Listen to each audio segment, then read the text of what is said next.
Hey guys. Sorry for the long wait. It's been a very busy month for me. Anyways. Here's the final part of an Uzumaki amongst the dunes. Enjoy. Chapter 20. Temari groaned as the light filtered in through the curtains. She threw her arm over her eyes to block out the offending sunbeams, but it was to no avail. She had to admit to herself that sleep was no longer possible. That didn't mean she had to get out of bed though and leave Naruto's warmth. The blonde rolled over to her side and wrapped her arms around Naruto, sighing happily into his back. This is what she had always wanted in a relationship. Total happiness, total comfortability, and most importantly, unconditional love. The only thing she wanted more than this was a family of her own, but that was all in good time. Being that close to someone so warm was making her sleepy again, and it didn't take long for her to yawn and her eyes to begin to droop. Still, she held on, fighting to stay awake. Her thoughts became more and more sporadic the longer she fought off sleep. For some reason, lying there with Naruto like that brought her back to days when she was younger and her mother was still alive. Her mother had been so kind, so caring. She had doted on Temari and then Kankuro when he was born, calling them her two precious little angels. She began to think then of how her mother had changed when she was pregnant with Gaara and turned her thoughts away from the woman.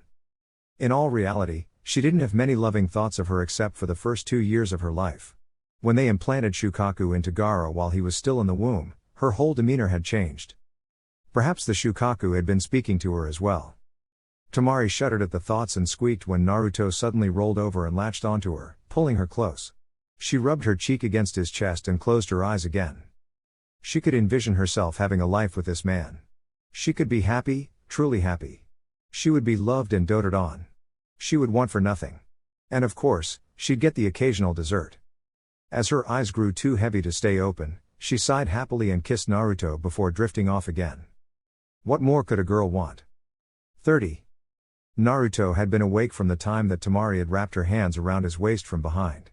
He simply didn't want to disturb such a peaceful moment, and when he rolled over and embraced her, it was simply because he had to have her in his arms. Sappy? Yes. But such is love. As Temari's breathing became more rhythmic, his thoughts wandered to what had happened while they'd been here. He had denied his heritage, basically spit in the face of a governing body several times, and listened as his former best friend was sentenced to death. There was just one thing bothering him. That 1 month reprieve. He frowned and rubbed his chin on Temari's soft, frizzled hair. She twitched her nose and squeezed him tighter. He smiled down at her and kissed the top of her head. Tender moments like these never lasted in the ninja world. That 1 month reprieve bothered him mightily though. It simply wasn't good business. Sasuke was too dangerous and too valuable to too many people. What if the Sound heard about it? Surely they'd come running, and what would Itachi think? He had to have left Sasuke alive for some reason. Naruto shook his head and lay back against the pillow again, letting Temari lie on top of him. He had never thought it possible to be so comfortable with someone, yet here he lay with someone who loved him. He chuckled into the cool morning air. Love. It had at one time seemed so far away from him. Now he had love in his arms and he didn't intend to ever let go. He looked out the window, the curtain slightly apart so he could see Konoha. He'd never imagined that he would ever see his birthplace in such a light. It wasn't home anymore. Home is where the heart is, and his heart lay with Tsunade. And most importantly, with Temari. A yawn from below made him look down and into the teal eyes of his blonde goddess.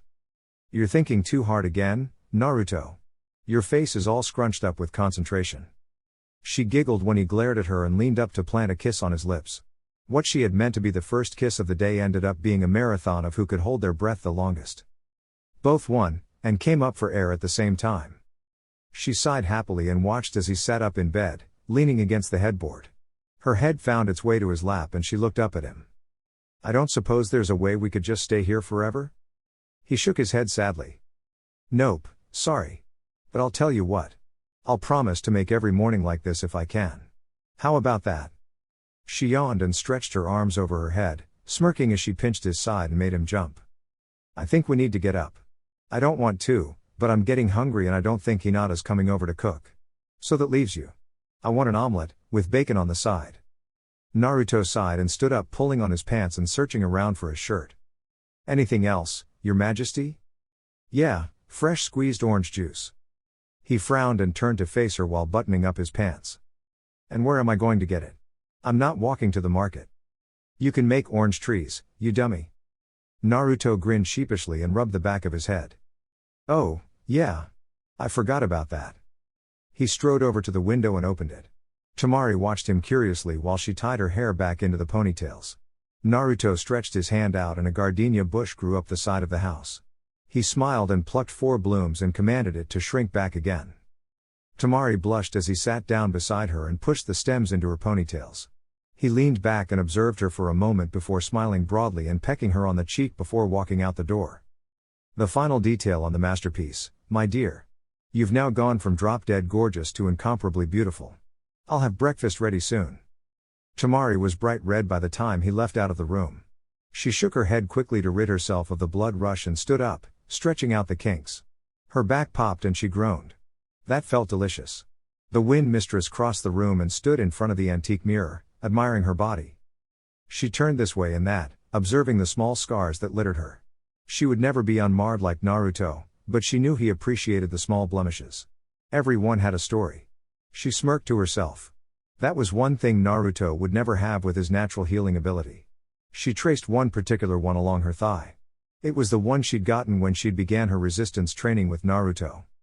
The smell of bacon wafted up from the kitchen and she took a whiff, letting out a happy sigh. She needed to get dressed now. She usually wore the black battle kimono, but she wasn't looking to battle anyone today and Naruto was going casual as well with his slacks and button-down shirt. She wanted comfort above all. Naruto watched the omelette with care, making sure not to burn it. He didn't really need a grumpy Temari because he'd burned her breakfast. A clone of his was picking oranges off a tree he'd raised and another was turning them into juice. The soft padding of feet alerted him as Hinata walked into the kitchen. Naruto smiled at her and waved. Good morning, Hinata-chan. Would you like an omelet? The Hyuga heiress smiled and shook her head. No, that's all right. I had a light breakfast before I came over. Oh no, I insist. You must taste his cooking, Hinata-san. Both turned to find Temari standing in the doorway in a blue kimono the color of Naruto's eyes, with trim the color of hers. She'd had it tailor-made back in Suna before they came to Konoha and she was glad she had done it now. It accentuated her beautifully. Hinata smiled at her and bowed slightly. Temari-san, good morning. You look lovely with those flowers in your hair. And thank you, but I don't want to be a burden. Temari smiled and waved her hand dismissively while taking a seat at the table, motioning for Hinata to sit. She did think she looked better with the flowers too. Plus, Naruto liked it. Thank you for the compliment. And nonsense. He's more than willing and he's not a bad cook to boot. The clones walked in from outside, one carrying a pitcher of juice, the other carrying a bowl of oranges. All done, boss. Anywhere in particular you want this stuff? Naruto shook his head and the clones winked as they sat down their burdens before kissing Temari on her cheeks and dispelling themselves. Hinata covered her mouth with her hand as Temari turned bright red and Naruto chuckled when the memory of what his clones had done popped into his mind. He brought their breakfast over to the table, one in each hand and another balanced on his head. Temari glared at him and stood up, taking the plate off his head. Stop showing off and sit down. Hinata just watched the two with an amused smile as they bickered back and forth. Her dreamy sigh made both blondes look in her direction. What's the matter, Hinata-chan? Hinata propped her chin on her hand and looked from one to the other. I wish I had someone like the two of you. Even when you argue it's apparent how you feel for each other. Temari grinned and took another sip of orange juice. He's not all that great. I'd trade him for a candy bar some days. Hinata cut her eyes to Temari and smirked. It was so unlike the girl, yet mischief yields for no one. Is today one of those days? Temari smirked back and latched her arm around Naruto's. Not a chance. 30. They'd left the house after chatting with Hinata for a little while longer and made their way to Naruto's old training ground. He sniffed the air, taking in the scents of the forest and smiled. This is what I want for my property. I want this scent all the time. Temari took a whiff and scrunched her nose. I'd rather have gardenias outside the window for me to smell. Or roses. Something colorful. There's too many shades of green here, not enough variety. Naruto gave her a funny look and quirked his eyebrow. So you can smell them? Why would you want to smell them? Temari gave him a hurt look. You mean, you don't want me living with you? Naruto panicked and went into damage control. Temari smirked in her mind, but kept up her heartbroken facade. You were entirely too easy to tease, Naruto. But Temari-chan. I just thought. Temari cooked up some crocodile tears quickly and turned her head away. That's the problem. You think too much. It was getting to the point where she almost couldn't hold in her laughter at the lost look on his face. He really was too much sometimes. But you. Temari broke out into giggles and took his face in both hands, giving him a loving smile. You're too much, Naruto. I'm not angry, so stop pouting. I was just messing with you. Naruto closed his eyes and took a deep breath. It was just like Temari to mess with him like that. She seemed to take pleasure from teasing him. His eyes opened slowly and a grin crossed his face that Temari did not like, at all. I hope you didn't pay too much for that kimono, Temari-chan. You're about to find it hard to wear in the future. Her eyes grew wide as he rolled back his sleeves and swiped his hand over his smallest restriction seal. The wind whipped around him and she took a few steps backward, cocking her head to the side. Naruto-kun, we shouldn't do this here. It's not our training ground, and it's much harder to fix a forest instead of sand dunes. He flashed out of view and she shuddered when she felt his breath on her ear. I don't care. Temari knew she would mourn the loss of the expensive kimono later, but right now, she had to defend herself. She lunged forward just as his foot found the space where her head had been and rolled to a kneeling position, reaching behind her for one of the small iron fans that she carried on her all the time. That wasn't fair, Naruto-kun. She felt the air distort behind her again and he wrapped his arms around her shoulders from behind. It made her feel safe and insecure at the same time. Safe, because she knew he wouldn't really and truly hurt her, insecure, because she knew she'd have a few bruises at the end of this. He whispered into her ear again. Life's not fair, Temari. Remember, in the middle of battle, I'm no longer Naruto-kun. I'm just Naruto. He shoved her forward and she used the momentum to handspring back to her feet and released her own restriction seals. The wind rushed around her and she grinned as she put the fan before her face, obscuring the view of her mouth and batted her eyelashes. Aw, you're so cute when you're being aggressive. It's much hotter than when you're being pacifistic. Come on, honey, show me what you got. Naruto growled playfully and leapt at her as they began to wind around each other. The force of the winds caught the attention of several ninjas and soon the perimeter of the clearing was dotted with ninjas of various degrees. Temari spun gracefully and twirled her fan in Naruto's direction, sending a funnel of wind his way. Naruto sidestepped and let it fly by him, right toward a group of hidden chonin. He smirked and held his arm out to his side, his staff erupting from the ground and leaping into his hand. He twirled it about and pointed it at Temari. Let's see how this goes. We've never done the green versus your wind manipulation. Temari grinned and readied herself. She felt so much lighter on her feet without the restriction seals, like she could do anything. She tipped the fan in a come-hither motion and snapped it shut. Naruto tilted his chin up and slammed his staff into the ground. A tsunami of plants erupted from the ground, heading straight for Temari at high speed. Her training with Naruto had given her a greater understanding of her own power over wind and she had become very proficient in using it. A small fan was more than sufficient for countering his deluge of greenery.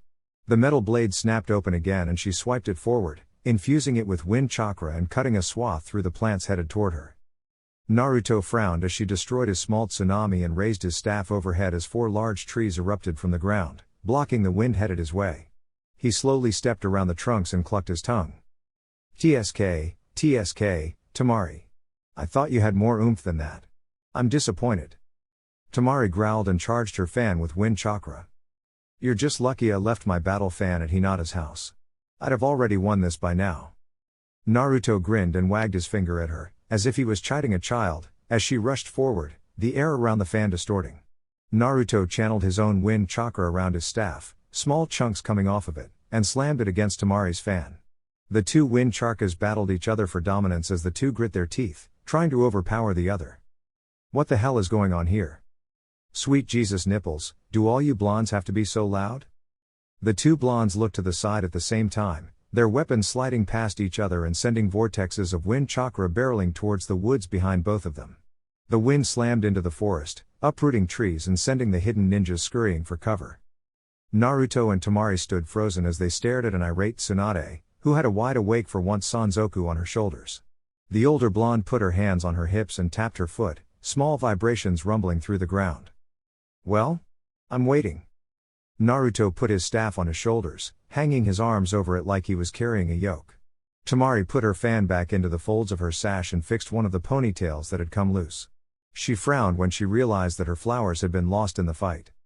We were just sparring, Hokage-sama. We can't let our skills get rusty just because we're on vacation. Tsunade's tapping was getting harder. Most spars don't tear up the landscape and attract every ninja in the vicinity. The training ground is a mess, the forest is knocked down, and I'm pretty sure that some of my chonin have been hurt. Naruto sighed and took his staff off his shoulders and tapped it on the ground. Trees erupted from the ground, replacing the ones they had knocked down. You happy now, Ba-chan? Tsunade narrowed her eyes at the nickname. No, I'm not happy. Look at my training ground. It has scars everywhere. Naruto shrugged and let go of his staff, watching as it sank back into the ground. So, I'll pay you to have a Jinan team clean it up. What's the big deal? You two didn't have authorization to use this field. I'm still not seeing the problem. Tsunade walked forward and glared at both of them, making the two younger blondes shrink back slightly as she whispered. What if you had uprooted or crushed the memorial stone? Naruto's eyes widened and he looked at the ground, somewhat ashamed of himself. How could he have forgotten about the memorial stone? Tsunade sighed and scratched Sanzoku under his chin. Don't worry about it. I'll let it slide this time. Now, come to my office. I need to talk to you two about something. Naruto nodded and fell into place beside Tsunade, his head still hanging. Temari frowned at his hangdog look and cut her eyes to Sanzoku, who was still riding on Tsunade's shoulders. So this is where you've been since last night? Sanzoku lazily flicked his tail at her. Well, I didn't want to interrupt the two of you while you were playing. I didn't want to hear you playing either. So, I went to Tsunade's office and slept on her desk. How did you get in? Sanzoku yawned and flicked his tail again. I can get in anywhere I want to. It helps that she was asleep at her desk as well. The window was unlocked. Temari frowned at Tsunade. Hokage-sama, do you ever go home and sleep in a bed? Tsunade snorted. I'm safer at the office. There are perverts abroad and at home. At least I have guards at the office. Oh come on, Haim. I'm not that bad. Temari whirled around to find Jiraiya walking beside her. She blinked rapidly and looked to find Naruto walking as if nothing had happened. Where the hell did you come from? Jiraiya grinned and wagged his finger. That's for me to know and you to never find out, my dear. Temari scoffed and turned back to the front. Whatever, pervert. Jiraiya rolled his eyes and sighed, speaking to Naruto. You know, after being called that by you for as long as I've known you, it doesn't sting as much anymore. Pervy sage. Jiraiya hung his head. You guys suck. 30. Tsunade motioned for Naruto and Temari to take a seat in front of her desk while Jiraiya stood behind her, leaned against the wall. Sanzoku lay cradled in Tsunade's arms while she stroked him like a cat. Naruto smirked as he sat down. I thought you didn't like Ba-chan touching you because she threatened your balls, Sanzoku? The red panda yawned and cracked an eye open. We buried the hatchet. Let's leave it at that. You brought her some sake, didn't you? I don't recall. Of course you don't. Tsunade cleared her throat and Temari and Naruto immediately brought their attention to her. Tsunade laced her fingers together and rested her chin on them. What do you think of Konoha's decision to execute Uchiha Sasuke? The two blondes were taken aback by the question. Temari turned to Naruto and nodded her head for him to answer. This was his field. Well, I'm surprised. I would never have thought you could convince them to go through with an execution. But why wait a month to execute him? Why not just do it now? Tsunade sighed and looked down at her fingers. It's customary for the condemned to have time to think over what they've done and contemplate their fate. Besides that, it gives the interrogation department time to weasel more information out of them. But Sasuke is too dangerous to keep for a month. What if Otto tries to rescue him? What if someone attempts to? Tsunade sat back in her chair, letting her arms fall onto the armrests. Well, Hebi won't be coming to save him. Gaara executed them all right after we left. Suigetsu was left out in the desert in that canister we caught him in. Karen was beheaded. Juugo was a tougher nut to crack. He was impervious to most pain, so Gaara just crushed his entire body. They won't be coming to help him. She looked out the window, casting her gaze over Konoha. No one will come for him. He has no allies. But, that's why I have a plan. Naruto's interest was piqued immediately. Go on. Tsunade grinned and leaned forward conspiratorially. We're going to execute him early. 2 weeks early. I'll have Yamato make a platform in the middle of town and we'll parade him out and behead him. A grand spectacle that will send a message to the other Nukenin that we aren't fucking around anymore. Naruto blinked. Are you serious? You're actually going to do that? What about the council? What about protocol? Tsunade scoffed and pulled some sake out of her drawer, pouring some for Jiraiya and herself. The council can stuff it and I could care less about protocol. Following the rules has cost me a lot already. This is one time where I'm using my position and power to do some good. I'm going to rid the world of a worthless human being. Uchiha Sasuke will die. Jiraiya took his dish and downed it with a quick gulp. We want you to be there, to see this through to the end. You'll also be a deterrent if anyone tries anything. Not many would try to go against the man who took down Uchiha Sasuke. How about it? Naruto nodded his head and pulled Temari's hand into his own, winding their fingers together. We'll be there. 30. They had been in Konoha a little over 2 weeks already and it was the day of Sasuke's execution. Naruto and Temari both dressed in their regular battle wear, preparing for anything that might come their way. The execution was unscheduled and only a select few knew about it. They were going to leave right after the execution, as soon as Sasuke's head touched the ground. Neither wanted to put up with the aftermath. Hinata hadn't come by that morning, so they had made up the bed and cleaned up after themselves. No reason to be sloppy guests after all. They walked through town towards the appointed spot, in the middle of the market. It was still early, seeing as Tsunade planned to do it around lunchtime. Naruto insisted they stop by Ichiraku's one last time. It was a quiet affair. There wasn't much for Naruto and the Ichirakus to talk about. He merely ate his food in silence, shook Tuchi's hand, gave Ayame a hug, and left with Temari on his arm. He could already see Yamato in the midst of creating the platform, the people milling around him to see what he was doing. Naruto and Temari stepped into the shadows of a nearby shop to avoid early detection and watched as Tsunade showed up with Jiraiya in tow, standing atop the platform with her arms crossed. The crowd was abuzz with what this meant. Then, Sasuke's procession began. Silence fell over the marketplace of Konoha like a curtain dropping over a stage. Sasuke had a bag over his head as he was led to the platform and was helped up the steps. All eyes were on him as he stumbled along, led by Ibiki and Anko. The crowd gathered in close, to hear what was going to be said, Naruto and Temari in the middle to remain inconspicuous. Tsunade cleared her throat and stepped to the edge of the platform. We are here today to witness the execution of one of Konoha's most notorious nukenin, Uchiha Sasuke. The bag was whipped from his head and the crowd gasped. It was indeed him. Several angry murmurs flew throughout the throng, upset that the Hokage would even insinuate killing him. Sasuke tried to speak, but his mouth was gagged. Uchiha Sasuke has been tried and convicted of crimes against Konoha. Betrayal in the highest, attempted murder of fellow Konoha ninjas, giving secrets to the enemy, the list goes on. He will be executed today by beheading by an Anbu sword. This sentence is irrefutable and cannot be overturned. As Hokage, I sentence him to death. Bring the condemned forward. Sasuke fought the whole way, his heels digging into the wood platform as Ibiki muscled him to the chopping block and threw him down. Anko helped the bear of a man stretch the boy out and held him as an Anbu stepped forward and pulled out his sword. Naruto was watching intently as the Anbu made a show of sharpening the sword while another held a chunk of wood to the side for the other to cut. They were trying to make this as intimidating as possible. Such a bore, is it not, Naruto-kun? Naruto nodded his head and thought about that voice. It seemed so familiar. His eyes popped open wide and he slowly turned his head to find. Itachi. What are you doing here? Come to free Sasuke? No, I have not. I will not free him. But my master wishes for Sasuke to come to us. Naruto narrowed his eyes and growled his response. I won't allow you. I'll kill you first.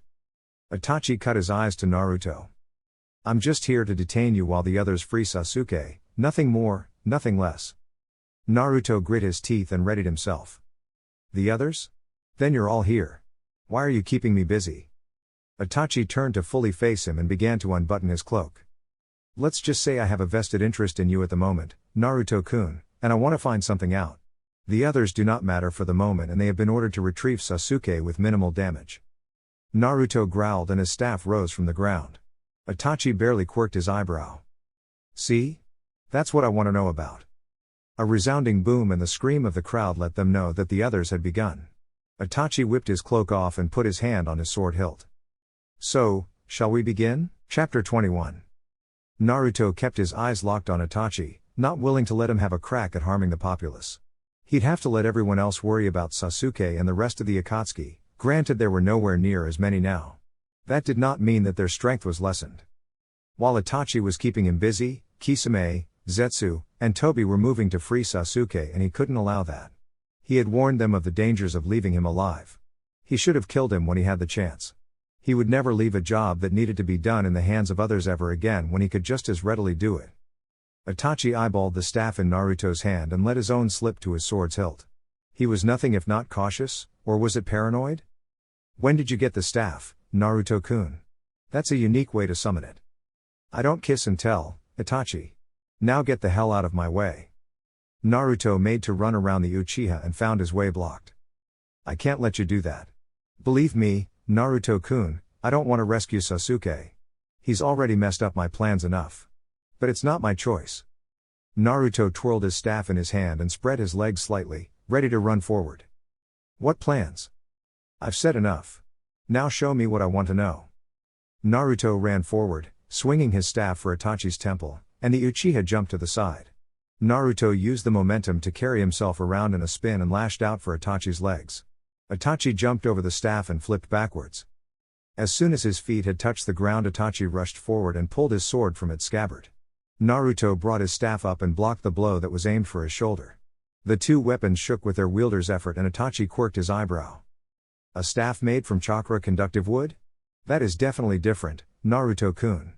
Perhaps you can tell me which one of you sent the forest after us in Suna?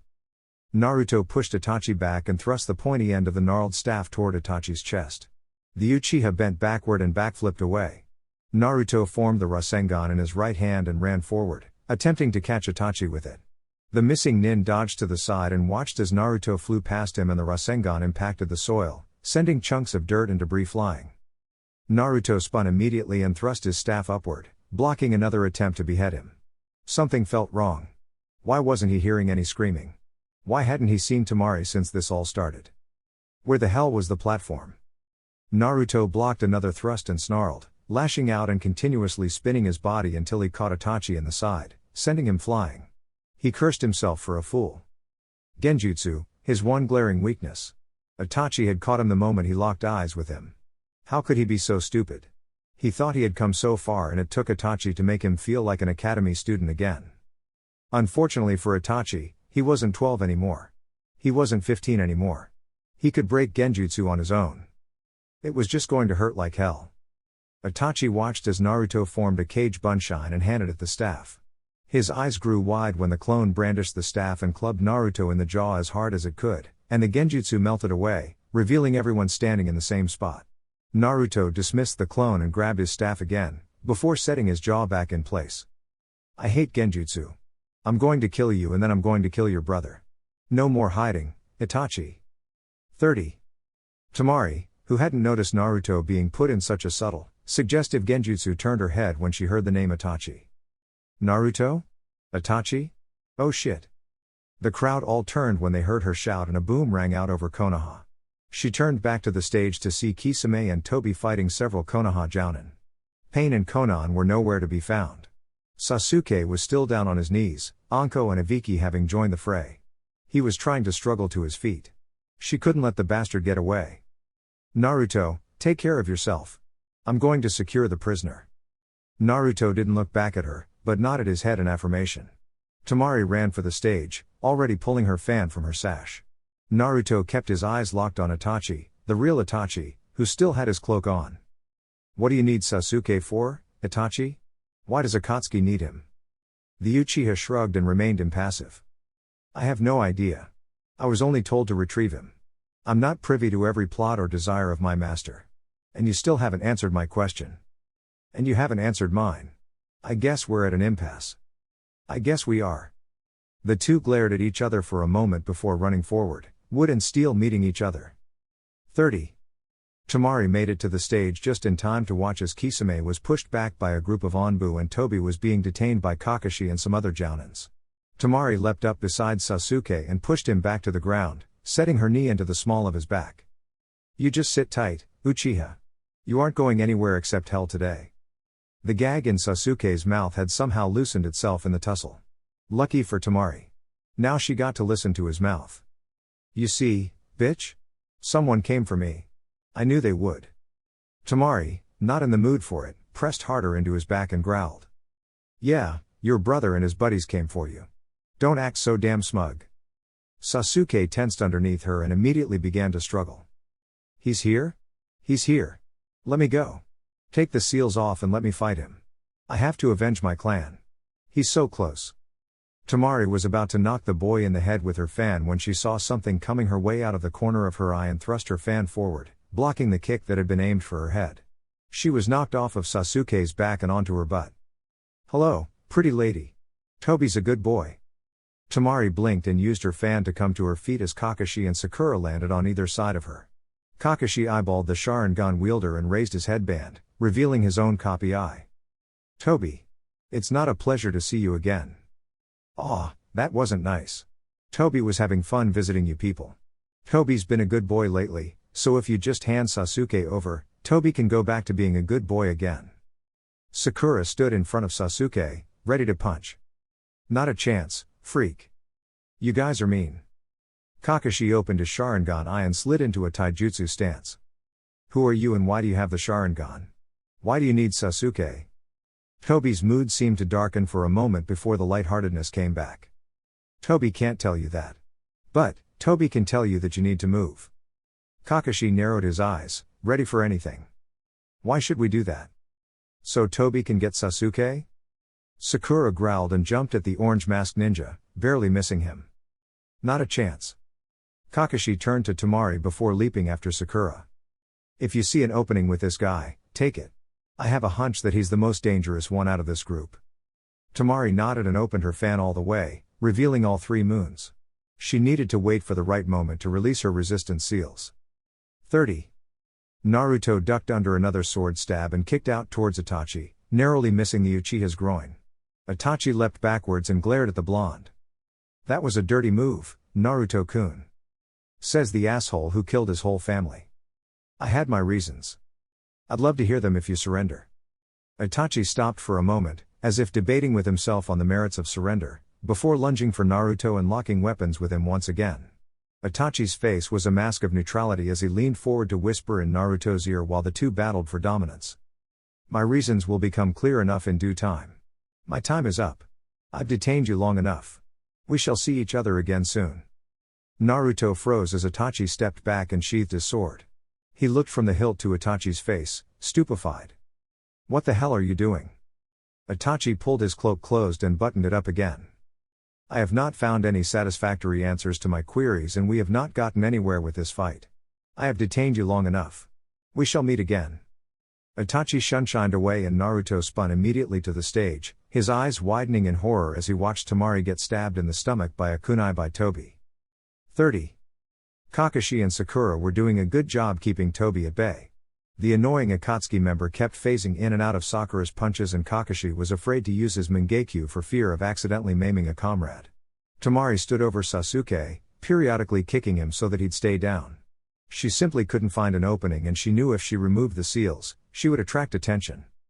Kakashi called Sakura back and they squared off against Tobi again. Sensei, I can't hit him. He keeps disappearing. It's like when Naruto and Kiba tried to hit him that one time. What's his weakness? Kakashi narrowed his eyes and kept them trained on the swirl-masked ninja. I don't know. But he has chakra, he can't keep it up forever. Of course I can. Tobi has lots of chakra.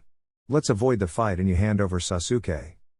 Kakashi edged back to Sasuke slightly and pulled out a kunai. I think not. Why do you want him? Tobi can't say. That would make Tobi a bad boy. Kakashi tried to run a plan through his mind but nothing was coming. There wasn't enough information, there wasn't enough time. They couldn't let Tobi get his hands on Sasuke. If he got away, the cycle would continue and they'd never have any peace. But no matter what they tried, Tobi always just dodged, or phased out of existence, or deflected the blows. He was untouchable. After nearly 5 minutes of back and forth, Tobi got bored apparently and decided enough was enough. After dodging another blow from Sakura and a kunai stab from Kakashi, he turned to see what the others were doing. Kisame was laughing, a maniacal grin on his face, as he fought the Anbu. Itachi and Naruto were crossing weapons and the blonde wasn't going anywhere. Tsunade and Jiraiya were busy with Zetsu, who was infuriating Tsunade by popping up here, there, and everywhere. They'd been at this long enough. Tobi waited for Sakura to come for him again and instead of phasing out or moving aside, he kicked her in the gut as hard as he could, sending her rocketing through one of the market stands and skidding into a building. Kakashi, while he feared she was hurt, tried to press the advantage while Tobi was off balance. The two began to exchange blows, neither landing decisive hits. Tobi dodged a stab to his throat and jabbed at Kakashi's arm. "You're very good with that eye, Kakashi-san, for it being implanted." Kakashi knocked the blow aside and ducked as Sakura flew over his head, throwing a punch at Tobi's head, which he let pass through him. "You seem very well schooled in the use of Sharingan as well. I did not think that there were other users besides the Uchiha brothers and myself. Perhaps you can tell me how you got yours?" Tobi flinched, and that was enough for Sakura to finally land a decisive blow. He flew into the side of a building and crashed through it, exploding out the other side. Sakura clenched her fist and the leather groaned as she grinned. "Finally got him." She couldn't savor her moment, however, as Tobi appeared before her, the massive, hateful aura coming from him stifling everyone. Sweat poured off her in rivulets. She hadn't been this scared, this petrified, since that time she met Orochimaru in the Forest of Death. The single Sharingan that Tobi had exposed was spinning madly. "I'm tired of playing. Get out of my way." Before Sakura could reply, he backhanded her hard enough to snap her head around backward, sending her flying through several buildings before she skidded to a stop, barely missing Ichiraku's. Kakashi yelled out to her, but had to defend himself as Tobi was upon him. He couldn't remember being this helpless in forever. Tobi finally was able to block a kick Kakashi threw and landed a roundhouse kick to Kakashi's head, knocking the copy ninja back. He appeared before Temari instantly, wanting to take advantage of the moment. "Tobi would appreciate it if you would move." Temari grimaced and let her hands settle over the seals, releasing them. The rush of wind blew the dust in the air away and ruffled Tobi's cloak, making it flap violently. The orange mask cocked to the side. "What was that?" Temari, now feeling much faster and more flexible, just put her fan behind her back, ready to swing it forward. "None of your damn business. Now get lost." "Sorry, can't do that." Tobi ran forward and lashed out with a kick that Temari blocked with her fan. He was surprised at the speed with which she blocked, especially since the weapon was very heavy. The blow made him stumble slightly and she pressed the advantage, snapping the fan shut and swinging it with all her might at his head, watching with displeasure as it passed right through him. Sasuke began trying to get to his feet again and she jumped backward, stomping on his back and taking the air out of him, before leaping into the air and thrusting her fan downward towards Tobi's head. It was no use, she just couldn't land a hit on him. Tobi, it seemed, suddenly had a revelation. He twisted his head to look back at Naruto, who was locked up with Itachi again, and the smirk could be felt in his voice. "I thought you looked familiar. We may not be after the Nine Tails Jinchuriki today, but I can still leave him a present. Killing you will be a nice note for him." He leaned over and picked up Kakashi's discarded kunai and ran forward, thrusting at Temari's vitals. She blocked frantically, trying with all her might to avoid being stabbed. She couldn't watch over Sasuke and Tobi at the same time, however, and backpedaled right over Sasuke, who was struggling to get up again, and lost her footing. Tobi took advantage of her loss of balance and jammed the kunai into her gut. Temari gasped in horror and looked down to find it buried to the hilt. She fell to her knees, holding onto the metal and trying not to panic. She had to keep a level head in all of this. She felt herself fall backwards to the floor and took deep breaths. She hated the feeling of helplessness and feared death. If she died, what would become of Gaara? Of Kankuro? Of Naruto? She had only just begun to enjoy her life with him. Fear began to creep into her, but she fought it valiantly. She rolled her head to the side and watched as Tobi picked up a bound Sasuke, threw him over his shoulder, and turned to her, mirth in his voice. "Tobi had fun playing with you, pretty lady, but now he has to go. Thanks for babysitting Sasuke-kun for us." Temari couldn't reply at the moment and Tobi knew that. Maintaining her cool was more important at the moment if she wanted to live. He had not gotten a very good stab at her, but without treatment, she would die in time. He adjusted Sasuke to a more comfortable position and was about to make the signal for them to leave when power seemed to explode into the air and plant life suddenly erupted from the ground around him, thorns and brambles of all kinds, with beautiful blooms. Time stopped it seemed as he turned to the source and found a blond man, illuminated by a green aura, a staff in his hand stretched out toward him. For the first time in a long time, Tobi, no, not Tobi, Madara felt anxiety and a touch of fear. The young man looked incredibly pissed. 30. Naruto had seen Temari get stabbed and his whole world seemed to stop. He watched her fall and struggle to stop Tobi. He felt proud and afraid for her in the same moment. But her life was in danger and he couldn't allow that. His own anger, not the fox's, seemed to billow from within him, and he felt the essence of his power, the green, bubble up. A green aura began to surround him and he knew what he had to do. He was going to kill Sasuke and then the rest of them. He thrust his staff forward and called forth the most horrible briars, brambles, and thorns he could think of to deter the masked ninja. The offending plant life burst from the ground and surrounded the man. Tobi looked back to Naruto and reached out, touching one of the thorns, pricking his finger and holding it to his face as the blood turned black. Poison. Very clever. I did not know that there was another who possessed the Makuten bloodline. I'll take great pleasure in killing you, child. You're a descendant of my most hated enemy and revered friend after all. Naruto snarled and ran forward, the thorns moving aside for him as he began to swing on Madara. He could care less about the mysterious man's motives at the moment. He wanted revenge for what he had done to Temari. He needed to end this quick. Madara saw that this situation was not advantageous and decided that retreat was a better option. He humped over Naruto and let loose with a Katen jutsu, burning a hole in the plants and leaping through before it could close again. Naruto howled in frustration and hurried after him. You're not getting away. Tobi felt the winds whip around him and turned his head to find Naruto gaining on him. He figured the boy must have done something similar to Temari and then remembered what Itachi had told him of his fight with Sasuke. The boy was incredibly fast. Retreat was the best solution. As if on cue, all the Akatsuki were by his side, and he tossed Sasuke to Kisame. The fish man caught him deftly and they continued to run. Naruto turned his head to see if anyone was following him and was happy to find that no one was, and Tsunade was knelt down beside Temari. Good. No one else needed to see this. The Akatsuki members increased their speed and were outside the gates within seconds, running through the trees in the direction of Amigakure. They felt a hurricane force wind behind them, and as they entered a clearing, they found Naruto standing with his staff, his eyes showing a cold fury. I know I can't kill you but if I can't kill you, then I'll kill Sasuke at least. He's not going free today. Kisame laughed and shrugged his shoulder, making Sasuke bounce. There's 4 of us, kid, and only 1 of you. What makes you think you have a chance? Because I'm not alone. Naruto formed the hand signs for Kushios no Jutsu and Tsubasa appeared under him, shooting the blonde ninja into the air.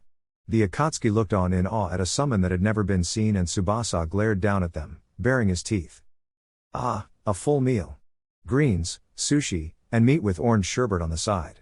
What shall we do here, Naruto?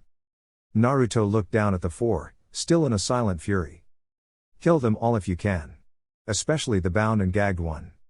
And what are you going to do? The same thing you are. I'm going to try to kill them. Naruto leapt off Tsubasa's head, straight for Kisame, and swung his staff at the man. Kisame leapt aside, still holding Sasuke on his shoulder. Naruto landed hard and took off after the fleeing Kisame. The other 3 started to chase him, but Tsubasa suddenly appeared in front of them, his teeth set in a grim sneer. Ah. Not so fast. My young ward has business with the fishy one. And it's about damn time you showed up, Sanzoku. The 3 turned to find a small red panda panting slightly behind them, and Zetsu chuckled. It's just Naruto's pet rat. He can't do anything. Sanzoku snarled and his fur stood on end.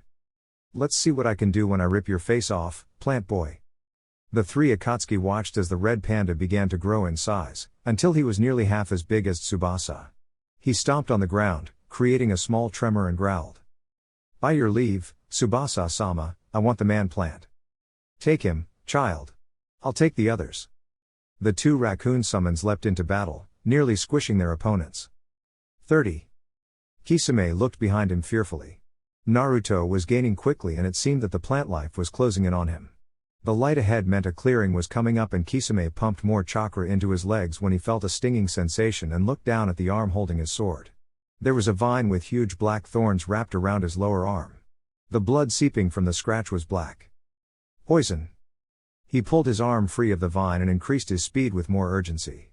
If this brat got a hold of him. He burst into the clearing and stopped dead in his tracks. Before him stood Naruto, his blue eyes burning with a cold fury, his staff held in his right hand. The blonde glared at him and pointed his staff. Put him down, Kisame, and step away. He has to die. Kisame grinned and hefted his sword. Sorry, brat.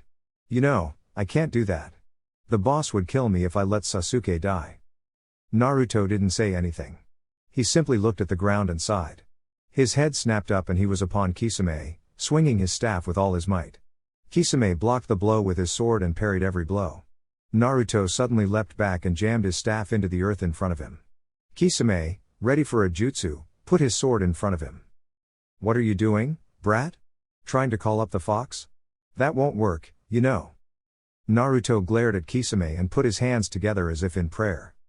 "I know that. That's why I've decided to let my own power take care of you. Know in your death that nature claimed you, Hoshige Kisame." Kisame's beady eyes widened as the forest seemed to come alive and he dropped Sasuke on the ground, swiping every which way with his sword, cutting branches, vines, thorns, brambles, grass, anything that got near him. He suddenly saw why Itachi was so interested in Naruto again. It was this power, a power that drew on nature. It was all around them, all the time, so he had no need to create unless he wanted to. He commanded plant life. As Kisame was drawn further and further away from Sasuke's bound form, he began to panic. He couldn't fail his mission. What would they do to him? Sasuke had to come back with them. He frantically began to cut his way back to the boy as Naruto made his way toward the Uchiha. Kisame let out a roar and hacked his way through, just before the briars parted and let Naruto through. He snatched the boy off the ground and shouldered him again before starting to slash through the plants again. He finally made a hole in the wall and burst through, running for Amigakure, fear lending wings to his feet. Naruto watched as Kisame ran, not believing he had slashed through his wall of plants and grit his teeth. He couldn't let him get away. He roared in frustration and ran after Kisame, and threw his staff like a missile. It flew through the air and struck Kisame in the back, embedding itself. The missing nin let out a gargled cry and fell to his knees, dropping Sasuke in the process. The Uchiha rolled and bounced several feet away and stopped with a grunt. The vines began to creep over Kisame again and he yanked the staff from his back and began to panic, hacking and slashing at them again, Sasuke forgotten in a moment of self-preservation. Naruto directed the most poisonous vines to pick Sasuke up. His gag had come loose at some point, and he screamed when some of the thorns entered into him, their poison spreading quickly as he was lifted into the air. Sasuke felt the sting of the poison as it entered his system and came to the conclusion that he was going to die. No vengeance, no reviving his clan, no more living, all because of his former best friend. His anger grew more and more as the poison coursed through his veins and he finally noticed the branch that had been hovering over him, the end of it sharp as a senbon needle. He screamed out to the world as it descended upon him. "Damn you, Uzumaki Naruto. Damn you to hell." A wet squelching sound cut through the clearing and all eyes turned to find Sasuke impaled on the branch, it having gone through his heart. His eyes had gone wide in shock and blood dripped from his mouth as he stared into the forest. Naruto just turned away, not wanting to look at what he'd done, but soon wished he hadn't as Tobi's fist found its way to his face, knocking him into a tree. The masked ninja, having somehow gotten away from the summons, began to pummel him into the bark. "You little bastard. All that planning, all that time, wasted because of your insignificant self-righteousness." Naruto couldn't move as Tobi overwhelmed him, landing blow after blow. Whenever Naruto struck back, the man phased that body part out of existence as if subconsciously, and continued to pound away. The vines worked to save him, but couldn't get a grip on the Akatsuki member. Tobi heard a blood-curdling scream behind him, but spared it no notice. It was inconsequential at the moment. Naruto was starting to lose consciousness, when he heard a scream from several familiar voices. "Naruto! Tobi! Boss! Naruto! Get away from him!" Madara turned his head to find Tsunade, Jiraiya, and the two huge summons running his way and slammed Naruto's head against the tree, leaning down to his face, and whispered. "You're lucky I can't take you now. I need you alive, child, so stay that way for a little while longer. Heal yourself and we'll meet again. You won't stop my ambitions. Now, take a nap." Naruto's eyes rolled back in his head as Madara slammed his head into the trunk again and leapt away to follow the others. Kisame had slipped away at some point, probably helped by Zetsu or Itachi.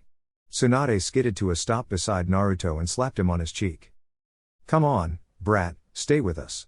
We healed Temari, she's fine, so you can't let her see you like this." Naruto struggled to remain awake and tried to focus his vision. He had been careless when he allowed Tobi to get that close.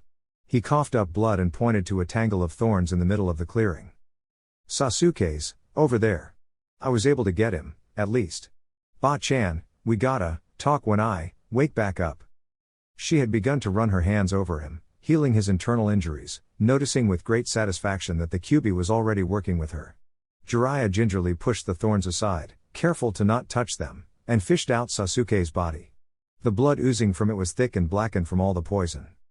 "I've got the Uchiha, Tsunade. He's deader than a doorknob." She nodded and kept healing Naruto. The boy had fallen asleep under her ministrations and she smiled down at him. "That must have been hard for him, having to do that. No matter what he says, I know it must have hurt." Her eyes widened and she snapped her head around to Jiraiya. "What about Orochimaru?" Jiraiya shrugged and looked down at the body he was dragging behind him. "I dunno. He must have died with Sasuke. We'll never know." Tsunade picked up Naruto in her arms and Jiraiya handed Sasuke over to one of the ninjas that had accompanied them. The mood was somber as they marched back to Konoha. Jiraiya walked up beside her and looked down at Naruto. Tsubasa called out to them. "Are you going to take him to the hospital?" She shook her head and smiled down at the blonde in her arms. "No. I'm going to take him to Minato's house and put him to bed. The way the fox heals him, he'll be up in a matter of days." "Very well. When he wakes up, tell him I would like to speak to him as soon as possible. Sanzoku, watch over him." "Yes, Tsubasa-sama." The giant summon disappeared in a large poof of smoke and Sanzoku crawled onto Jiraiya's shoulders, back to his small size again. Jiraiya didn't even notice and glanced at Tsunade again. "What about Temari? It'll take her a little longer to heal up, even if you did heal most of the damage." Tsunade grinned and kept walking. "We'll put them in the bed together. It's big enough that they won't disturb one another, unless they want to." Jiraiya grinned. "Now who's the pervert?" "Shut up, you old goat." 30. Naruto awoke to a familiar sensation of arms wrapped around him. His eyes opened slowly and he glanced around the room he was in. Familiar curtains, check. Familiar paint, check. Familiar furniture, check. Familiar head of blonde hair laying across his chest, complete with the familiar smell of gardenias? Check. He smiled down at Temari and listened to her breathe. After watching her get stabbed, it was the most beautiful sound he'd ever heard. He adjusted his arm underneath her and found it was asleep. She yawned suddenly and her big teal eyes opened and locked onto his. "Hey you. Welcome back." He smiled down at her and blinked sleepily. "Same to you. How are you?" She nuzzled into his chest more, her grip on him tightening. "I'm fine. I'm just fine." She gasped when his arms locked around her and he pulled her to him, squeezing her tightly. "Don't you ever do something like that again, do you hear me? Don't you ever scare me like that again." The misery in his voice broke any disagreement she was about to make and she simply kissed him on the lips and hugged him harder. "You either. You two are so cute like that." Temari growled at Sanzoku, who lay at the end of the bed, his tail twitching back and forth happily. "And you know how to ruin a mood. It's what I do best. I'm happy to see the two of you up and well. I'll leave you alone now. Rest and recover. There is much to do when you are back to full health." "Thanks, plushie. Just rest. We'll exchange barbs later." Naruto and Temari nodded and he wrapped his arms back around her, pulling her close. They lay like that until they went back to sleep, unaware they were being watched. Sanzoku walked out the door and looked up, nodding to Tsunade as he walked between her legs and down the hall. Tsunade shushed Shizune and Sakura and ushered them away. "Let them have their time. We'll talk to them later." 30. Itachi watched as Madara destroyed part of the Akatsuki base in a fury, blowing things up, cutting walls, and generally wreaking havoc. Finally, the man stopped, as if remembering something and whirled around to face Itachi.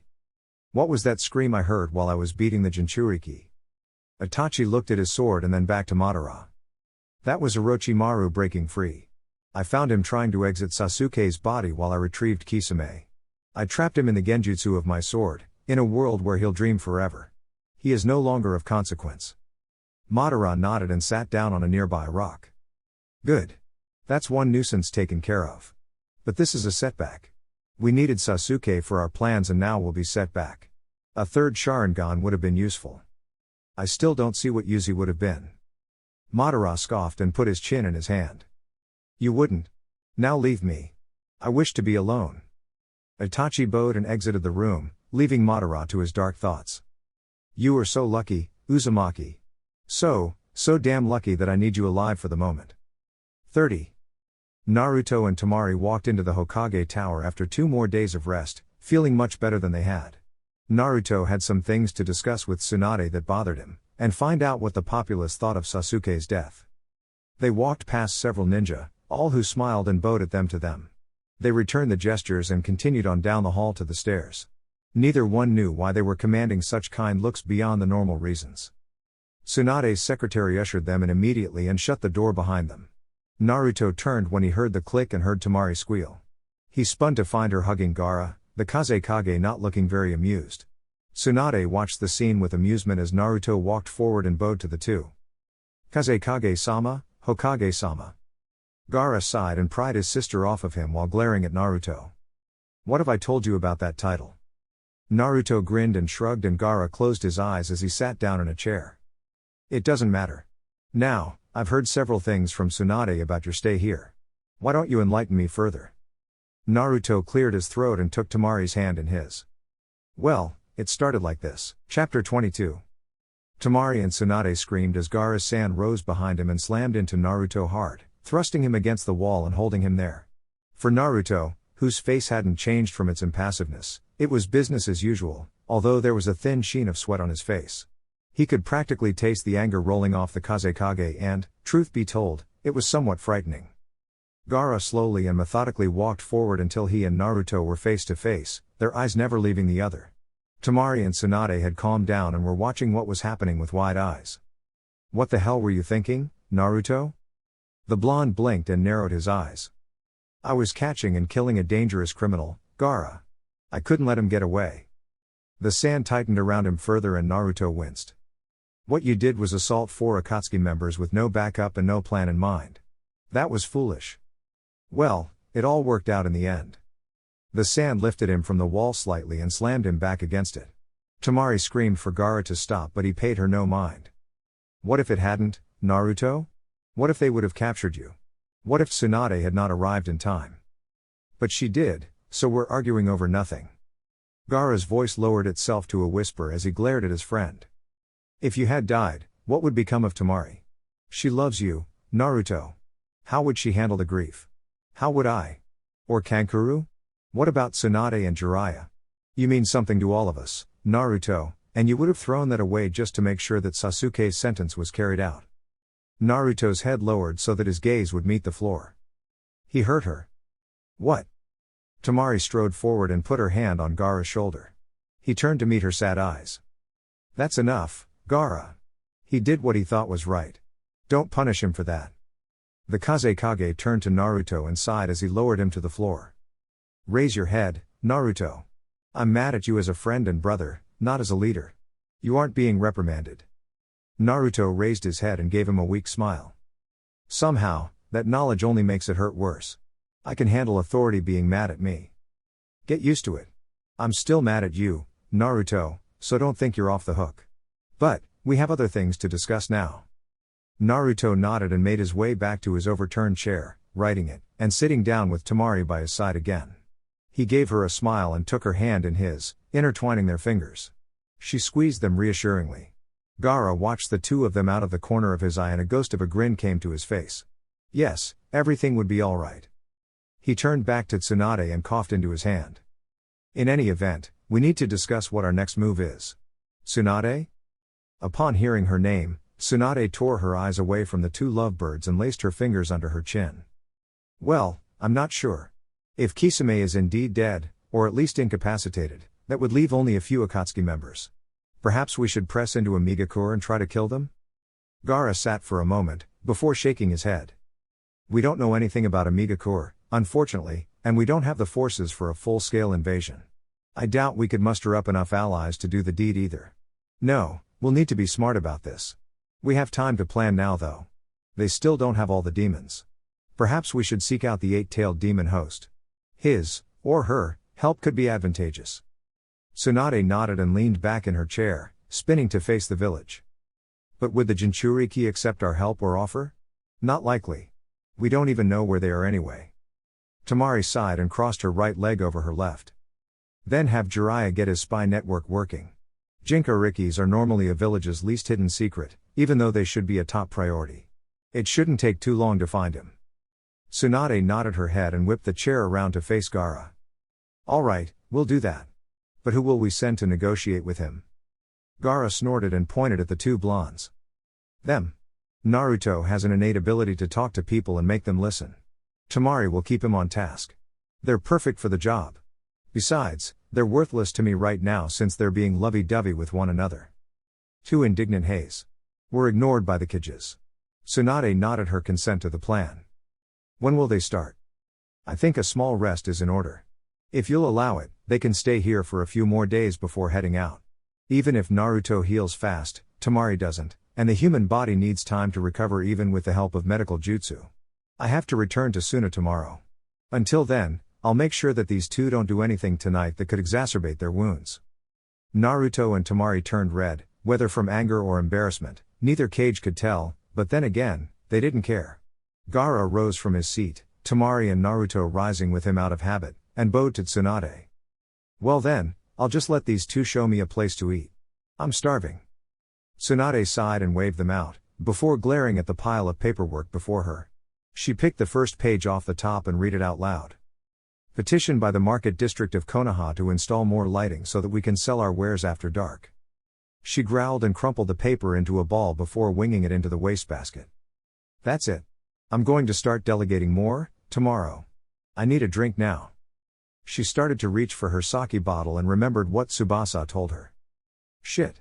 I forgot to tell him to contact the raccoon. Well, I'm hungry anyway and I want out of the office, I'll just eat lunch with those three. Giving a yell at Shizune that she'd be back later, Tsunade grabbed her green jacket off the hook and walked out the door. 30. Temari sighed loudly as she walked between the two men, her arms wrapped around theirs. She couldn't shake the feeling that there was a confrontation boiling between the two and she wanted to avoid that at all costs. She had been unhappy with Naruto when he ran off after Akatsuki as well but realized that he felt obligated to do it. Gaara was not one to take such things lightly. He knew how much Naruto meant to Temari and didn't want to see her hurt because of the boy's recklessness. Not to mention that he considered Naruto a friend and brother. It would have been a hard blow for him, his siblings, and Tsunade. The blonde was important to too many people. Thinking of the people of Suna led her to think of his students. They adored him. How would his death have affected them? A teacher was like a sage to students, dispensing helpful information, helping them where they were able, listening to problems. Teachers were invaluable to both children and the village alike and, as the premier teacher of Suna, Naruto would be irreplaceable. Every person they passed bowed or nodded politely in their direction, some to her, some to Gaara, but most to Naruto. It only raised her ire more, that they would encourage his reckless actions. That's when she realized that she herself had not berated him for his rashness. She had been so relieved that he was all right that her anger at his actions had not come to the forefront, but now, that emotion was bubbling to the surface. She looked at Gaara and they locked eyes, sharing similar looks of disdain. With but a simple nodding of heads, she switched positions with Naruto so that he was in the middle. He was so preoccupied with his thoughts that he didn't notice or sense the two flat palms headed for the back of his head. Smack! Smack! Naruto yelped and rolled forward, coming back up facing the siblings, who were both glaring at him. He growled at them and rubbed the back of his head. What the hell was that for? Temari, now incensed, walked forward and grabbed his collar, jerking him down to face her. He was about to yell again when he saw the tears prickling at the corner of her eyes. His mouth seemed to weld itself shut. Damn it, Naruto. How could you have been so reckless? What if they had caught you?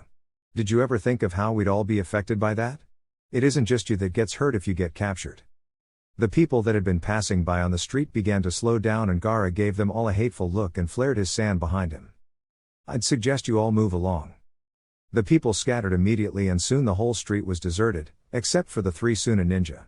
Gaara turned his attention back to find a wide-eyed Naruto staring at Temari, who had apparently been babbling while his attention was elsewhere. And another thing, you jerk. You ran off without checking on me. How could you do that? But sweetie, you had Tsunade. I don't give a damn. Gaara felt a presence beside him and turned to find Tsunade looking at the scene with much amusement. He quirked an eyebrow and shrugged before turning back to the one-sided argument. I thought you had paperwork to do. Screw paperwork. This is much more entertaining. I was hungry, and I have to tell Naruto something that I forgot to tell him in the office. And you haven't even apologized yet. But Temari, I can't apologize if I can't get a word in. You got a few words in then, you asshole. Tsunade snorted and covered her mouth. Temari was really letting him have it.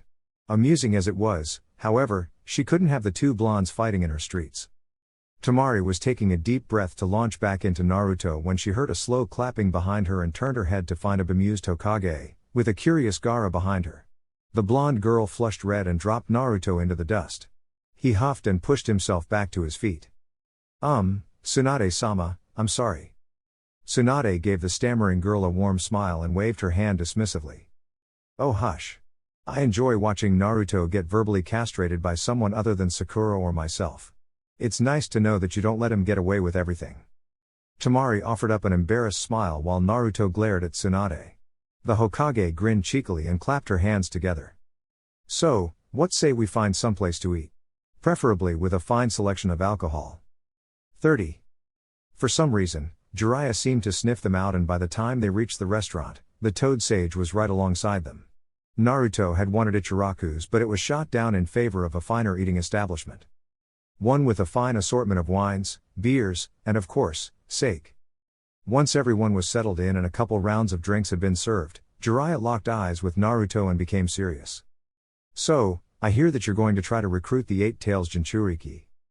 Naruto's drink had been halfway to his mouth when Jiraiya spoke, and he sat it down with a frown. I have never understood how you always know things ahead of time. Jiraiya grinned and tapped his ear. I keep this to the ground. It also doesn't hurt that toads are all over the place. They see a lot, and all it takes is one of the summoned toads to translate, or an innate ability to communicate with nature. Naruto nodded his head in understanding, and Jiraiya quirked his eyebrow, waiting for an answer. Yeah, we are. It was Ba-chan and Gaara's idea. Temari and I will be going to talk to him, try to convince him to join us. Jiraiya shook his head and swirled his sake. He won't. He's fiercely private and hates to be bothered. Naruto thumped his head on the table in defeat. Usually when Jiraiya said no to something, it was because he'd already tried, or he'd known someone who tried and didn't think it was possible. Temari rubbed Naruto's back consolingly and watched as he raised his head off the table and rested his chin on the wood, looking from one to the other. I still gotta go though. It would be a wasted opportunity to get someone powerful on our side, not to mention give Akatsuki a fucking headache. Temari nodded in agreement and sipped at her wine. The food that she ate only made her wish Naruto had cooked instead. The beef was undercooked and the vegetables had been steamed too long. How she wanted to be home with Naruto in the kitchen, in an apron. Temari. What do you think? She shook herself from her thoughts of a half-naked Naruto, an apron, and a bowl of whipped cream, and glanced around, noticing with embarrassment that they were obviously waiting for her answer. What were we talking about? Gaara sighed and shook his head. You can't afford to be hormonal if you're going with Naruto, Temari. Get your mind out of the gutter. Her mouth opened slightly in disbelief and she growled out her reply. My mind was not in the gutter. Then explain why your nose is bleeding ever so slightly. Temari grabbed a spoon from the table and looked at her reflection in it, before dropping the silverware and dabbing at her nose with a napkin. She glared at a snickering Jiraiya. Not a fucking word, pervert. The older man merely grinned and sipped his sake innocently. I'm not the one bleeding from the nose, my dear. Naruto put his hand over Temari's to calm her, lest she assault his mentor. Since we've been assigned to do this, do you have any info on where he is? Jiraiya scoffed and leaned back in his chair.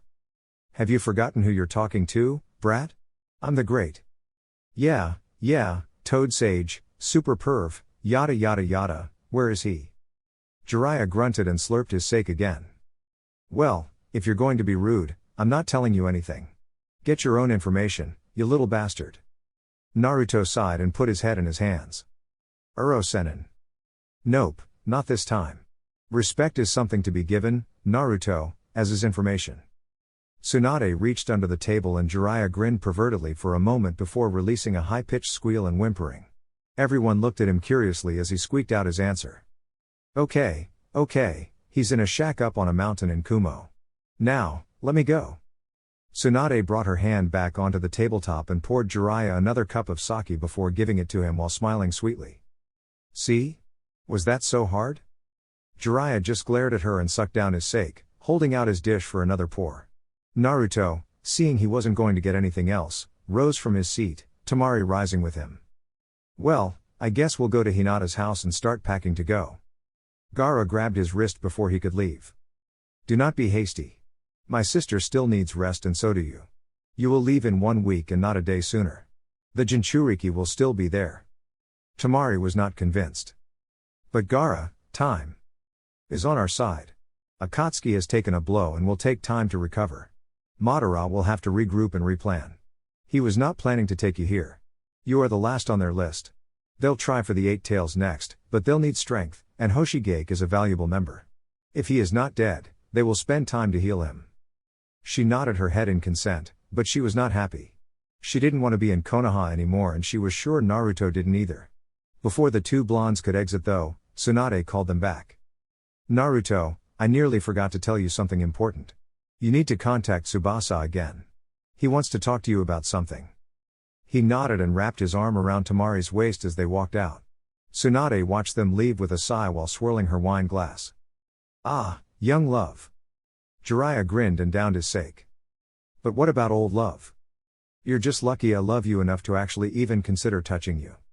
A cough from beside them brought their attention to a disturbed Gaara, who rose from his seat quickly.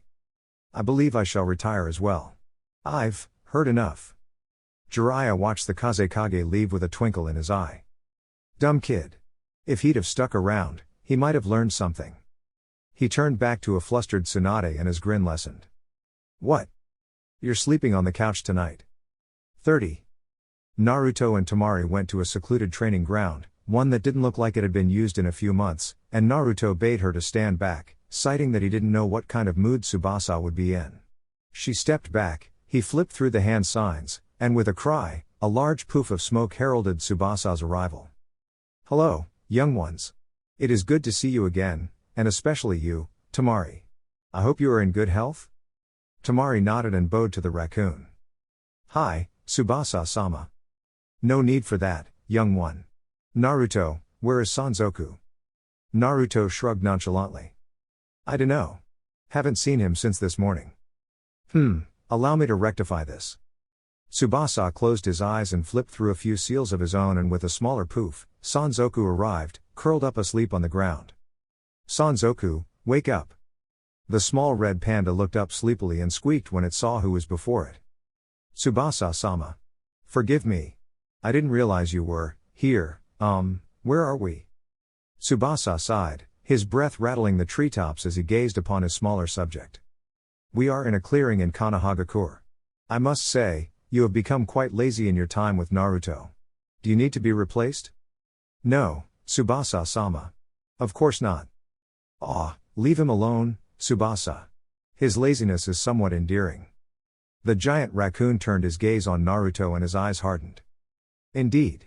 Now then, you and I must speak. Naruto blinked and swallowed nervously. Okay. You summoned me the other day without warning to assist you in a battle.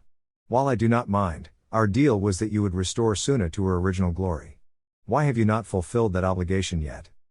Look, I'm getting there. It's not so cut and dry as just doing it. I can do it to the desert, but it takes time. I need water sources, and digging for them is slow work. I'm trying. All right. I believe you. It has been long since I put so much faith in a human, Naruto. Don't make it so that my faith is misguided. Naruto puffed up indignantly. I would do no such thing. I'm a man of my word, Tsubasa. When I say I'll do something, you can count on me accomplishing it. Tsubasa looked from Naruto to Sanzoku. Naruto stood proudly with his chest out. Sanzoku was seated on his rump with his head bowed in respect. The raccoon regent turned his gaze upon Temari and gave her a toothy grin. And you, young lady? Do you believe my faith in your chosen is misguided? Temari shook her head vehemently, her ponytails flopping, and gave Tsubasa an emphatic no. The giant summon nodded his head and grinned at all three. That is all I needed, a reaffirmation of your loyalty to the raccoons and the knowledge that you were still upholding our bargain.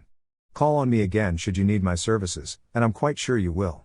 It has been a long time since any prey escaped my clutches. Naruto sighed in relief and grinned up at Tsubasa. How did they escape from you? I'm not entirely sure. One second they were there, the next they weren't. It might have been genjutsu. I'm just not sure. Well, I must be off. Remember to call on me if you need any more assistance. Temari and Naruto covered their faces when Tsubasa dispelled himself, forcing a giant wave of wind and smoke to cover them. Sanzoku anchored himself to the ground and covered his nose with his paws. Once the wind had died down, Naruto scooped the red panda onto his shoulder and wrapped his arm around Temari again. Let's go home.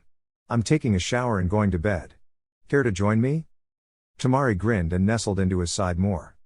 Oh, absolutely. 30. Gaara went home the following day, with instructions that once they had finished their mission of contacting the Eight Tails Jinchuriki, they were to report to Tsunade and then return home to Suna immediately. They really liked that order. They said goodbye to all their friends in Konoha and struck out on the road to Kumo. Jiraiya had been able to find the name of the mountain they should be looking for, one Mount Unraikyo. They would need to be careful on their trip to Kumo. Konoha was not well liked in that place, and Suna, as an ally, was about as welcome as a rat in a corn bin. They would need to be careful as well with the Jinchuriki. There was no telling if he was stable or not. Or if he would even accept their invitation. It was a long 6 days to Kumo, but it was refreshing for the two to be out on their own, with no one watching over them. Days were spent in idle chatter and plans for the future. Naruto was planning on starting on his house when they got back. He said it had been too long since he'd had his own place. Temari wasn't happy about that until a certain memory hit her. Naruto wanted her to move in with him. She excitedly asked him how long it would take, and he said less than a week. He'd been reading up on construction practices, and with his cage bunshine, it would be nothing at all. Plus, he'd save money doing everything himself. It was a sound plan. Temari just wanted Akatsuki to leave them the hell alone. Her whole life she had been unhappy, and when Gaara started acting normal, it had a snowball effect. She started to be genuinely happy for the first time in her life, and when Naruto came along, she could say it felt good to be a woman around someone, not just a hard-ass bitch.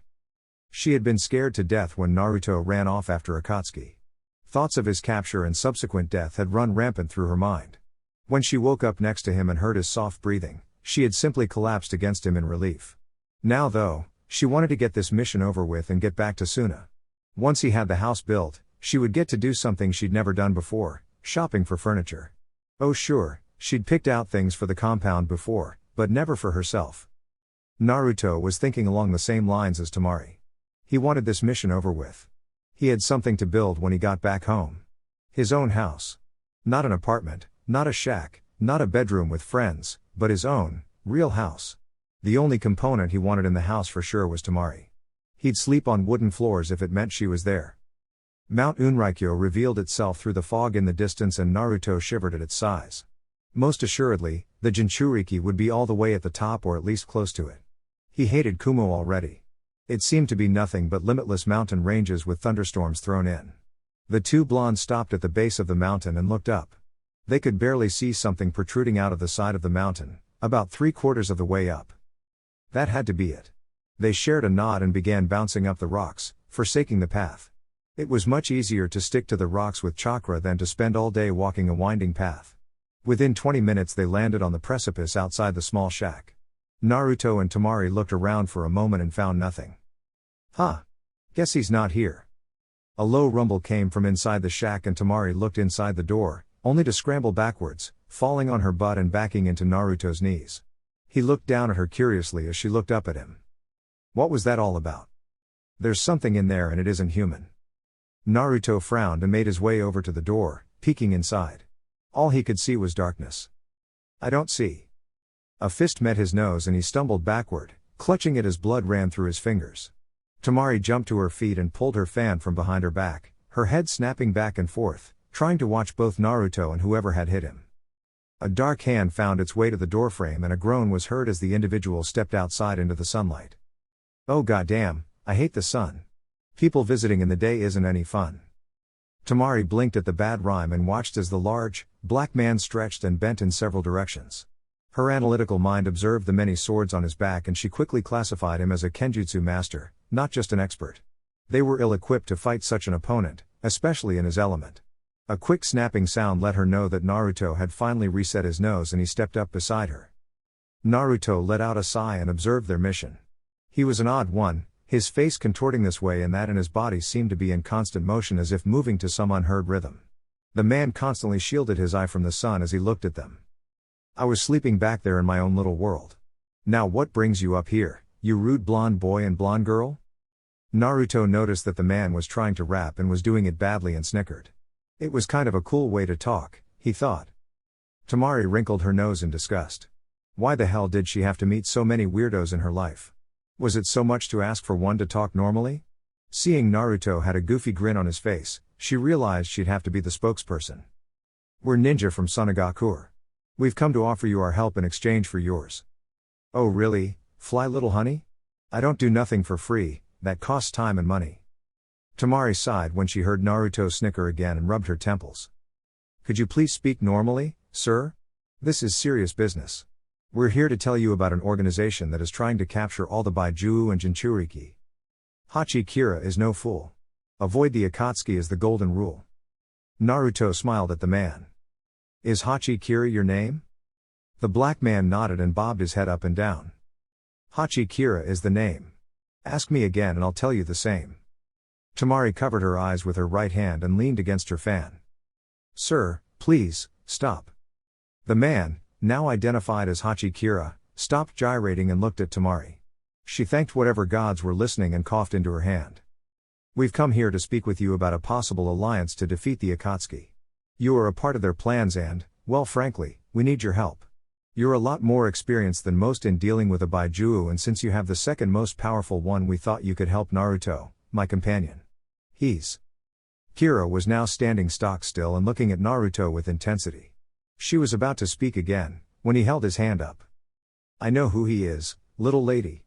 We've met once before, but neither of us knew what the other was. Naruto nodded his head. That Kumo bar, right? The one you got tossed out of for rapping badly while drunk? Kira's mouth turned up in a small sneer. They just don't appreciate good rhymes. Come inside, we'll talk there. The sun is murder on my eyes. Temari swung her fan to her back and set it into place. Will you stop rhyming and speak normally? Kira turned in the doorway and grinned at her. Does it bother you, little lady? Somewhat, yes. Then, yes, I'll rhyme. All the time. When I'm in a bind. When I'm in a line. Anything just to mess with your mind. Naruto and Kira both laughed as Temari grit her teeth and stomped her foot in annoyance. Naruto watched as Kira disappeared into the inky blackness and kissed Temari on the cheek. He's just doing it to annoy you, Temari. I think he likes you. You're probably the first woman he's seen in months. She huffed and followed him inside.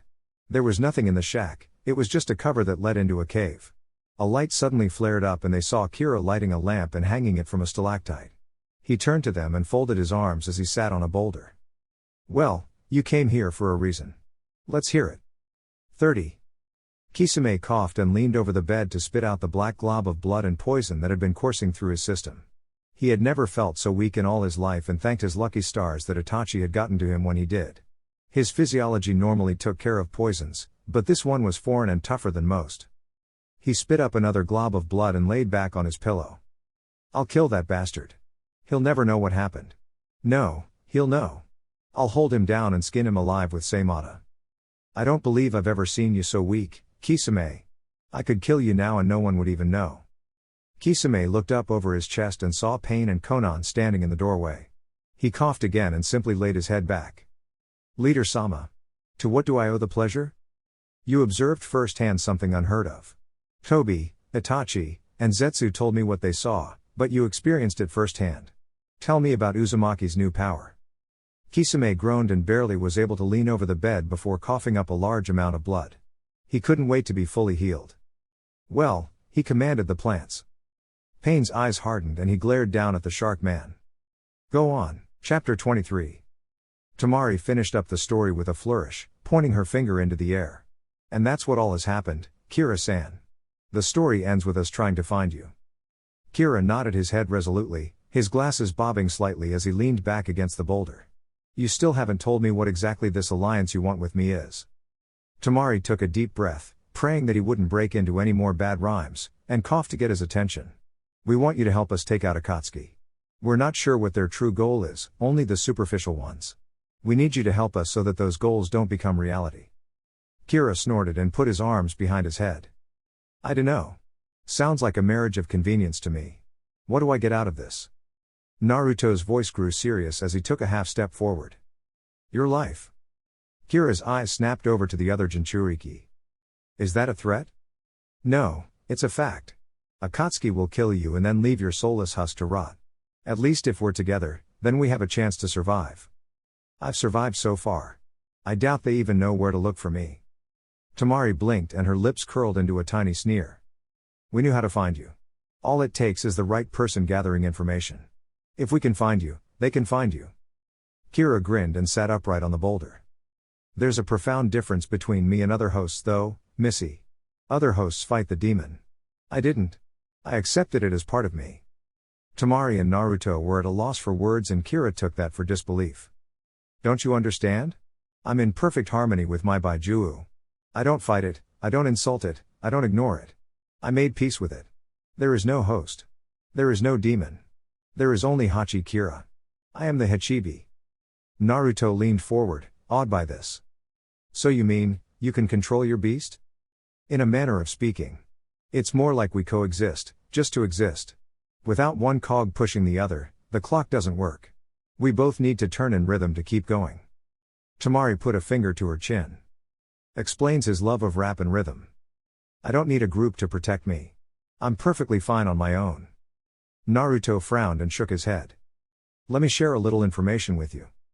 Kira leaned forward, his hands on his knees. There is a certain spider living in Suna, and the rest of the world, known as the Granddaddy Long Legs. It is a very small, unassuming spider that children play with and laugh at.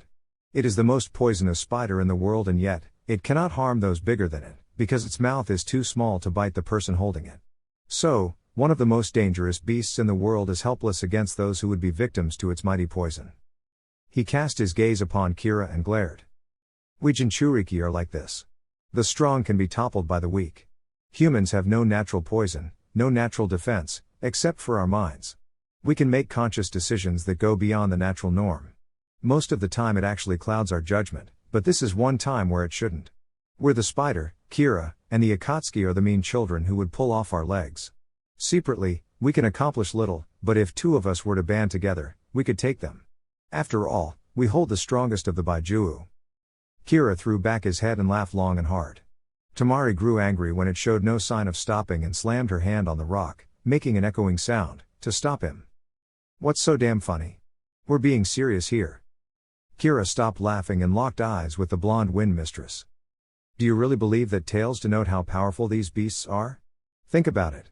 They're nothing more than chakra constructs. Shukaku was insane, but he could have easily been one of the most powerful Baijuu. His power to control sand was most formidable.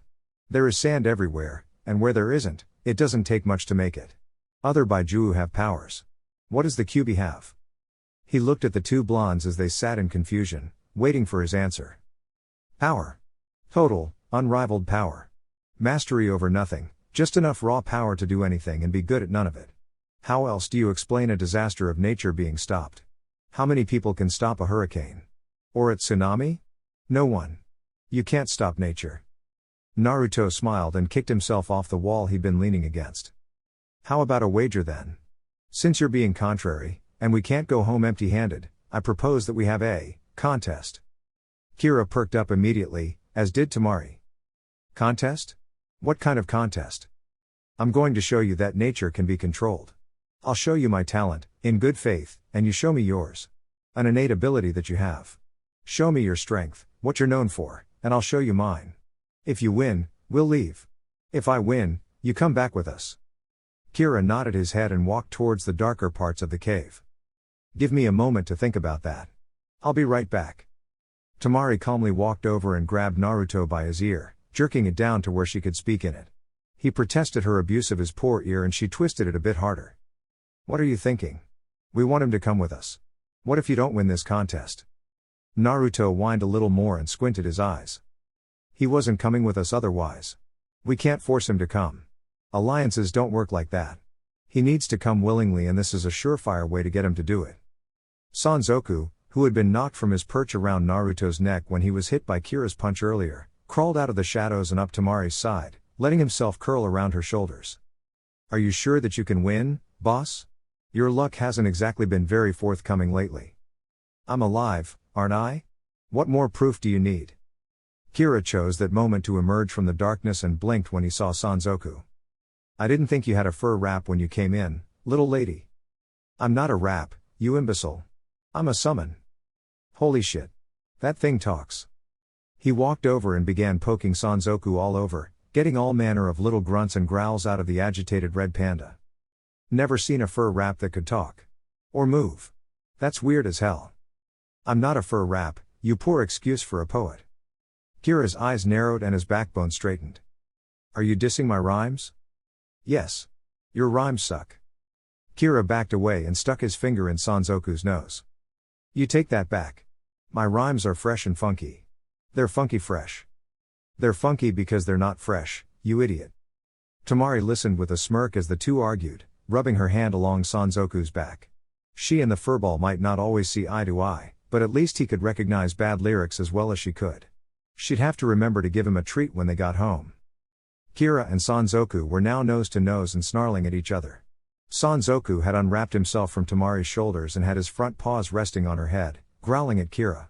Temari, for once, didn't mind since Sanzoku was belittling a man who annoyed her. Just admit that you're not any good at rhyming and I'll stop saying you suck. Well, you're so quick to pass judgment, why don't you bust out a rhyme, you freaking throw rug. I know I can't rap. I'm saying you shouldn't. Naruto sighed and stepped between the two. Sanzoku, be quiet. Kira, what is your decision?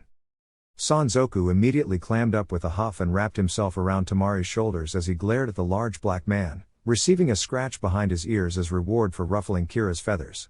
Kira blinked and turned his head to look at Naruto. Quite a presence you got there. What's your profession? Naruto grinned and cracked his knuckles. If you come with us, I'll tell you.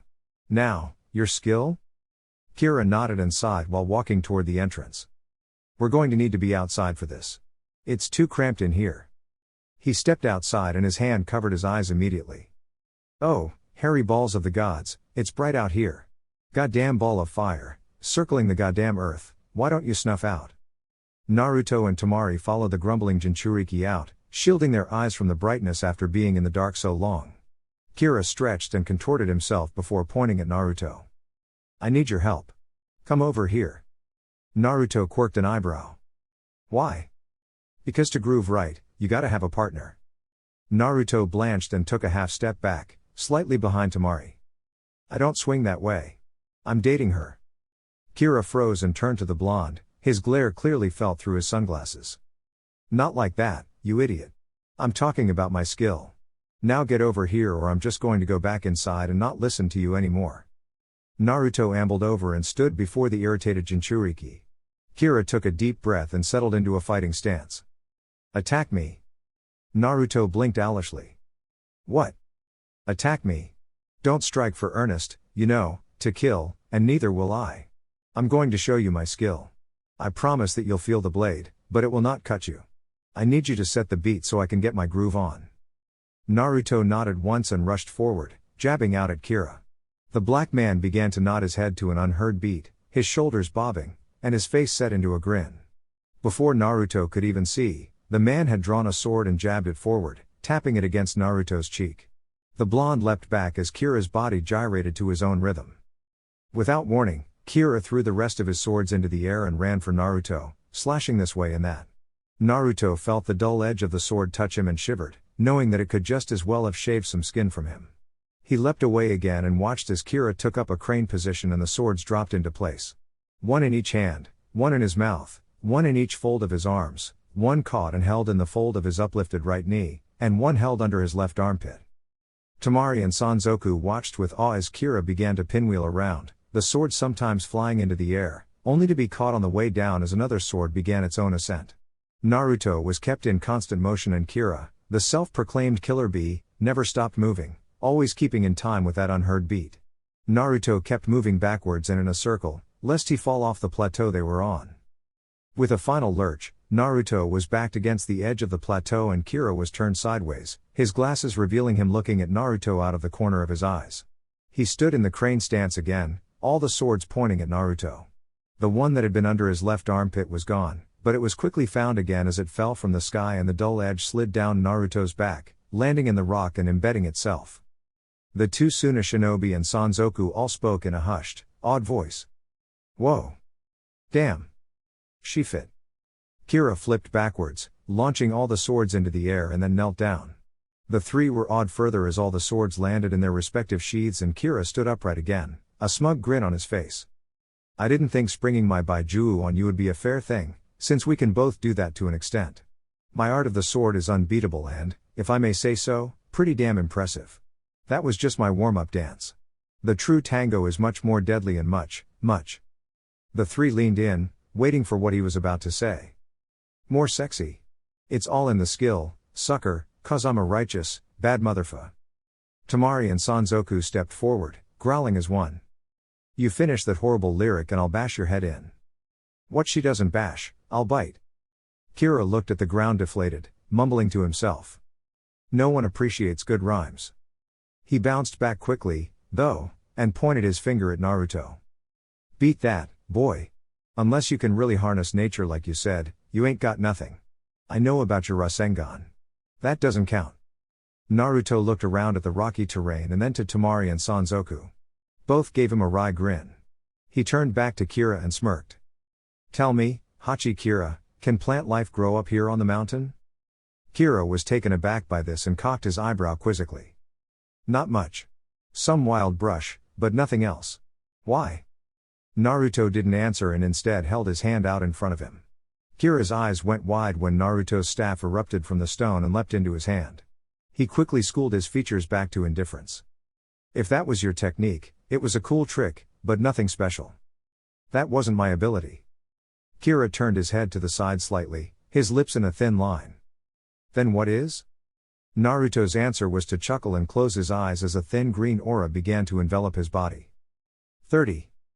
Kira sighed as they walked along the road back to Konoha, his hands firmly implanted in his pockets.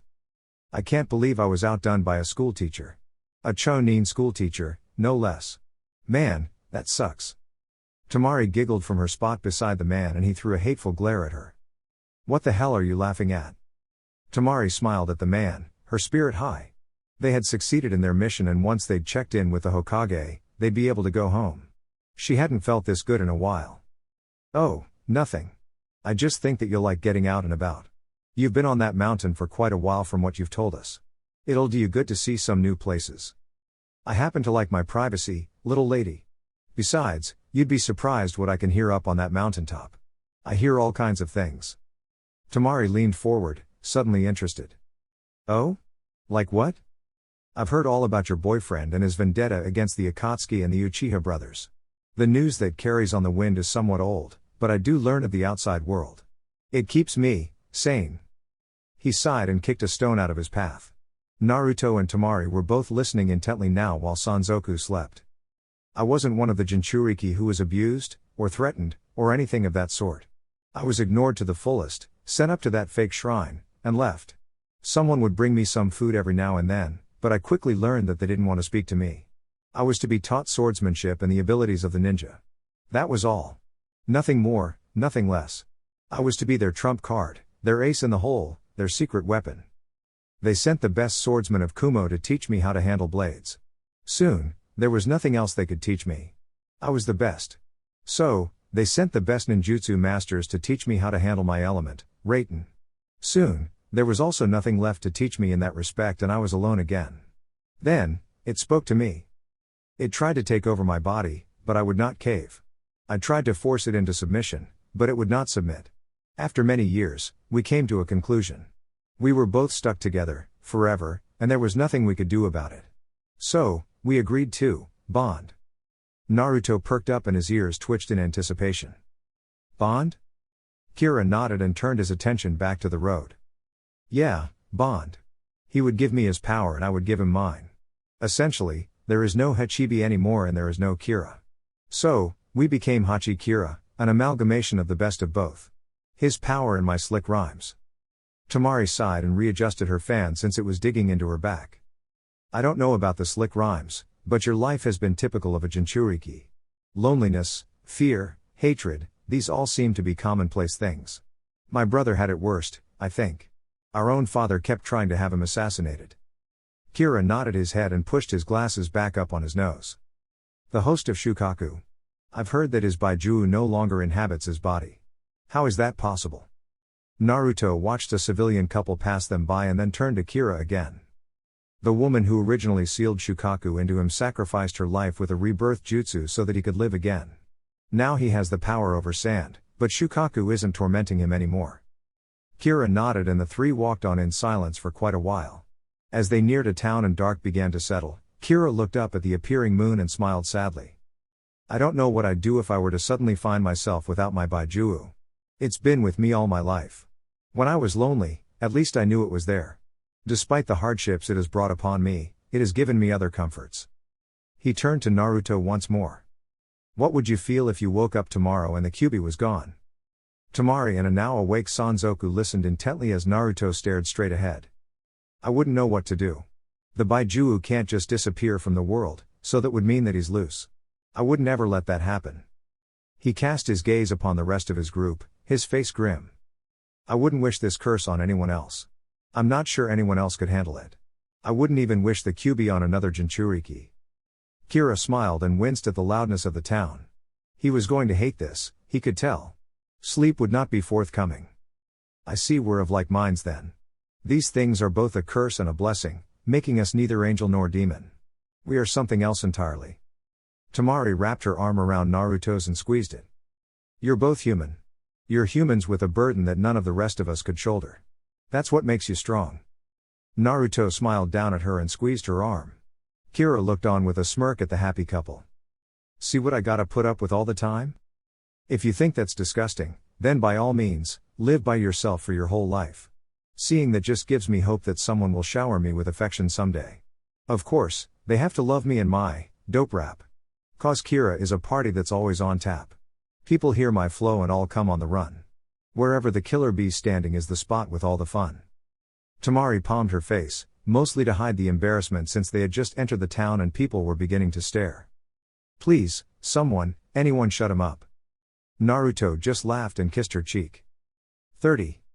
Tsunade sat at her desk, pondering on whether or not to risk taking a sip of sake, when she heard a familiar voice outside her door. I don't care what her schedule says. You open that damn door or I'll kick it in. Her secretary, a Chunin who was only recently promoted, sounded very angry. And I don't care who you think you are. You two are Suna shinobi and he's a shinobi of Kumo. I don't know who you think you are, but you aren't getting in without an appointment. Tsunade was just about to get up and let the Chunin know who was at the door, when the door to her office warped and bent suddenly before tearing off her hinges and flying right for her. Tsunade watched it come and flung her hand out, knocking the heavy oaken door aside and through the window, where it landed with a boom on the street below, sending bystanders scattering. She smirked when she saw what was on the other side of the door. Naruto stood sideways in the doorway with his hand outstretched, the remainders of the chakra from the Rasengan still wisping around his hands, as the Chunin stood gape-mouthed. You owe me a door, Naruto. Temari shook her head in exasperation and muscled her way around Naruto, dragging Kira with her. Tsunade raised an eyebrow as she looked the well-muscled man up and down. Kira caught that Tsunade was appraising him and grinned at her, waggling his eyebrows. So, you checking out ol' Hachi Kira, huh? Well, Hachi Kira only has one question for you, beautiful. Temari grimaced and held her breath. She prayed he wasn't about to look foolish in front of the Hokage. Do I make you randy? Dandy? Hope you got a sweet tooth, 'cause I'm sweet like. Temari clapped a hand over his mouth as Tsunade's eyes grew wide. Kira glared at Temari for ruining his flow and slowly closed his mouth. Tsunade regained her composure and leaned forward. What the hell was that? It's the way Kira talks. He has an affinity for rhyming in his speech. Tsunade looked at Naruto out of the corner of her eyes and then back to Kira. Please refrain from speaking like that in my presence. It's annoying. Kira sighed and hung his head in defeat. Nobody appreciates my rhymes. Naruto patted Kira on the back, consoling him, while Temari shook her head and addressed the Hokage. Tsunade-sama, this is Hachi Kira, the host of the eight-tailed beast. He's agreed. I was suckered. Temari sighed and continued on. Agreed to help us. At least, he's agreed to come to Suna with us. We'll figure out more there. Tsunade nodded her head and stood. Well then, I welcome you, Hachi Kira, to Konoha no Sato. How long will you be staying before returning to Suna, you three? One night. No need to alert Hinata. We'll just get hotel rooms tonight. We've been away from home for too long. Tsunade winced and averted her eyes to Naruto for a moment. He simply stared ahead, not seeming to care. A small, wistful sigh escaped her lips, which Kira caught. His eyes darted from one blonde to the next, storing that information in his head to ask later. Tsunade nodded her head and walked around the desk, enveloping Naruto in a hug. Come see us again later, brat. You don't have to be a stranger just because you live in Suna. Naruto hugged her back and let go, his arms falling to his side. His eyes locked with Kira's suspicious ones for a moment as he led the way to the door and held it open for the others. Let's get lunch, huh? I'm starving. 30. Naruto felt small all through lunch as Kira looked at him with new intensity. It seemed he had suddenly become a puzzle to his new ally that the man couldn't figure out. As they checked into their hotel, Kira grabbed Naruto before he could follow Temari into their room. She turned around, giving him a curious look, as he waved at her. I need to borrow your boyfriend for a minute. I'll give him back in a moment. Temari watched as the door was slammed in her face and turned to a bewildered Sanzoku, who sat on the bed. What was all that about? I dunno. That guy is weird as hell. I don't try to understand him. I agree. 30. Kira folded his arms and leaned against the wall, observing Naruto as he sat on the edge of the bed. What's this all about, boy? That cutie seemed to know you intimately. I thought you were a Suna shinobi? Naruto sighed and leaned his forearms on his knees, staring at the floor. I used to be a Konoha shinobi. Kira's blinked and shook his head. What? Are you a missing nin? Naruto chuckled. No. Nothing like that. I asked for a transfer. You see, I had some grievances against the Council of Konoha that couldn't be ironed out, so I asked to leave. The Kazekage is a friend of mine, so it wasn't all that hard. Kira's eyes hardened and he glared at Naruto. Who are you really? I know you're a Jinchuriki, I know what you hold. But, who are you? You're obviously an important person. Naruto sat silent for a few moments before locking eyes with his new ally. I'm the self-disowned son of the Yondaime Hokage. My name at birth should have been Namikaze Naruto, but I refused to go by it. Instead, I was given my mother's maiden name and it's what I go by to this day. Kira whistled appreciatively. The son of a Kage, huh? That's a hell of a pedigree, kid. Yeah, it is. But I didn't live up to it earlier on. I wasn't the most well-liked person. No one truly wanted anything to do with me. Unlike you, who was raised to be a weapon and taught how to defend yourself, my village left me hanging out to dry. Kira perked up at that. You mean, they didn't train you to be a weapon? Naruto shook his head. Nope. Unlike most Jinchuriki, I think they honestly wanted me to die. If I had any skill, any way to protect myself, that would mean that the Kyuubi could live on another day. But, you're Makuten. It's not Makuten. It's a force of nature that only I can control. I have complete power over plants. I can make them grow anywhere and I can grow anything. It was a power I was appointed with, unlike the Kyuubi. I was chosen for the green. But what is it? It was an awesome power and I felt little to no chakra in it. That's because it is nature. I'm not creating jutsu, I'm creating life. You should see what I've done with Suna. Kira nodded his head and the room fell silent again until he spoke up once more. Even with a different background, even if we weren't all treated the same, it all comes back to one unforgivable truth. He and Naruto looked at each other with understanding. No one wanted us. Kira nodded his head and looked out the window. Yeah, no one wanted us. The two fell silent again, listening to the birds outside the window as they chirped merrily. You can go back to your woman now, Naruto.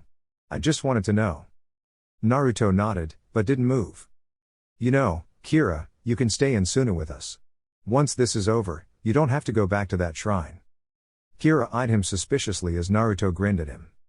If you like caves so much, there's a cave on my property. I'm sure the raccoons wouldn't mind sharing it with such an awesome dude as yourself. Kira chuckled at that and sighed. Maybe. We'll have to see what happens. Our future isn't looking very bright right now. I know a girl who would love a guy like you. Open, honest, muscular, talented with his mouth, so to speak. Kira quirked an eyebrow and grinned lecherously. Oh yeah? What's her name? Naruto grinned devilishly and drew the woman's outline in the air. Urameshi Kari. Kari and Kira, I like that. It's easy talking to another Jinchuriki, isn't it? Like talking to someone you've known your whole life. Now, tell me a little more about this Kari. 30. Temari looked up from her book when Naruto walked in, Sanzoku curled up beside her, snoring away. Hey, babe. What was that all about? Kira wanted to know who I was. He leapt onto the bed, landing hard, and sending Sanzoku flying into the air. The red panda snarled and launched at Naruto, who caught him by the nape of his neck, narrowly avoiding his claws, and held him at arm's length until Sanzoku calmed down. Temari giggled as he gave the summon a stern stare. Are you gonna be good now? Yeah. Naruto sat him down beside him and Sanzoku curled up on his pillow, growling softly at the blonde man. Temai snuggled into his side and went back to reading her book as he wrapped an arm around her. What you reading? Oh, a book on cooking. I figure if we live together I can't let you cook all the meals. Tama-chan? Remember the last time you cooked? It tried to come to life. Gaara had to kill it with his sand. We ate out that night. It wasn't that bad. Temari. It growled at Kankuro. Everything growls at Kankuro. It tried to bite Gaara. Lots of things dislike Gaara. It bit me. You probably deserved it. Naruto sighed and took the book out of her hands, holding it over his head as she reached for it. Hey! Gimme that back. No. Leave the cooking to me. Temari folded her arms and leaned back against the headboard. Then what am I supposed to do around the house? Naruto grinned and kissed her on the lips. Look pretty. Temari grinned into the kiss and caressed his cheek with her left hand. I guess I can handle that. Trying to sleep here. Then go sleep with Kira. I'm sure he isn't making any noise. I'll just go sleep in the bathroom. Temari giggled as he shut the door behind him and turned back to Naruto. Now, where were we? 30. The trip to Suna was not a fun one. Kira grumbled the whole way, complaining about the heat as they crossed the desert and the overall brightness of the sun. Temari was quickly losing her patience and Naruto, he just wanted to be at home and away from at least one grumpy person. He knew he could calm Temari down at least. Temari was just about on her last nerve when they topped a dune and she cried out in happiness. There it is. Sunagakur. Home. Kira squinted his eyes and shielded them from the sun with his hand, looking out over the shimmering sand. Well I'll be damned. There really are trees inside the walls. And grass growing around the walls themselves. I gotta see this. Temari grinned and took off again, calling over her shoulder. Wait till you see the property. 30. Unfortunately, such pleasantries had to wait as they had to report into Gaara. The three stood before the redhead as he eyed them all. I don't believe there has ever been a gathering of more than 2 Jinchuriki in any such manner. This is a momentous occasion. Kira dug in his ear boredly. Yeah. Where's the nearest bar so I can get a drink? I'm parched. Gaara snorted and a small smile crossed his face. You're just like Naruto, always worried about your next meal instead of what's important. You three go rest and see me in the morning. We'll do this then. Naruto, Temari? The two turned in the doorway and Gaara closed his eyes as he nodded his head toward them. Welcome home. We all missed you. The two blondes grinned and led Kira out. Where are we going? My property. You'll love it. 30. He did love it. Temari and Naruto watched as Kira bounded around the place like a little kid, sampling all the fruits and drinking from the stream. He finally ran back over, his face set in a wide grin. Show me where I'll be sleeping tonight. Temari cocked her head to the side. Are you sure you'd rather not sleep at a hotel? We can arrange accommodations. Kira shook his head and Naruto led them to the cave. Wait here. I'll need to ask the caretakers if they will let you stay. He didn't wait for their answer and walked inside into the main chamber and knelt on his knees, a feeling of calmness and peace washing over him. Caretakers, I've come to ask a favor. 2 raccoons, slightly above the average size, waddled out of the shadows, gold and blue vests adorning their bodies. The female of the two sat on her haunches and clasped her paws together. What do you need, Naruto-sama? Ask, and we shall try to grant it. I need you to let a new friend of mine stay here. He is a Jinchuriki as well and is used to living in caves. I thought he would be more comfortable here. The male nodded his head and clasped his paws together as well. Bring him here, that we may see him and determine his intent. Naruto nodded and rose, walking back to the entrance and motioning for Kira to follow him. Temari was miffed that she had to stay put, but her mood lightened when the kits came out to play with her. Kira followed Naruto into the chamber and knelt beside Naruto. He felt a sense of calm wash over him and closed his eyes. This room, it's mystic, isn't it? Yes, it is. Welcome, Hachi Kira. Please remain still so that we may determine if you can stay. Kira sat motionless, his eyes closed, and allowed the 2 raccoons to pull his arms away from his body until he sat as if receiving a blessing.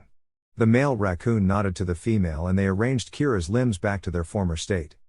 He is not the purest being in the world, but we will allow him to stay. Perhaps while he stays here, he can find peace with himself. He may stay in the main chamber. The kits will see to it that he isn't lonely. Kira nodded his consent and was about to rise when the female raccoon pulled on his hand. Stay. Let the energies flow over you. By morning, I promise, you'll feel right as rain. Kira bowed his head to the raccoons and spoke to Naruto as he settled into a lotus position. I shall see you in the morning. I feel like I can almost touch heaven here. Naruto chuckled and rose to his feet, bowing to the raccoons. Thank you, caretakers. I'll bring you something good to eat on my next trip to the sea. Thank you, Naruto-sama. We appreciate it as always. Carry on in your mission. Do not falter. He nodded and walked out, casting one look back at the prone Kira, who sat as unmoving as a statue. The kits squealed happily when they saw him and Temari stood, the one who liked her hair, or was it a different one? She couldn't tell since they all looked the same, planted firmly atop her head. Naruto leaned forward and kissed her. Come on. Let's go home. We have a lot to do tomorrow. What's tomorrow?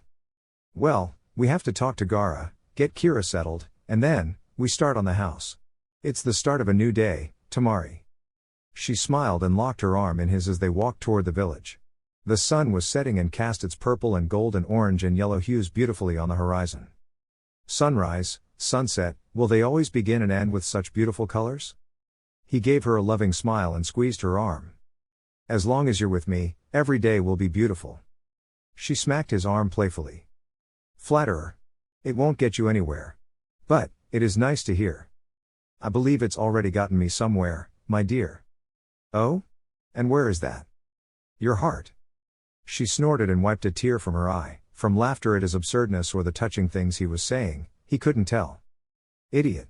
I fell for you because you were like a little puppy. I just couldn't kick you away. And now? She grinned evilly. Well, now I have the puppy on a leash and he'll do whatever I tell him. Why let go of such an obedient pet now? They both laughed and walked onward toward the compound until Temari spoke up again, humor in her voice. You know, a leash sounds. Don't even think about it. Chapter 24. Kira stretched lazily as he looked around the cavern, its multifaceted gem-like surface throwing prisms of light everywhere. It made for quite the surreal experience, one he could continue to live with for quite a while. Unfortunately, he had to meet the Kazekage, hang out with Naruto, and, to his unbidden glee, meet a supposedly hot chick named Urameshi Kari. Yep, life was good for ol' Hachi Kira.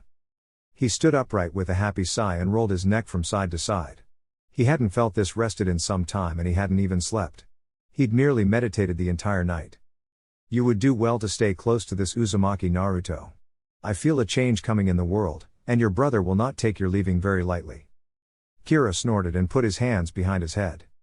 My brother is of no consequence at the moment. My students should be able to take care of protecting Kumagakure in my absence. Besides, who the hell would want to invade that place? The eight-tailed ox rolled its eyes. Be that as it may, there is a revolution coming and you will be instrumental in it, as will I. The boy who holds the Kyuubi will be the catalyst for all this. Take my advice and stay beside him. Before Kira could reply, the ox faded into the background of his mind, content with having said its piece. The bearded man hated when his beast did that, but it was eccentric as well as powerful. He'd learned to put up with its nonsense over his years as its host. A faint sound echoed in from outside the cave and Kira stiffened, turning his head slightly to catch the noise better. It sounded like people shouting and hammers knocking against wood. He could only suppose it was Naruto. He slowly padded across the crystal floor and cursed inwardly as the sunlight bounced off the entrance and into his eyes. With a readjustment of his glasses, he stepped out and put a hand over his brow to help shield him from the accursed light. The world was a blaze of white for a moment before his eyes adjusted to the searing desert sun. He blinked, letting the moisture wash away a grain of sand that had gotten under his glasses, and gaped at the scene before him. To his right were literally hundreds of Narutos, performing various tasks as they prepared the foundation of his soon-to-be house for the walls. He watched in awe as they brought stones from a quarry over a mile away in scrolls and deposited them on the ground before heading back for more. Several Narutos waited for the stones to hit the ground before measuring out the desired shape and thickness of the foundation and cutting them with wind chakra. All of this was done under the watchful eye of a local stonemason, who observed the proceedings with great interest. He would shout at the Narutos when they cut the stone wrong and help them lay the tiles in the correct places. They already had half the foundation done on a very large home. Straight ahead, he could see several Narutos working on cutting down trees and dragging them to an empty site, where even more waited to trim the branches off and slice the tree into lumber for the frame. He marveled at the use of wind chakra in such an unorthodox way. He marveled even more when, for every tree that he cut down, Naruto would raise another from the ground. With a final twist of his head to the left, he saw what he guessed were Naruto's students, running drills and exercising under the watchful eye of yet another Naruto. It amazed him that the blonde could do all these things and still show no ill effect. The fact that he apparently used none of the Kyuubi's chakra to do it made it all the more astonishing. Enjoying the sights, Kira? The bearded man glanced upwards and saw 4 shadows covering his exit. He cautiously stepped into the sun and shielded his eyes again as he looked upward. He recognized Temari and Naruto's outlines, but he didn't recognize the other two. A flash of teeth brought his attention to Naruto's face as he grinned at his newfound ally.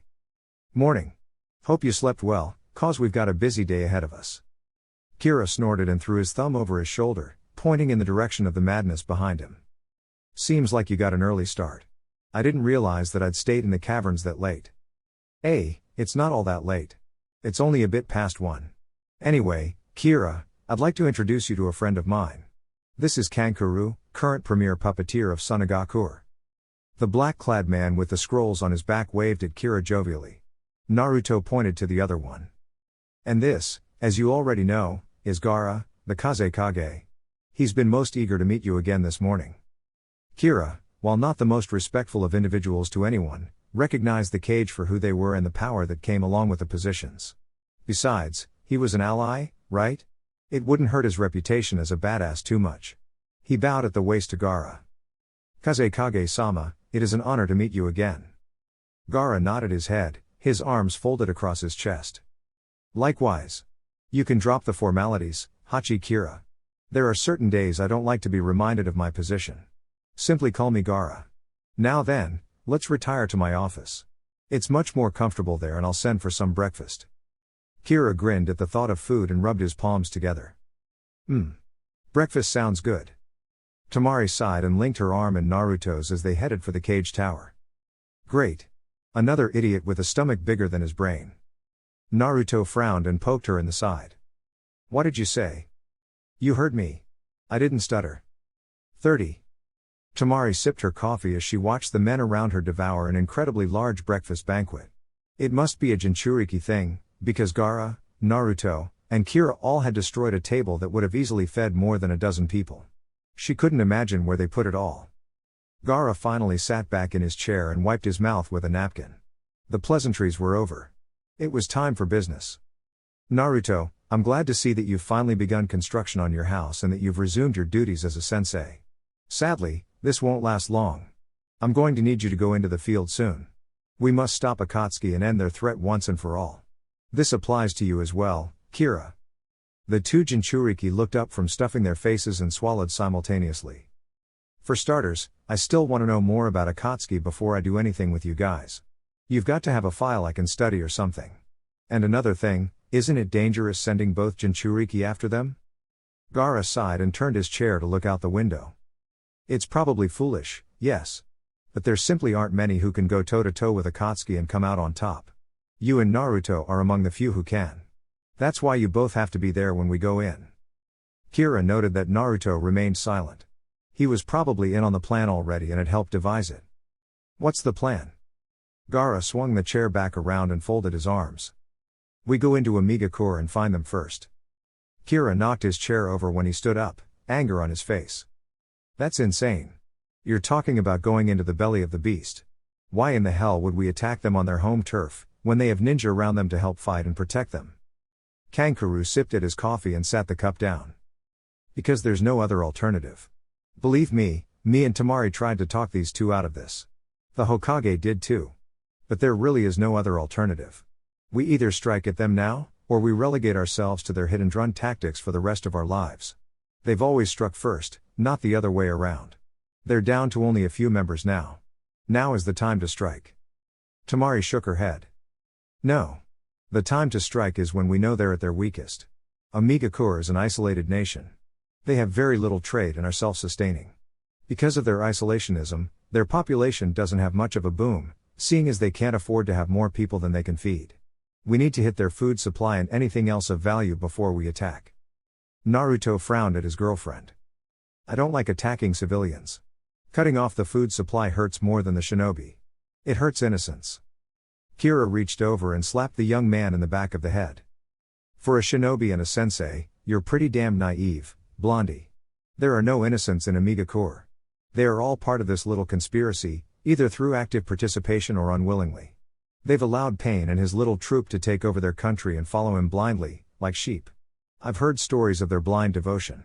They rush in without thinking, glad to die in the service of their god. The Suna ninja stared at him, curious as to how he knew all that. Naruto voiced their unbidden question. Kira scowled as he spoke.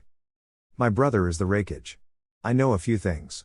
I suppose I left out that little detail when I gave my backstory, huh? Naruto grimaced and sat forward in his chair. Yeah, you did. What else haven't you told us? Kira snorted and took a bite out of a mango, savoring the taste. Sweet. Yeah, my brother's the Reikage. It's not like we have a great relationship though. He's my brother and I love him. He loves me too. But we don't like each other. I stay up on that mountain unless I'm needed and no one ever comes to visit. He has a couple jounin watching me at all times, but those idiots are incompetent. The only people I've ever had a good relationship with are my students. Naruto quirked an eyebrow and smirked. Students? And you made fun of me? Kira sneered as he took another huge bite of his fruit. My students are masters of the sword due to my training, not snot-nosed little brats in an academy. You can't really compare the two. Naruto growled and sat upright in his seat. My students are more than likely the best prepared children for ninja life in all the elemental countries. I'm teaching more at a time than you besides. Kira sneered and leaned his right elbow on his knee. Well, my students are the best jounin in Kumagakure besides the Reikage and myself. Gaara's-san suddenly found both of their mouths, clamping down and preventing them from speaking. This isn't a pissing contest over who has the better students. You are both sensei, act like it. We have more important matters to attend to besides. The two Jinchuriki glared at one another before nodding and turning back to face Gaara. Temari glared at Naruto and pinched his side, making him jump. What? He started it. Temari grabbed his ear and jerked it down to her level. I don't care who started it.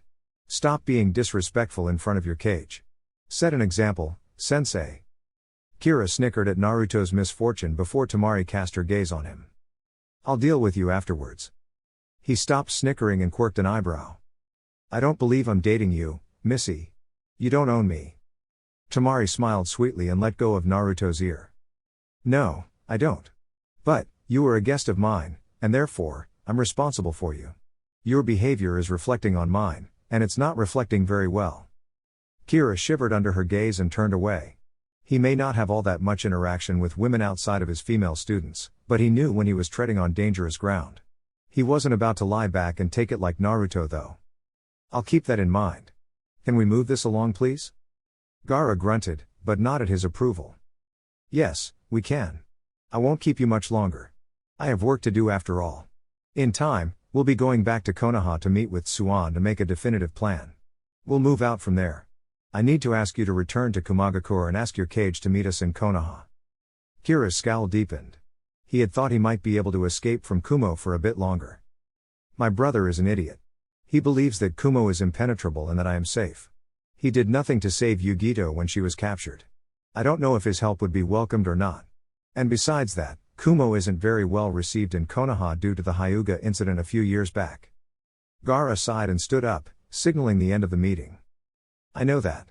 But these are different times. We're talking about a threat that will encompass all the elemental countries.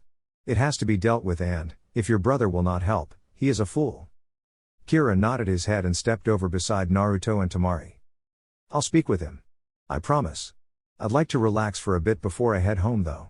It's a lot nicer here in Suna than I had heard. Gaara waved them off with his hand as he picked up a report. Thank Naruto for that.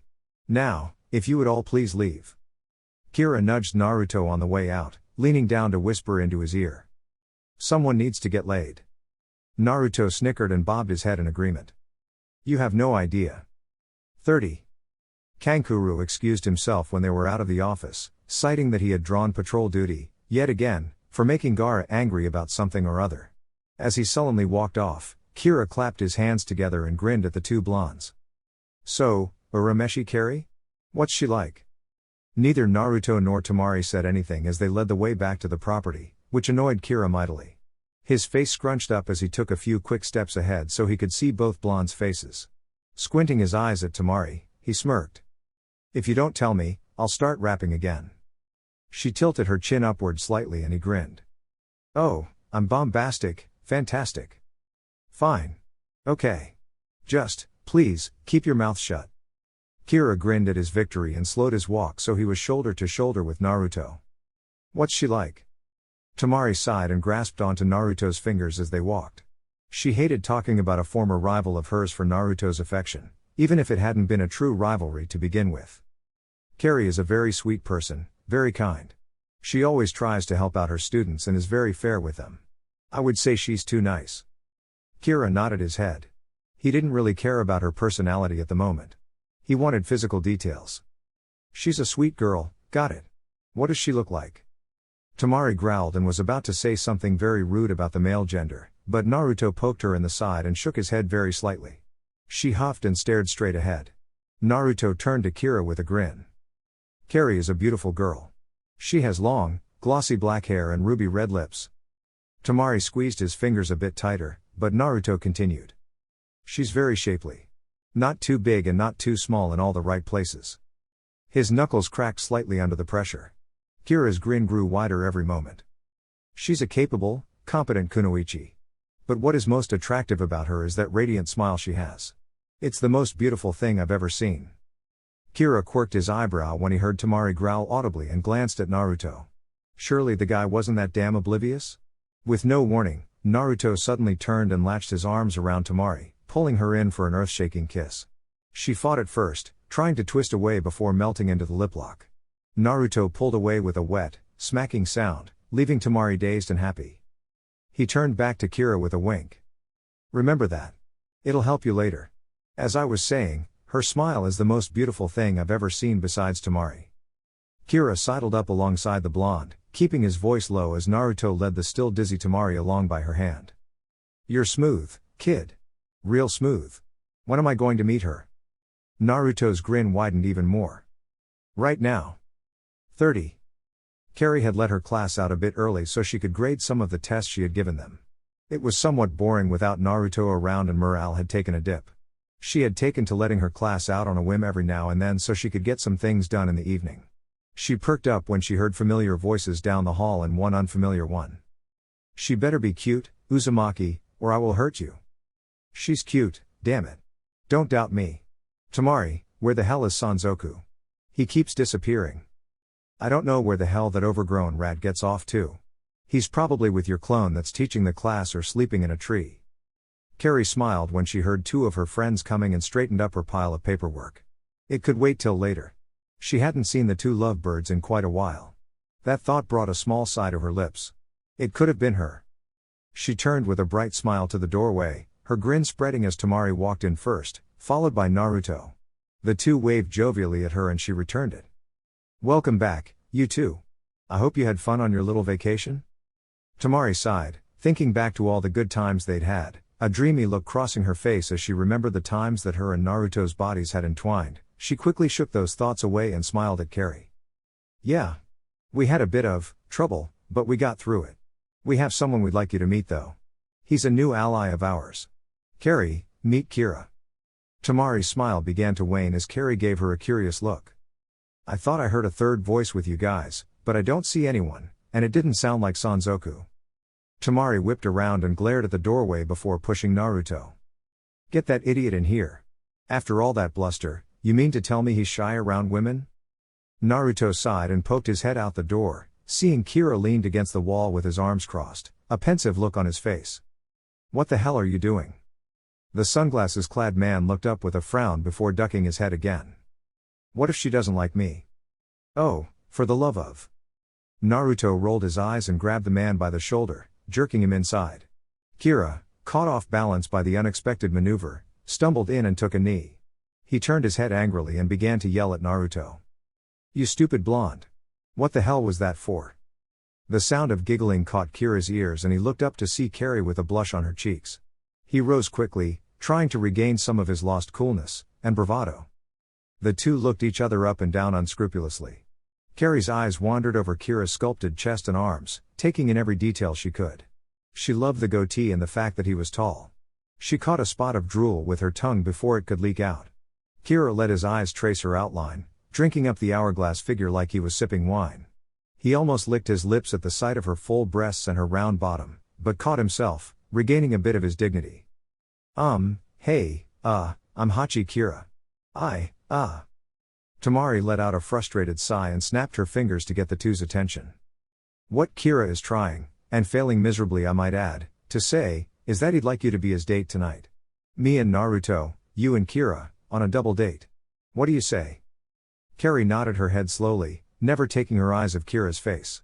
The giant rubbed the back of his head sheepishly and started to say something else, but Temari pushed both him and Naruto to the door.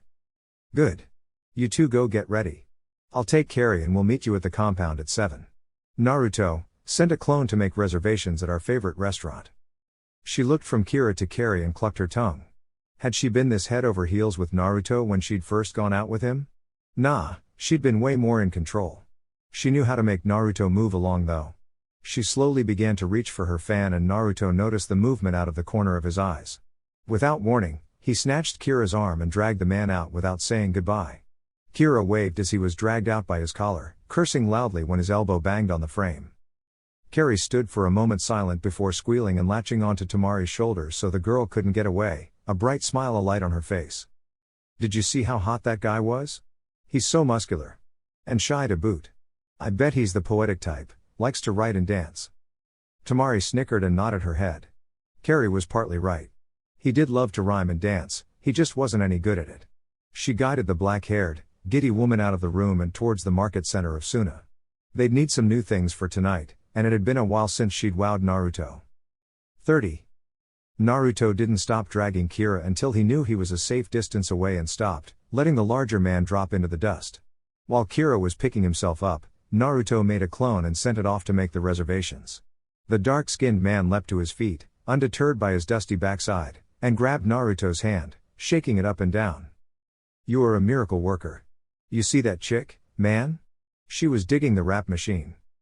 Naruto chuckled and wrenched his hand out of Kira's mighty grip. Yeah, I'm the greatest.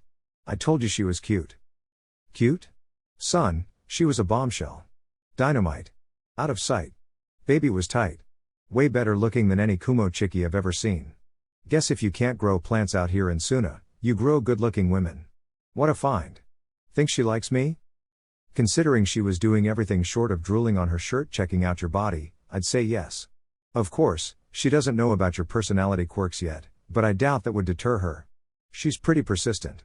Now, come on. We've got to get you something to wear this evening.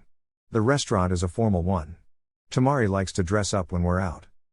Kira stopped and looked down at his clothing, before narrowing his eyes at Naruto.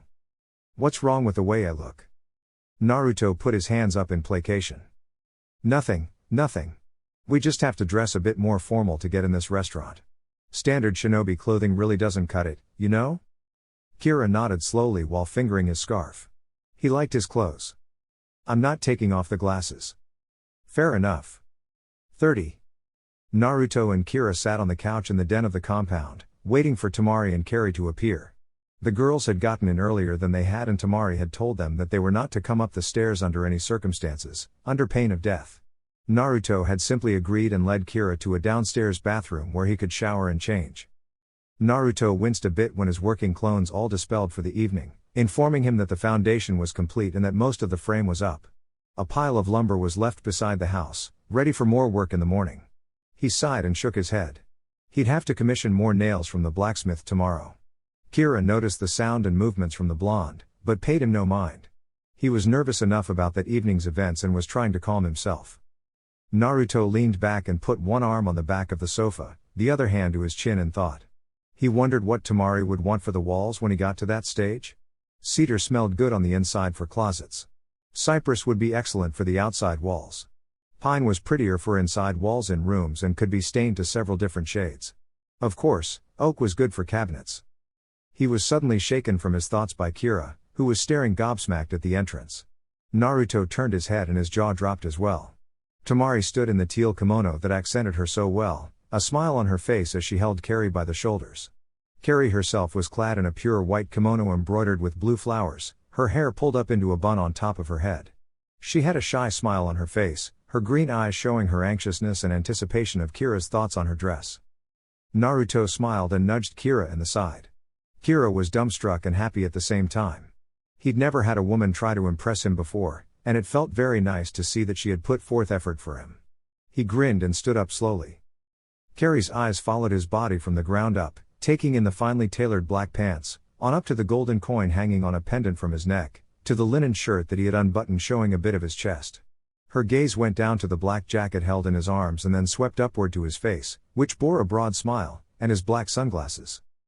Temari and Naruto stood to the side, his arm around her waist and her leaning into his side as they watched the prospective lovebirds entrance each other. Their jaws threatened to unhinge when Kira bent at the waist and brought Carrie's hand to his lips, kissing the knuckles, and bringing a blush to her lips. What majesty the gods hath wrought, what wondrous things untold. The night is young, the future air bright, the present surely gold. Temari blinked and looked at Carrie's face. The woman looked as if a fire had alighted itself upon her cheeks as Kira stood upright again, a wry smile on his face. Carrie took her hand back slowly and gave him a shy smile. That was beautiful. Are you a poet? The spoken word is mine to command, like a ship's captain upon the sea. I normally rap, or rhyme as I call it, though most say it does not suit me. Temari finally collected her thoughts and stepped forward with a grin. You should write poetry instead of those stupid raps you always try. You're much better at classical wordplay. Kira frowned a bit and crossed his arms. I like rapping better. Although I'm extremely good with writing poetry, rhyme is rhyme no matter the rhythm it is set to. Perhaps it's merely the fact that the beat in your head doesn't match up to what you want to say, or you just suck at rap. Hello, Carrie-san. While Carrie smiled and waved back at the red panda, Kira growled at the newly appeared Sanzoku and kicked out with his foot, missing the summon by mere centimeters. No one asked for your opinion, rat. And where the hell have you been all day? Around. I visited the caves to make sure you hadn't defiled them. You little. Naruto scooped up Sanzoku by the nape of his neck and brought him up to eye level. Now, you two. Sanzoku, we're going out for the evening.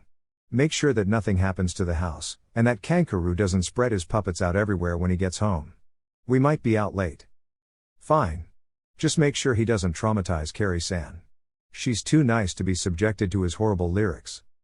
Carrie giggled and latched onto Kira's arm to prevent him from strangling the red panda. I happen to like what I've heard so far. His rapping can't be all that bad. Sanzoku shrugged as Naruto sat him back down. Your funeral. Don't say I didn't warn you. Temari clapped her hands together and got everyone's attention. Okay, everyone outside. Let's go get something to eat. 30. Dinner went amazingly well, all things considered. Kira didn't try to rap, Carrie was a perfect lady, and Naruto and Temari didn't have to moderate. All in all, it was a successful date. The two couples walked along, chatting with each other on the way back to Carrie's house. Temari's arm was linked with Naruto's and Carrie giggled whenever Kira flexed a muscle. Naruto and Temari were pleasantly surprised by Kira's attitude. They had expected him to be as uncultured and as uncouth at the table as he was in his day-to-day mannerisms. Kira had proven them wrong the whole night long, charming everyone they met with a sharp wit and silver tongue. When Naruto pulled him aside at one point and asked what he was doing, he merely grinned. I'm doing what I do best. Bullshitting. Naruto had blinked and then shrugged, accepting it for what it was. Kira was really good at bullshitting with other people. The night came to a close though and they stopped in front of Carrie's house to drop her off. Kira walked her to her door and they awkwardly stood there, illuminated by the moonlight for several minutes. Carrie finally sighed and looked up at the bright, round moon. Alas, the night is waning now, the evening over, the moon so high. Part ways we must, the poet and lady, but ne'er shall I cry. For the morning sun a new day brings and possibilities will abound. Come find me on the morrow, O poet sir, the school is where I'm found. She pulled on his collar, bringing him down enough so that she could place a chaste kiss on his cheek, before releasing him. Let's do lunch. Good night, Hachi Kira. Kira watched with wide eyes behind his glasses as the door shut and made his way back over to the two blondes, a broad smile on his face. Temari and Naruto waited for him to stand beside them before walking again. Naruto cleared his throat and cut his eyes to the larger man. So? Kira grinned and looked up at the moon. She's a poet too. I think I'm in love. Temari snorted and tightened her hold on Naruto. You'd better have a couple more dates before you fall head over heels, lover boy. You're going back to Kumo, you know. Kira sighed and his head dipped a little bit. Yeah, but it'll be fun until then, at least. Besides, it's not just me who should enjoy the days ahead. It's going to get dangerous for us all. The rest of the walk was filled with silence, all three contemplating their next course of action in the future. 30. 2 weeks later, Kira left Suna and made his way back to Kumo to talk with his brother. Naruto heard him mumble something about taking his punishment, but blew it off as the ramblings of a man upset at having his vacation cut short. He chuckled as Kira took off across the desert, wrapped up like a mummy, his cursing of the sun and the heat wafting back over the sand. Naruto turned back to the village and made his way to Gaara's office. He spoke with Gaara about when they would go to Konoha to have the talks with Tsunade about the invasion and left shortly afterwards. He was almost finished with the exterior of the house and was about to start on the interior, but he wanted Temari's input. After all, she'd be there just as much as him. He stood still, watching as his clones finished the last touches on the outside of the house, fitting the glass for the windows, sealing up any cracks between the boards, and making sure there were no weak points in any of the structure. He flopped to the ground beneath a tree and held his chin in his hands. The clones all padded up to him and formed rows while one saluted. Exterior of Manor Uzumaki completed, boss. What do we need to do next? Naruto glanced up by cocking his head and clicked his tongue. Well, you guys went and bought enough wiring and piping yesterday, right? A resounding high permeated the clearing. Good. Then some of you get started on the wiring. The rest of you plumb the house. Make sure you use the appropriate size for sewer pipes. One of the clones snickered. Aw, come on, boss. Surely you can't drop a log that would stop up some small piping. Naruto glared at the clone and it was suddenly wrapped in thorny vines, yelling in pain before it exploding in smoke. The other clones gulped and turned back to the original. Anybody else want to be a smartass? Every blonde head shook vehemently no. Good. Get to work. I want this thing wired and plumbed by nightfall. The clones scrambled off towards the house, eager to get away from their disgruntled creator. Naruto sighed and closed his eyes, only to feel two familiar arms wind around his shoulders. Isn't arguing with yourself the sign of a sick mind? Naruto leaned back into the embrace, but kept his eyes closed. Everyone knows I'm crazy, so it's okay. Besides, I punish myself when I get out of line. Temari leaned against his back and nuzzled into his hair, the warm morning sun and the shade of the tree they were under making it difficult to keep her eyes open. There are so many layers to that it would make a psychiatrist cry. Naruto. How long until you finish the house? Naruto pulled her around to the front and leaned back against the trunk of the tree. Temari settled in between his legs and laid against his chest, the soft rhythm of his heart lulling her to sleep. It won't be long now. The clones are going to start working on the wiring and the plumbing today. Should be finished by this evening. Naruto looked down at her, smirking as her head began to dip and roll. I need your help with the interior though. I have no idea what you'd like. Temari's foggy brain seemed to latch onto that single statement and she rolled her head back to look up at him. You mean, I get to pick the inside? Naruto nodded and winced at the squeal. Temari wriggled in glee in his arms, fidgeting like a child on a sugar high. Oh, this is so exciting. I've got to pick paints, furniture, flooring. I'm going to need Carrie's help with this. Naruto tightened his grip on the wiggling girl and lowered his head to whisper in her ear. I take it you've never done this before? Are you kidding? The compound has always been the way it is. The furniture has always been there, it's always been the same color, and we can't take or bring in anything new besides tools and clothes. I get to pick out the color for my room, right? Naruto snorted and pulled her back against him again. You can choose whatever you like, Temari. I'm not one much for interior design, so I'm leaving that to you. But, my study is mine to do with as I please. The rest is all you, just don't go overboard. He leaned back and closed his eyes, listening to Temari's giggles become quieter and quieter until she fell asleep. Soon enough, times like these would be totally gone unless Akatsuki was defeated. If that could be accomplished, then their world could have peace.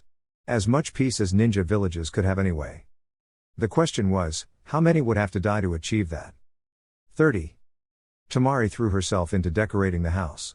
She absolutely loved the outside. Naruto had used every natural resource he could to make an appealing look. The walls of the house were cypress, known for its ability to resist moisture and weathering. The roof was red, baked tile that had been formed by Naruto himself and carefully placed. The only thing that bothered her was that the landscape around the house was still bare. Carrie had been most helpful with picking out complementing colors for the walls and several knickknacks to accent everything. Naruto had merely shook his head and told them to have fun while he went about his business. He had other things to occupy himself with while Temari went nuts. The first thing Temari tackled was the entranceway. To her, it made sense to work her way inward to the rest of the house. Several of Naruto's clones trailed behind her to do heavy lifting or fetch things for her when she called for them. The first task she put them to was laying tile in the entranceway. Naruto had carved a 6x6 area that was 4 inches lower than the rest of the house by the front door as the official shoe removal area. The threshold was lower than the sunken area so that any dirt could be easily swept out. It was soon decided that the tile was to be spread throughout the entire house, the Narutos laying the mortar and quickly slapping the tile into place in the living room. They'd return the next day and grout the tile before moving on to the next room. Temari continued on into her study and stood at the doorway, a finger to her chin. She wasn't one much for many books or scrolls, being a frugal girl, but she did have many things she wanted to display. With a snap of her fingers, 2 Narutos ambled over and waited for instruction. She told one of them to go to the compound and retrieve all of her special things. While it ran off, she told the other one to paint the room in a teal color to match her eyes. It saluted and went to find a paintbrush. A squeal from the living room let her know that Carrie had finally arrived. Temari poked her head around the corner and saw Kira behind her. "Carrie, come on in." "Kira, go somewhere else. I don't want you in here." He scowled and started to say something, but Temari's glare made him think twice. He grunted and turned to Carrie. "I'll be at the caves if you need me. I need to clear my head." Carrie narrowed her eyes at Temari, who waved her off. "Don't look at me like that. Now come on. We've got work to do." Carrie quirked an eyebrow as she watched the Narutos laying down the tile, having gotten into a pattern finally. "What work? It looks like he's doing all the work." "Nah. We've got all the hard work. You know, picking out everything and making sure it matches. He's just the dumb muscle. Come on, we've got a lot to do." 30. 1 week later, with the moon lighting their way, 2 blondes stood outside a completed home, large smiles on their faces. This was it. They stood on the precipice of walking into their home. Their home. No one but them. It was nothing new to Naruto, having lived alone all his life, but this was his. It was something he'd built with his own 2 hands, something that was uniquely him. Temari just stood in awe. She had her own home, with someone that she loved. Oh, she loved the compound, but it was all tradition and history. Here, in this house, they would make their own traditions. Their own history. Naruto took a deep breath and turned to face Temari, gripping her hand tighter. The smile on his face could almost light up the night sky. "Well, shall we?" She nodded and they strode up to the heavy, oaken door.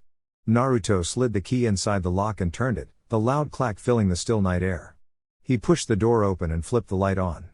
The entryway brightened up and they stepped into the alcove and removed their shoes, placing them on the cedar rack beside the door. Temari wriggled her toes on the cold tile floor and grinned. Time to take it all in. They left the entrance and stopped under the archway that led to the living room. Naruto groped around with his right hand for the switch and finally found it, bathing the house in luminescence. They had both seen it at different times, having worked on it, but to see it in completion was so truly wonderful. The beige tile that lay upon the floor seemed to sparkle as the light poured down on it. Temari took in everything that she had done, the walls that were painted a light brown, the mirrors that hung on the wall, the paintings, and the comfortable leather furniture. She turned her head to see Naruto nodding approvingly to the room. She grinned and pulled him along. "Come on, there's more to see." Indeed there was. The kitchen was a near replica of his parents' kitchen, down to the cabinets and the countertops. He had so loved the layout of that simple little room where meals would have been lovingly crafted. Temari ran her fingers over the smooth marble and opened the fridge. Hopefully, he was up for cooking tonight. They continued along the rest of the rooms, which were only a couple of empty bedrooms.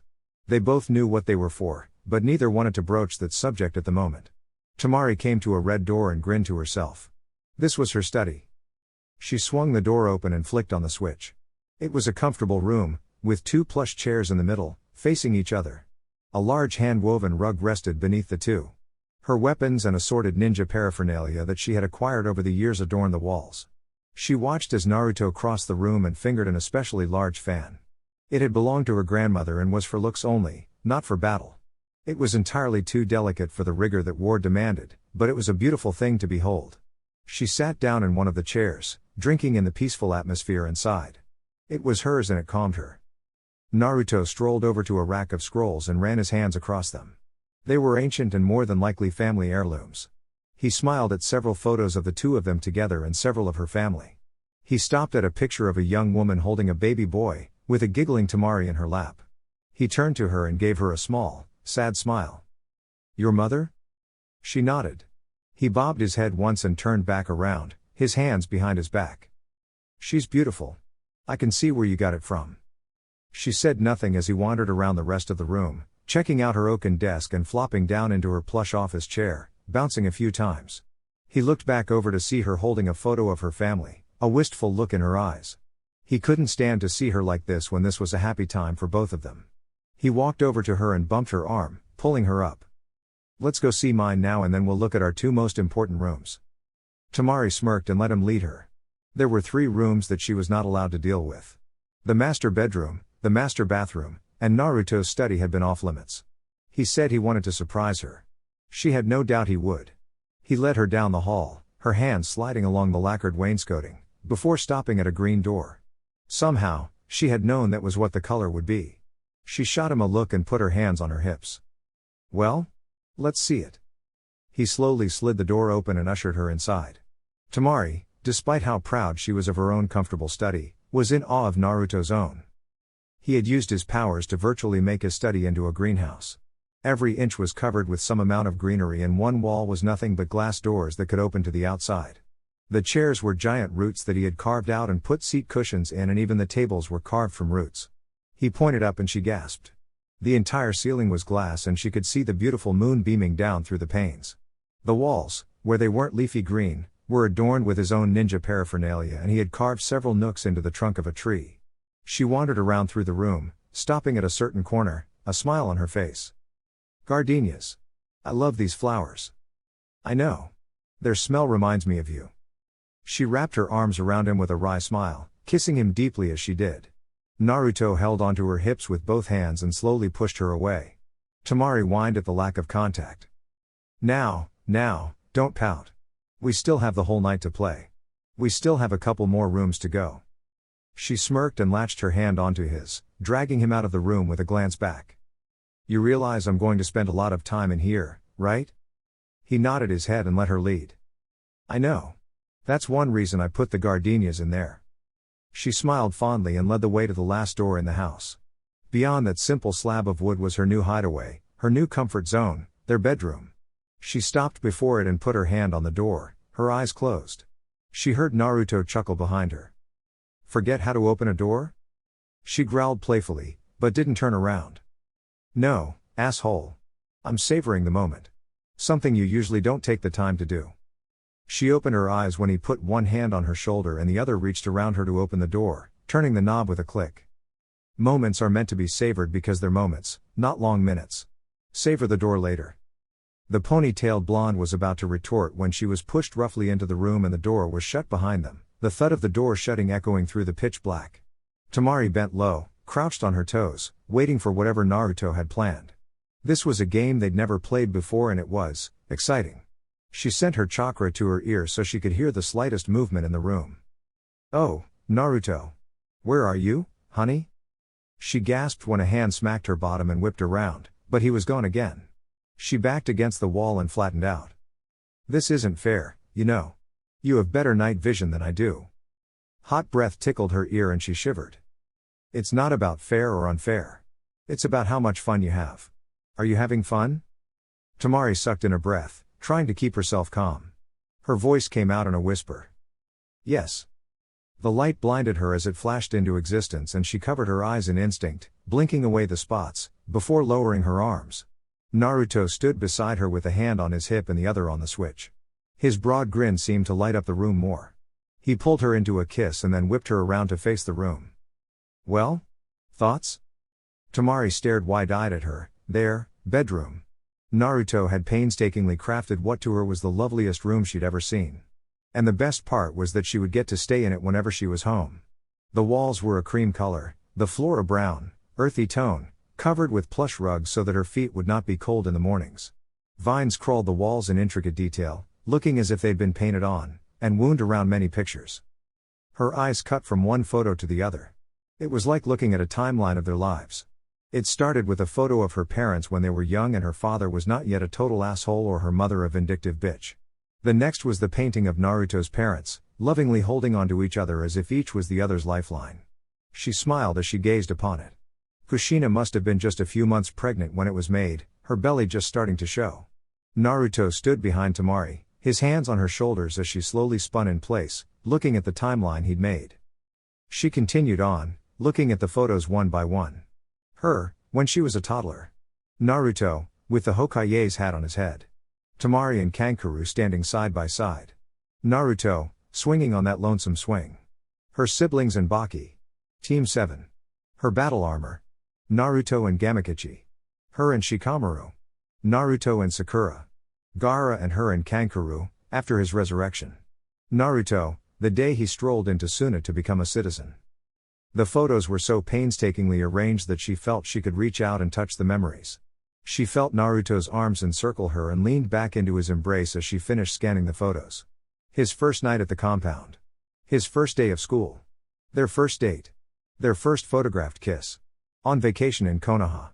She blinked when she realized that one wall was left blank and leaned her head back to look into his eyes. Why's that wall blank? He leaned down and captured her lips before leaning back up. That wall is for the future, for the memories that we will make together in this house. That wall is ours. She smiled and looked around the room again. A massive four-post bed was against the wall, right by a window to let in the air, the canopy encircling it rippling in the small breeze. Two large dressers stood side by side, one his, the other hers. He had decided he didn't want closets, opting instead for two huge armoires on either side of a door at the far end of the room. A fireplace with two leather chairs were the other things filling up the room. She snickered to herself. While desert nights were indeed cold, they didn't really need a fireplace. It was a nice touch though. She suddenly felt herself being led towards that lone door at the back of the room. Their bedroom was beautiful. She couldn't imagine what he'd done with the bathroom, her favorite place in the compound. Since baths were relatively a luxury in Suna, she loved their bathroom at her ancestral home. But with water relatively underneath them on their land, she could have a bath whenever. The world suddenly became black as Naruto covered her eyes with his hands. Wouldn't want to spoil the surprise now, would we? I want you to feel it before you see it. Temari sighed and let him lead her in, one awkward step at a time. She groped for the doorway and turned the handle, listening to Naruto as his words told her where to go. She found the light switch to the right of the door and flipped it to the on position so she could see when he took his hands away from her eyes. The wall was cool and smooth, with lines running up and down and sideways. The floor was the same way. She could only assume it was all tile, even the ceiling. Her knees knocked into something cold and when she put her hand down to feel it, she touched water. She heard Naruto grunt in humor behind her and scowled when she realized she had dipped her hand into the toilet. She pulled the appendage out and reached back, wiping it on his clothes. Ass. Temari grinned and fell to the left of the tub, hitting nothing but air. She growled and grabbed Naruto's hands. Enough of this. I can't stand it any longer. She slapped Naruto's hands away and gasped when she saw the bathroom. She didn't know where he'd gotten the stone, but it was breathtaking. The floor was dark and faded as it pooled out to the walls, getting lighter and lighter until it meshed with a white ceiling. A large tub was built into the floor with a shower in the corner. The toilet she had stuck her hand in sat off to one side besides a square sink. She could only imagine the amount of plumbing he had to do. She twirled around and walked to the shower, admiring the smoothness of the stones and the polished brass faucet. She stiffened when she heard water running behind her and saw Naruto dipping his hand into the tub. Seems the water heater works. Want to take a bath together? It's been a while since we did that. Temari smirked and untied the sash around her waist, letting the large red ribbon fall to the ground. Naruto watched as she slowly opened her robe, exposing her red lace bra and panties. Her smirk widened as she walked past him, her fingers trailing across his chest as she stepped into the tub and sank onto a seat at the far end. It hadn't looked that big without being filled, but it was actually quite large. She crooked her finger, beckoning him to come. Sweetie, this tub is so lonely without you. So big and empty. Why don't you get in? We'll see whether or not you can unhook a bra underwater. He nearly broke his leg trying to get out of his pants. Their first night in their new house was spent making love and eventually collapsing onto the huge bed, happy, content, and most importantly, more in love than when they started. 30. 2 weeks passed in which Gaara and Kankuro visited to see the new residents, both genuinely impressed. Sanzoku had snuck in at some point during that first night and claimed one of the empty rooms as his. Temari had nearly had a heart attack when she woke up and heard a snore coming from a supposedly empty room, only to open the door and find a sleeping Sanzoku the size of a horse. She opted instead to quietly shut the door, walk back down the hall, and crawl back in bed with Naruto, hugging up against his back. He groggily turned around and wrapped his arms around her. "Wha's matter? I saw a Sanzoku the size of a horse. He see and chain see." She had snorted at his sleepy mumbling and went back to sleep. His warmth was intoxicating, something that never ceased to amaze her.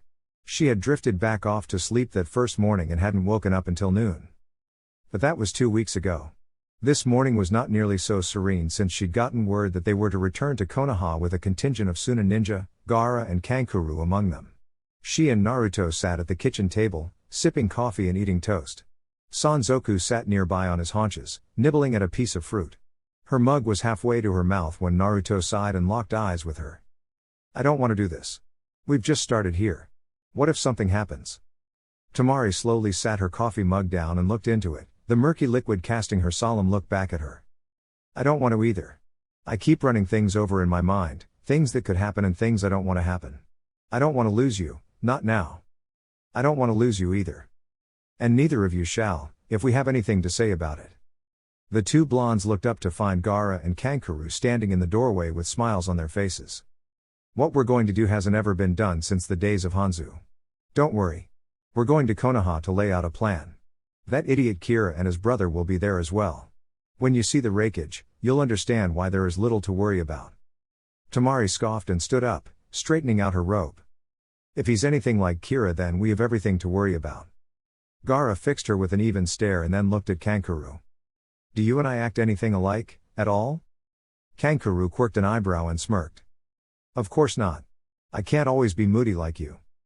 Gaara ignored the jab and turned back to the blondes. "There's your answer. Now get dressed, we leave in 2 hours." He walked out the door, motioning for Kankuro to follow. Puppet Master stopped at the door and looked back. "Dude, when are you going to cook for us here? How about dinner when we get back?" Gaara's gruff voice floated around the corner. "Kankuro, let's go." Temari sighed and picked up their mugs, depositing them in the sink, before walking to their bedroom. "Come on. We might as well get this over with." 30. 5 days later, the Suna contingency arrived at Konoha and were immediately ushered into a meeting room within the Hokage Tower. Tsunade and her advisors were there, as well as several key ninja to whatever they were going to plan. The ninja of the two villages milled around, talking to one another, when Temari suddenly winced and buried her face in her hands. Naruto heard Sanzoku growl and asked the two what their problem was. "He's here." Naruto was about to ask whom she meant when he heard a familiar booming voice. "Hachi Kira in the place, going too fast, you can't keep pace. My rhymes are slick, they flow so true, who's happy to see the killer bee come through?" The doors were flung open and there stood Hachi Kira, with a group of embarrassed-looking people behind him. 3 in particular looked ashamed while one particularly huge man reached out and grabbed the Jinchuriki by the shoulder, growling at him in a deep voice. "Kira, I would advise you to keep your voice down while here." The hand was shrugged off and Kira looked around the room, quickly locating his two favorite people of Suna, besides Kari. "Naruto. Temari. Throw rug. My name is Sanzoku, you fruitcake." A loud clap came from the front and everyone turned to see the 3 Kages standing behind a table. Tsunade bid them all sit and leaned against the table, her palms flat on the surface. "We're here to discuss Akatsuki and a possible alliance between our 3 villages against them. With us today are ninja of Konoha, Suna, and Kumo, as well as the Kage of all 3 villages. I call this summit to order." Chapter 25. Now then, I, Senju Tsunade, Hokage of Konohagakure, would like to welcome our allies to this summit. We are here to formulate a plan to rid ourselves of the menace of the Akatsuki. I'd like to ask the other Kage to stand and give a bit of information about their greatest assets, so that we can better formulate a plan.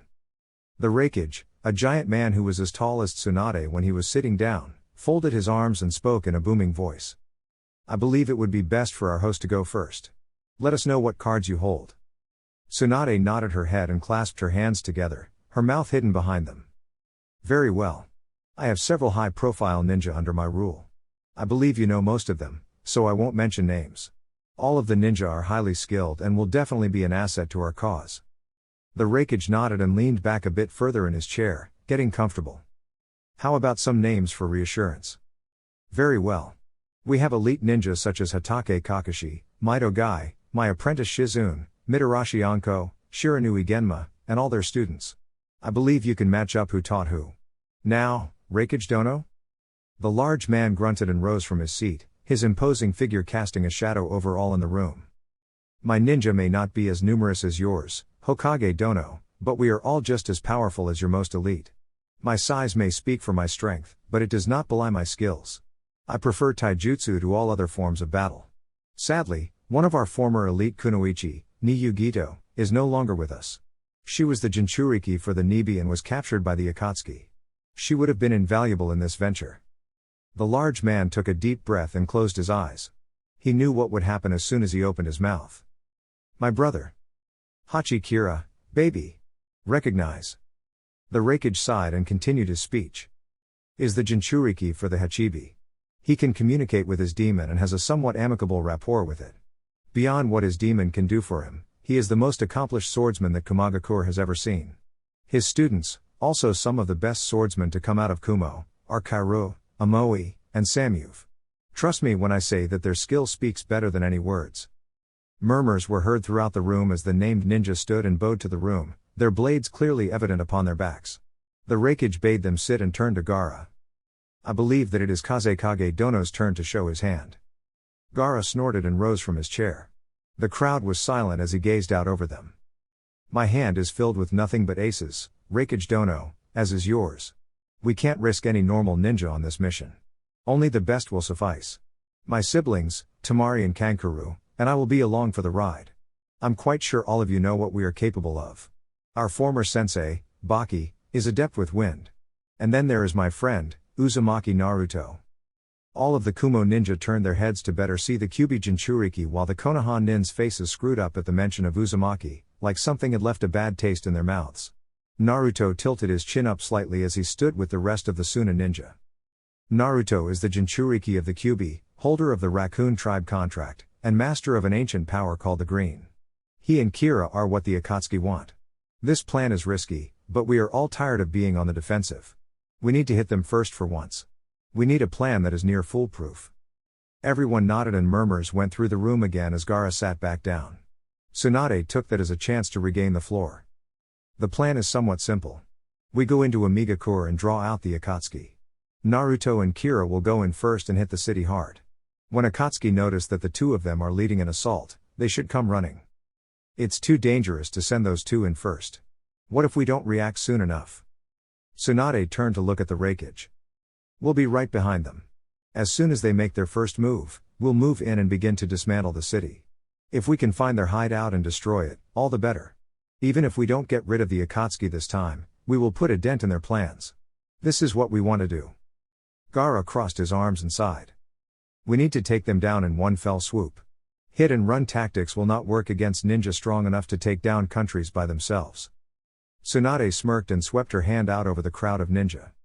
Any of these assembled ninja could invade a country. The only thing that would stop them is another elite ninja. That's what our plan should count on. We have enough elites to match up to the Akatsuki. Besides, I doubt Kisame is fully healed from when Naruto poisoned him, if he survived at all. That makes their forces weaker. The Hokage gritted his teeth. What about the ninja of Amigakure? What do we do about them? If they resist, we destroy them. That is what we will do about them. Gaara leaned forward in his chair. So, we are talking about a full-scale decimation of a nation. Tsunade nodded her head. Yes. We can't afford to assume that everyone is innocent that we come across. If they resist, kill them. Our strike must be swift and without mercy. Kira, in a moment of rare seriousness, stood from his seat. The ninja of Ame are devoted to pain fully and with utter loyalty. It's an almost fanatical devotion. To them, he is a god. He beat Salamander Hanzo, someone that even the Sannin could not beat in their prime. These people are not innocent. Ame is like a cult. Tsunade blinked and nodded her head. What do you suggest we do? Same thing you do with any cult. You have to eradicate it if you don't want its members coming back for revenge. Let Naruto and I go in first. We'll get the ball rolling. This plan is insane and there is truly no way to plan for anything.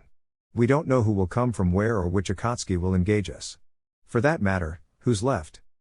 Kisame, Madara, Pain, Zetsu, Konan, and Itachi. Kira hummed to himself, but soon shrugged. Well, any Uchiha is going to be a problem in any event. The rest, well, like I've said, it doesn't pay to be prepared because we don't know who's going to be fighting who.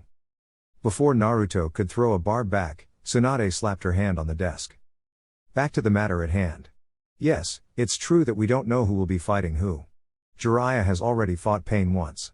He's extremely difficult to fight, and with his bodies, it just adds to the level of opponents that we'll be facing. Madara is the big question mark.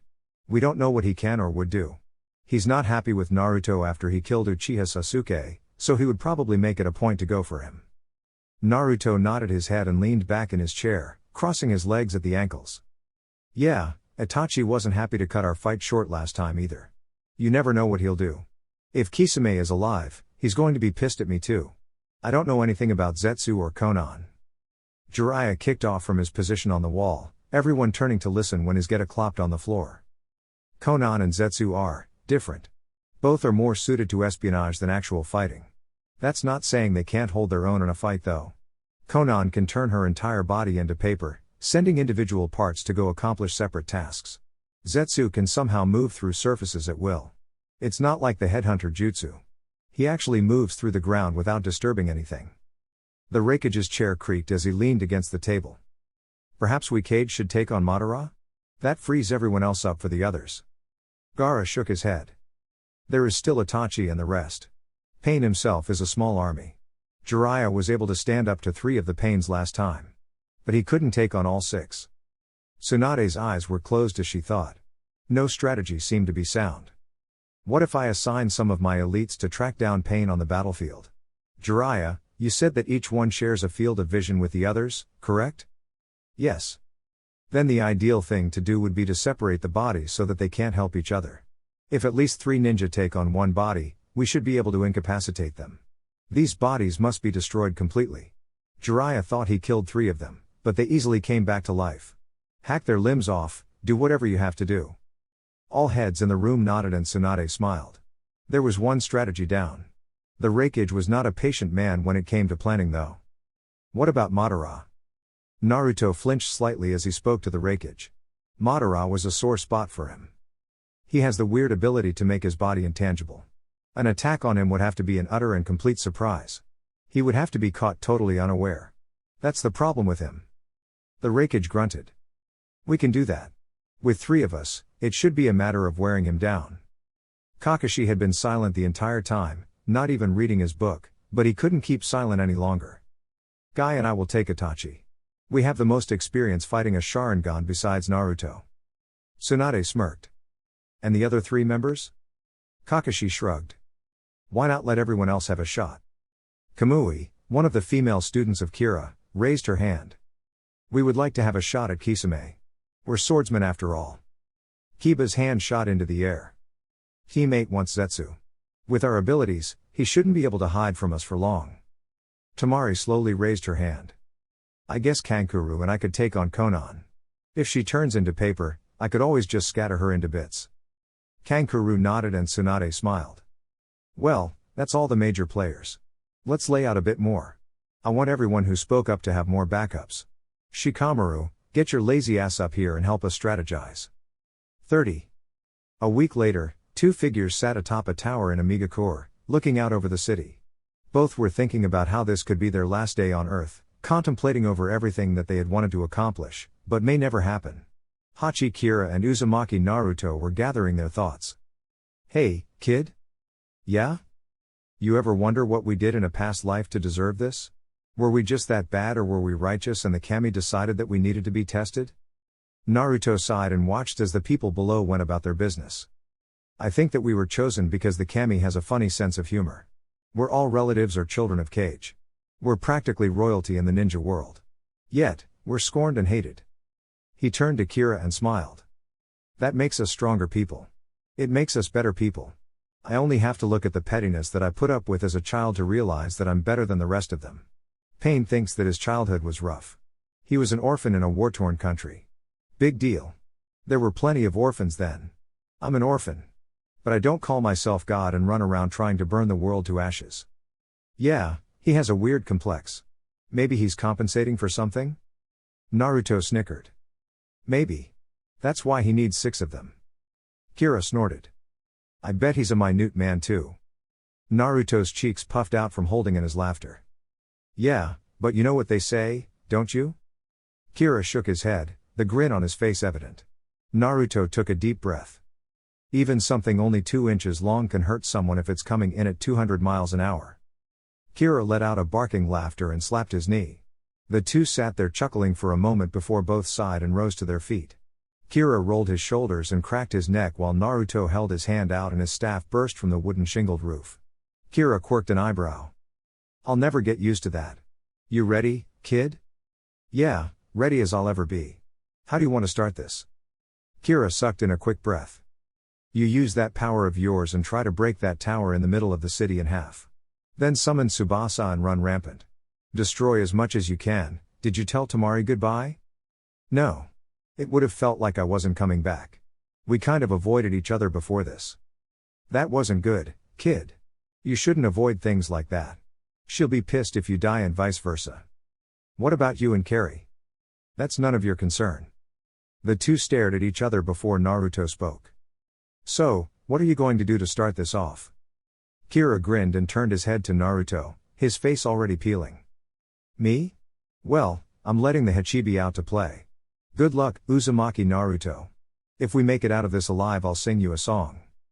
How about we just get a drink? Kira nodded and held out his hand, the flesh on his arm already peeling away. Naruto grasped it and the two gave each other a firm shake. Kira let go and backpedaled to the edge of the building. He held his arms out to the side and teetered back and forth. See you on the flip side, flower boy. With that he fell over the edge. Within moments a large boom sounded and the roar of the Hachibi echoed throughout Amigakure. Naruto concentrated on the tower in the middle and it shattered as 2 large redwoods burst from underneath it, tearing it in half. Without delay he shoved the staff into the ground and ran through the seals for the summoning. He had left Sanzoku with Temari, as he'd be more help to her than to him. A large burst came forth and Naruto was standing on Tsubasa's nose, the building he'd been standing on crushed beneath him. Naruto, I assume this is important? Sure is. We're invading Amigakure. Tsubasa nodded his massive head and crossed his eyes so he could better see the boy. Total destruction then? Whatever you want to do, do it. Excellent. Well, I'm off to cause mayhem then. Call me if you need help. Naruto shouted his thanks and Tsubasa wandered off into the city, swinging his tail and taking out buildings. Naruto leapt off the rubble he had been standing on and began making his way into the city. 30. Tsunade and the others watched from a few miles away as Tsubasa and the Hachibi seemed to be having a contest of who could cause the most destruction. Currently, the Hachibi was winning by swinging its tails in all directions. Tsunade looked at the other cage and nodded her head. Well, I guess that's the signal. Remember, try not to engage any of the Akatsuki alone. And always keep your comrades in view. To victory! To victory! And the mass of people ran toward Amigakure. Several patrols that were outside the city were wiped out by the advancing troops of 3 major villages. Tsunade and the Raikage drew their fists back as they approached the gates of the village and knocked them down with a mighty blow from each cage. The ninja of the allied villages scattered into groups as they entered the city, each going to seek out the Akatsuki. 30. Pain and Madara were talking of their next move when they felt the first few explosions rock their city. Pain looked out the window to see the Hachibi and Tsubasa wreaking havoc. So, they have finally come. I did not expect the Hachibi to be with them. This just makes everything easier. Madara grabbed Pain's arm before he could leave. Do not underestimate the Kyuubi Jinchuriki. He's more than he seems. Yes, the plant life. I shall take care of him. They are sure to have more than just the 2 of them. Take care of the other forces first. As you wish, Madara-sama. 30. Konan was checking up on Kisame when the explosions rocked the tower they were in and part of it crumbled away. She was just about to see what the matter was when Zetsu appeared from the ceiling. The Kyubi brat has arrived with the Hachibi. They are destroying the village. Madara-sama says now is the time to act. Konan nodded and made her way out the door. Zetsu turned to Kisame, who still lay on the bed, and grinned eerily. I wonder if you taste as good as shark fin soup? Surely your flesh would be delicious. Kisame bared his teeth and reached for Seimata. Try it, freak. Zetsu laughed and sank back into the ceiling. Kisame lay back against the headboard for a moment before lurching to his feet and grabbing his cloak. He buttoned it up swiftly and swung Seimata to his back. His breathing was still labored, but he would manage. As he walked out the door, he grinned. He had a score to settle. 30. Temari cracked another ninja's skull open with her fan as she made her way down the streets. These people were fanatical, just as Kira had said. They came to battle screaming about serving Pain-sama and how it was an honor to die in his service. She saw a glimpse of Tsubasa's tail as it crushed another building and wondered how Naruto was doing. Out of the corner of her eyes she saw a ninja running at her with a dagger, but she wouldn't be able to turn in time to block. She braced for impact, trying to turn so it wouldn't be lethal, when a large red blur the size of an elephant tackled the ninja and tore his head off. Sanzoku shook himself to get rid of the dust and waddled over to Temari. Watch your back, damn it. I can't be there all the time. Stupid rat. If I didn't have to watch your back all the time, I could watch my own. You're welcome, bitch. Temari blew another ninja away with a gust from her fan and kept walking. Fuck you. I said, you're welcome, bitch. Fuck you. The thanks I get, ungrateful. You two need to be quiet. It's hard to sneak around when you're both that loud. Shut up, Kankuro. 30.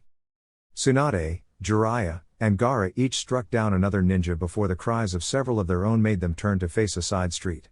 Holding a Suna nin by the neck was none other than the god realm Pain. Hello again, Jiraiya-sensei. It is quite an honor.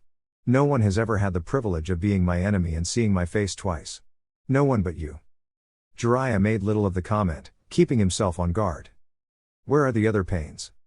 We are here. We are watching. Pain will come to all of you. This world must be cleansed. Gaara and Tsunade were on edge as one by one the other Pains appeared. Tsunade cast a careful eye to Jiraiya and found him stony-faced. The white-haired Sennin took 2 steps back and spoke quietly to the two. Have all our available people, including you two, dogpile the Pains. Keep them occupied for a few moments. Tsunade started to protest, but he silenced her. No, Haim. Just do as I say. Without another word Tsunade, Gaara, and all the available ninja leapt forward and engaged the Pains. Jiraiya stepped back again and closed his eyes. It would be difficult to call forth Ma and Pa with one arm, but he'd manage. They'd all manage. 30. The Reikage and Kira's students were in the eastern sector of the city when origami swarmed them and tried to cut them. Kero, Samui, and Amoi all drew their swords and began to hack away at the paper swarm. The Reikage grabbed a fistful of the paper and crumpled it in his hand, trying to burn it with lightning chakra. Above them, Konan reformed, some of her paper wings singed. The Reikage was not amused. Akatsuki scum. Come down here. Konan merely gazed upon them, her 1,000-yard stare somewhat unsettling. Amoi became impatient with her and hurled a handful of shuriken at her face. A wall of paper appeared and blocked the shuriken, before hurling them back at him. All who oppose Pain must die. She said nothing else as she dive-bombed the 4. They just prepared for the worst. 30. Temari, Kankuro, and Sanzoku crept along a wall close to what they assumed used to be the administration building. Sanzoku was in the front, changed into his normal small size, sniffing out any sign of what could be an Akatsuki. Temari nearly stepped on him when he came to a halt and the hairs on his back stood on end, a low growl emanating from him. She was just about to ask what was wrong when a voice broke through around them. I think the kunoichi will be tastier. She looks lean. No, I believe the shinobi will be better. He has more muscle. The strange ninja got a good look at Sanzoku and licked his lips. We believe the rat will be better eating. Yes, the gamier, the better. Sanzoku growled again and began to grow. Kankuro unsealed his puppets, and Temari hefted her fan. No one knew what Zetsu was capable of. That made him one of the most dangerous. The instant Sanzoku leapt, the 2 siblings were right behind him. 30. Naruto hit another Ame nin upside the head with his staff, bludgeoning the man to death, and spun to avoid a sword swipe. The man who swung at him backed up, and that's when Naruto noticed he was surrounded. The Ame ninja all drew their sword or kunai, and the ninja who had swung at him attacked again. He and Naruto began a series of dodges and parries. Unbeknownst to the two combatants, a different fight was going on. The ring of Ame nin surrounding the two was soon decimated without their noticing. Naruto and the ninja locked up again and pushed off one another. As the man skidded backwards, his shoulder was suddenly caught in something and a chunk of his body was ripped away.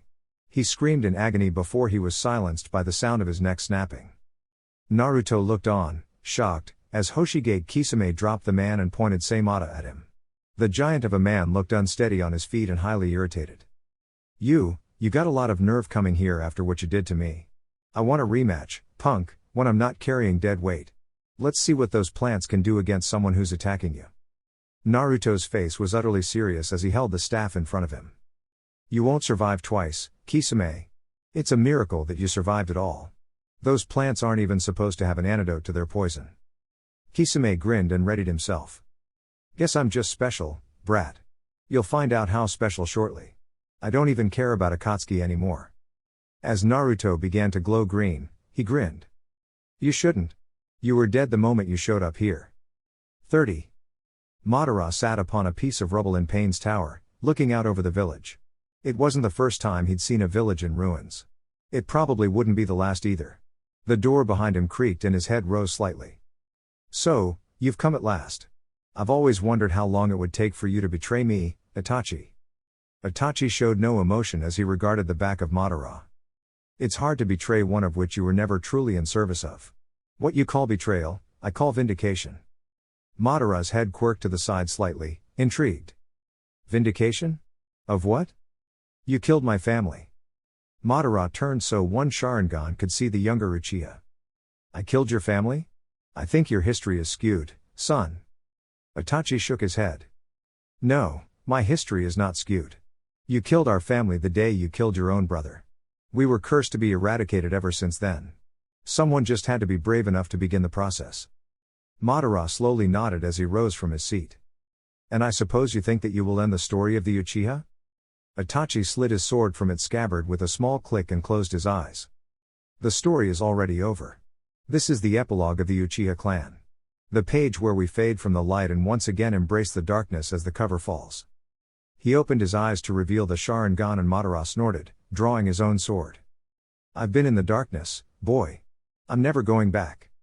I never said you had a choice, Uchiha Madara. Either way, the story ends today. Chapter 26.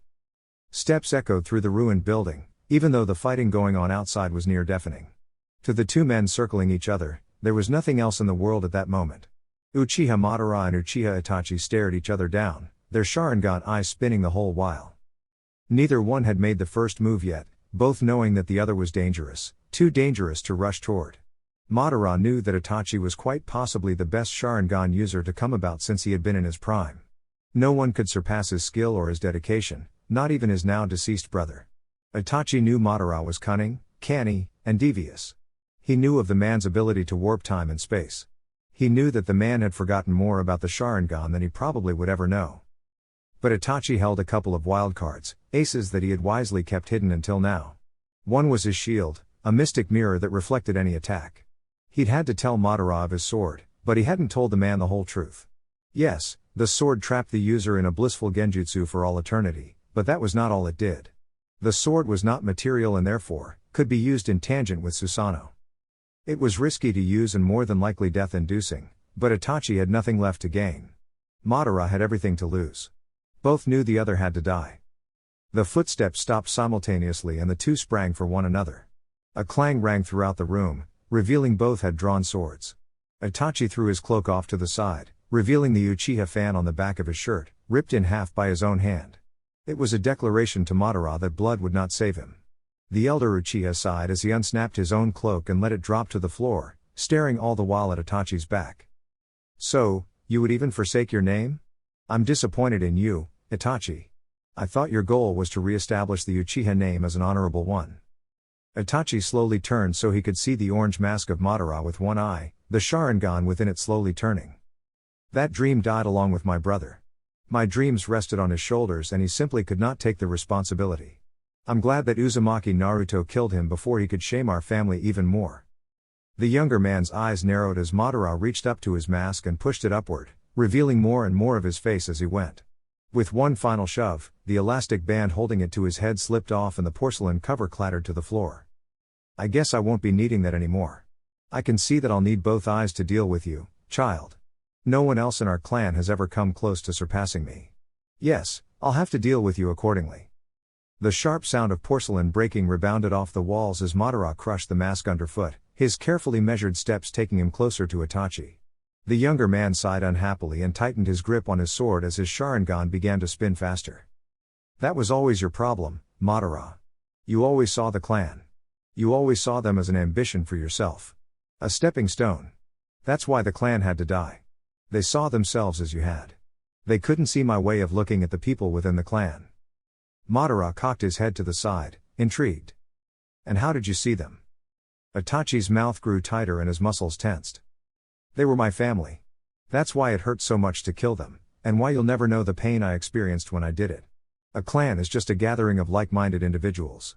A family is made up of those who love one another. Madara received no warning before Itachi rushed forward. Talking was done. This was the same as when he'd fought Hashirama, a clash of ideals. 30. The sand and rock sprayed everywhere as Naruto dodged another swing of Saimata. The giant blue-skinned man wielding the massive Zambati yanked it free of the trench it had created and grinned. Not so high and mighty now, are you? I might not be at 100%, but I'm more than enough for you. Naruto skidded to a stop, his left hand slowing his slide with chakra, his right hand still clutching his staff. He'd never actually faced Kisame in battle, but he could see why the man was feared. The poison thorns he had used on the shark-like swordsman had been of the most lethal quality, plants that weren't even supposed to have an antidote. It was a testament to his tenacity that he was even standing and fighting. The pounding of feet behind Kisame alerted him to backup from Amigakure troops and he grimaced. He didn't want to fight more of those fanatical idiots. The leader of the squad led his men right up behind the glaring Hoshigaki, his eyes locked onto Naruto. Kisame-sama. We're here to help you with the invaders. Allow us to. Kisame silenced the man without looking, swinging Saimata backwards and knocking the man's head clean off his shoulders. The others stared in horror as his body slumped to the ground and his killer snarled. He's mine. Stay the hell out of this or I'll kill you all. Naruto decided it was better to be safe than sorry and struck the ground with his staff. The Ame ninja never had a chance before giant roots crushed them flat. Kisame merely cut through them and rushed towards the kneeling Naruto. The blonde rose swiftly and blocked Saimata with his staff, causing Kisame's bloodshot, beady eyes to widen. What is that thing made of? Nothing has ever stood up to Saimata. Naruto slid to the side and let Saimata continue on its way, his staff trailing behind him as he swung for Kisame's ribs. Naruto saw a kick coming out of the corner of his eyes and peeled off to the side, running up a wall, flipped away. Kisame glared at the Ame nin and roared. I said he's mine. Naruto made no move to stop Kisame as he slaughtered the squad of Ame ninja quickly. The shark-like man turned to Naruto, his eyes ablaze. What's the matter? Not gonna yell at me about how their lives shouldn't have been wasted? Naruto frowned as he hopped off the wall, his coat flapping as he fell. Once he was on solid ground again, he began to glow a slight green again. Not really. You're just making my job easier. I've become a lot more used to the idea of taking life in my later years. Keep it up, Kisame. Your end is here. 30. This day would mark another milestone in Kankuru's life. This was the second time he had ever invaded another country and it was also the second time he had ever faced a member of Akatsuki. The last time he had faced a member of the organization, he had been alone and he had been foolhardy. This time, he had enough backup and he had the experience, but his opponent was like nothing he had ever faced. He heard Temari wordlessly scream in frustration as she slammed her fan down in the spot where Zetsu had been previously. Sanzoku sniffed the air for the man's scent and slammed his frizz tail down. It was maddening fighting the man. They needed a Doten user to uproot the earth or at least someone with knowledge of what he could do. Zetsu grinned as he emerged high above them, his body halfway in the ruins of a building. We have not had this much fun in such a long time. Yes, but Mother always told us not to play with our food. Bah, Mother isn't here anymore, remember? Kankuru's salamander puppet rushed forward and up the wall, trying to catch the nin before he could escape again. The plant-like man merely disappeared and reappeared again, back on ground level this time. The salamander leapt off the building, landing beside Kankuro again, who frowned and moved closer to Temari, who was grinding her teeth. Ugh, he is so infuriating. We can't seem to hit him, no matter what. Temari nodded her head grimly, her eyes searching for any sign of the eccentric man, as her hands gripped her fan tightly. We need someone like Gaara here. He could crush the sand and drive him out. Or Jiraiya-sama. His Doten jutsu are especially powerful. Sanzoku growled and edged toward them, leaving them all standing in a line facing Zetsu. What we need is a way to keep him out of the ground. If he stays above ground, I can tear him to pieces. I can smell him, but I can't react fast enough to catch him. Temari. The blonde cut her eyes over and hissed. What? Can't you see I'm trying to watch him? Summon Kamatari next time you see Zetsu. He's really quick. Between the two of us, I think we can get him. Kankuro leaned over. What about me? Temari smirked and hefted her fan. Use your puppets like you should have been doing from the start. 30. Paper whipped by the Raikage's cheek, leaving a shallow cut, as his fist sailed into a metal pipe, blowing right through it. Behind him, his top 3 ninja fought frantically to keep the other pieces of paper at bay. The large man spat on the ground and looked up to where half of Conan's body was hovering above them on a ledge, her stoic face staring down at them. The giant bent low and leapt upward toward the blue-haired woman, but the paper converged on him. The Raikage ducked his head and channeled electricity through his body, trying to fry the pieces of parchment, to no avail. Konan directed her small leaflets to slam the Raikage back to the ground. Only a few were burnt in the process. The paper returned to her body, reforming the lower half, while the Raikage stood up. So, she can only do so much with her paper body, that's useful. In this wet environment, it has to be a handicap. Samui stepped up next to him and spoke. Raikage-sama, we know nothing of her true abilities. What if this isn't even her? What if it's a paper clone? The Raikage grinned evilly and lightning crackled in his hands. Then we burn it to ashes and seek out the real one. Either way, this wench dies here. Ready your swords. Don't hold back. 30.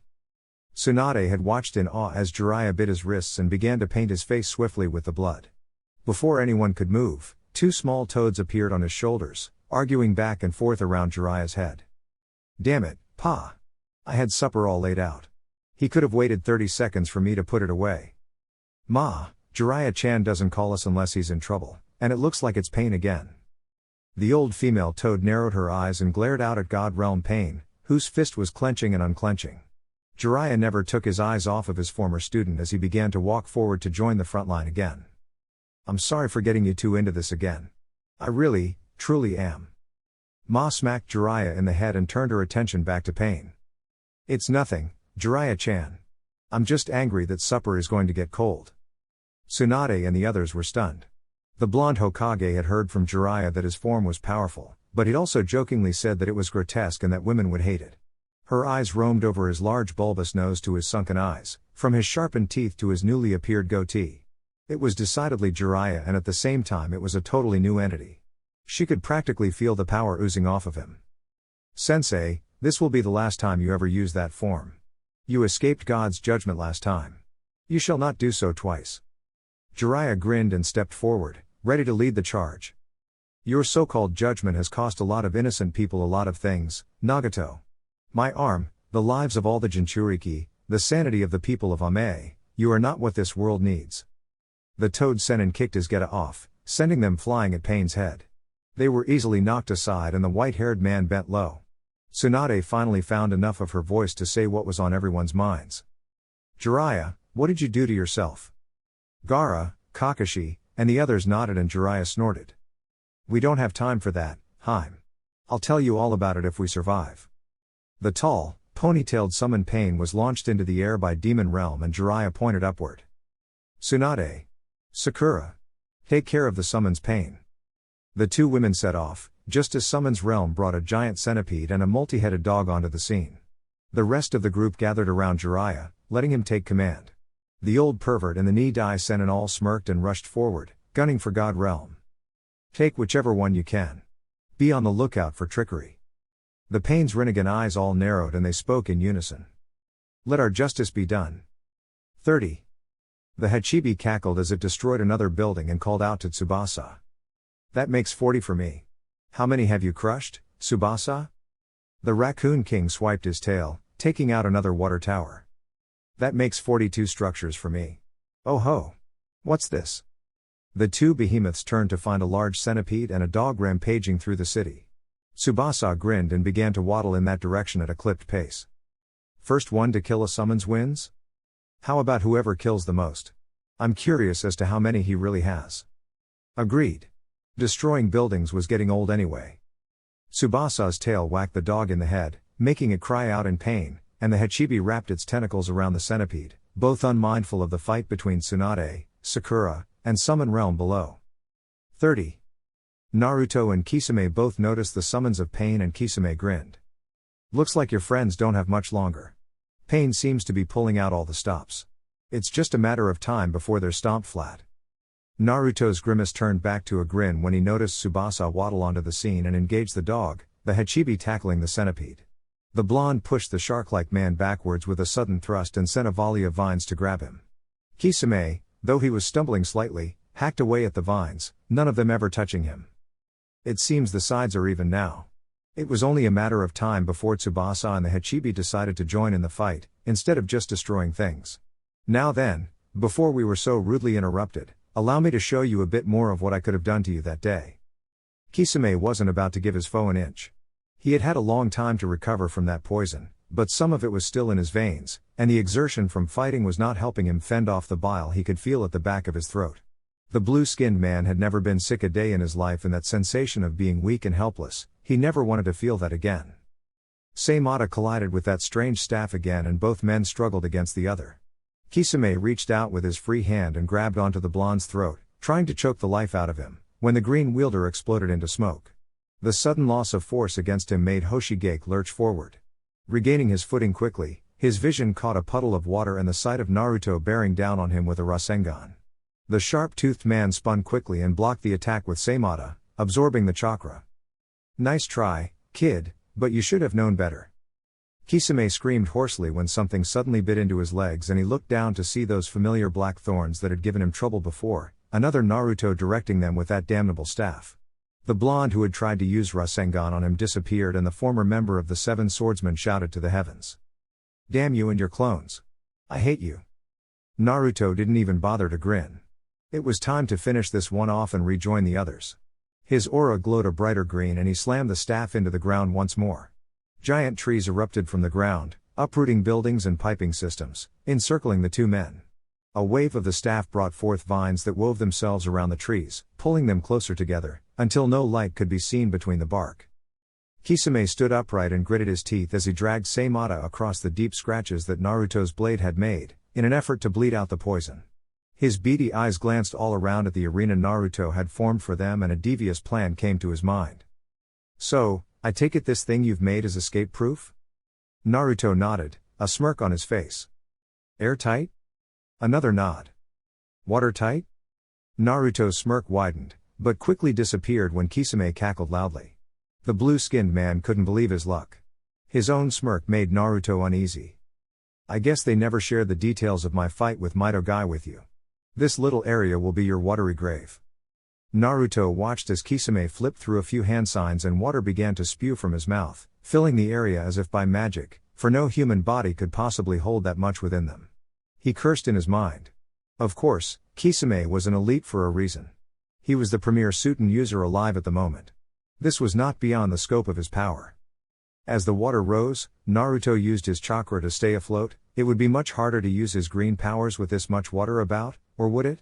Kisame's evil chuckle echoed across the blue expanse as he began to sink below the surface. Welcome to my world, you little bastard.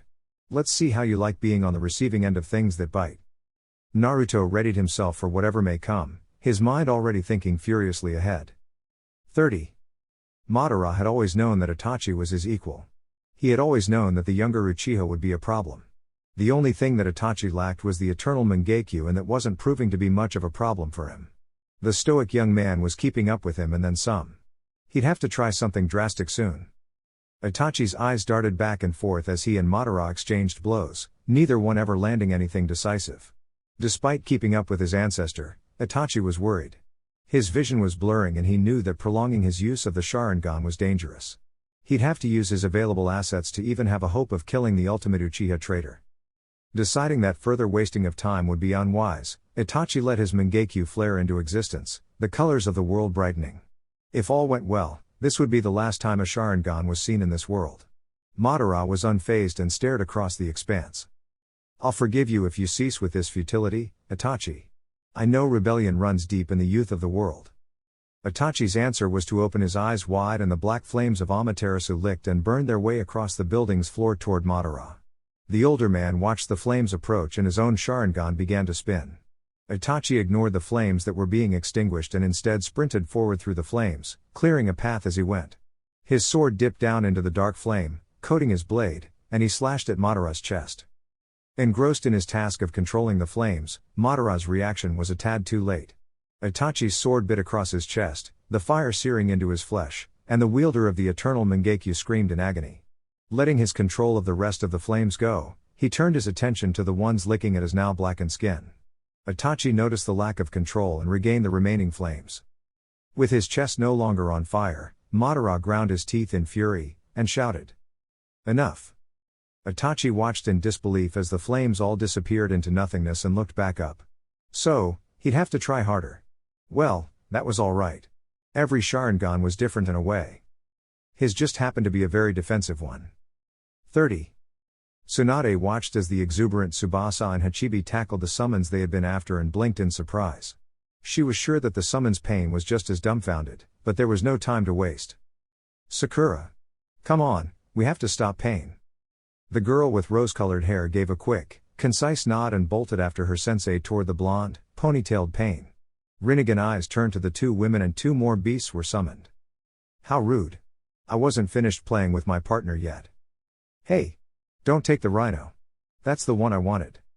Fine, then hurry up. Now, doggy, sit. The Cerberus lookalike dog cried out in pain and crumbled to the ground as Tsubasa slammed all its weight onto its spine, crushing it beneath his weight. Leaving the mutt to mend itself or die, he didn't really care which. The Raccoon King turned his attention to the giant panda that had appeared. With identical snarls, the two leviathans tied up again.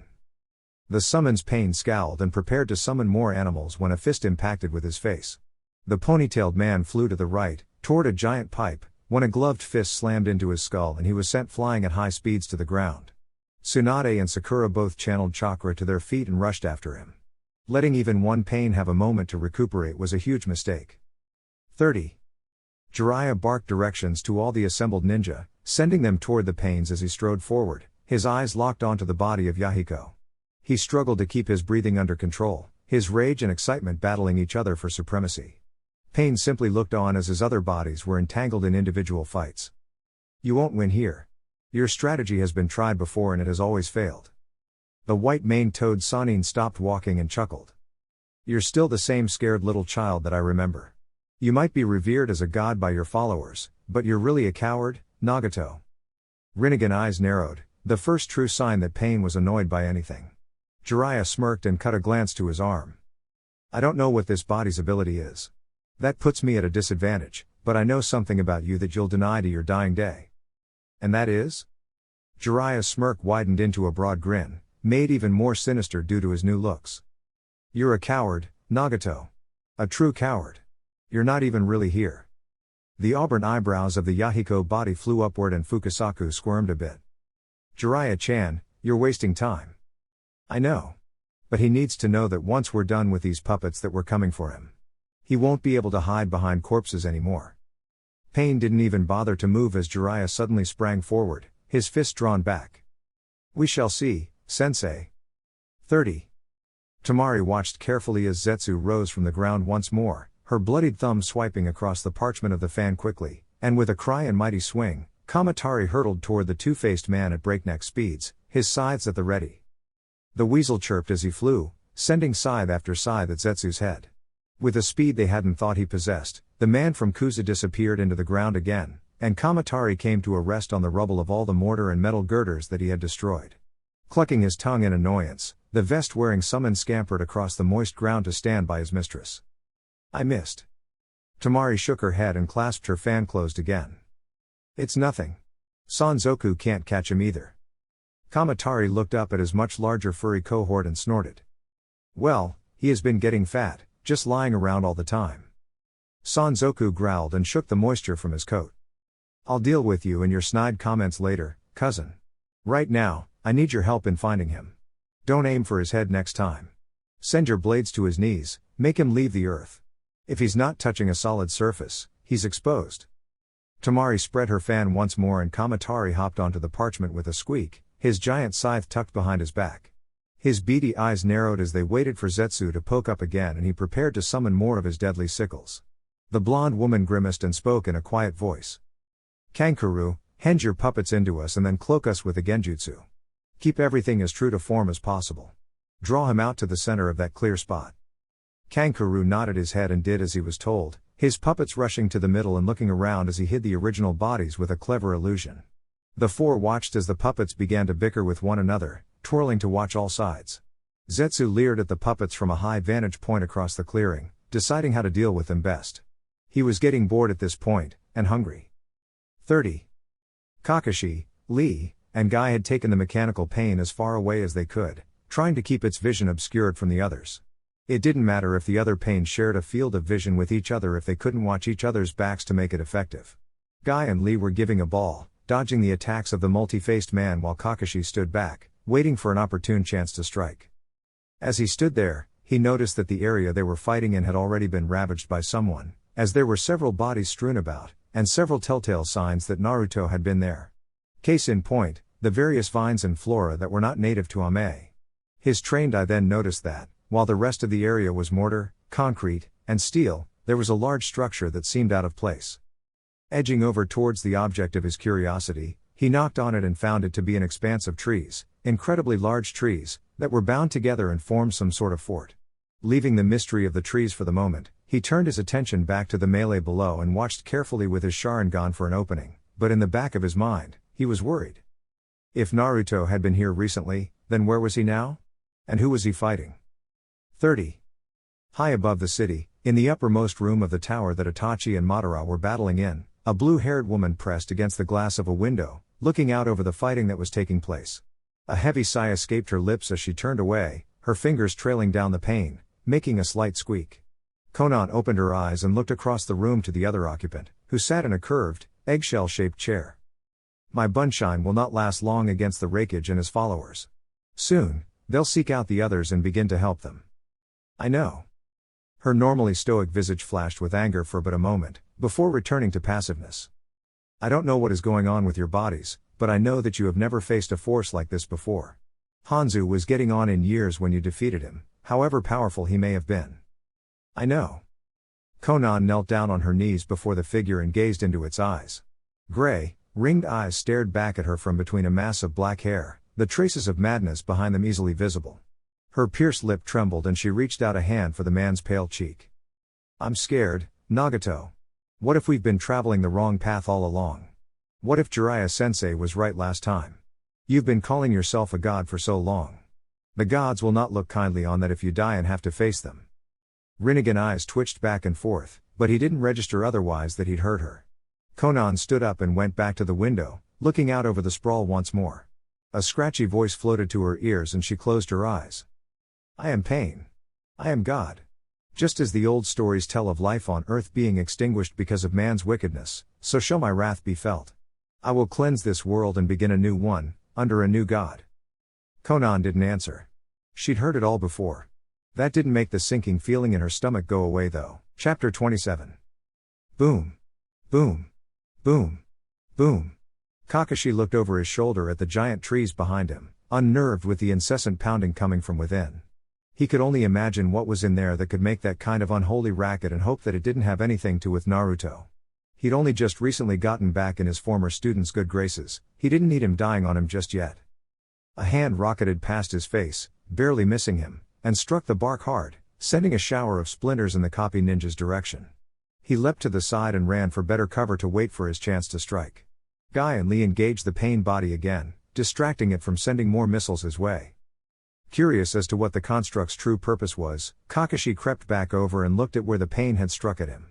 A tiny crack in the structure was bleeding water, and the crack was getting bigger every second.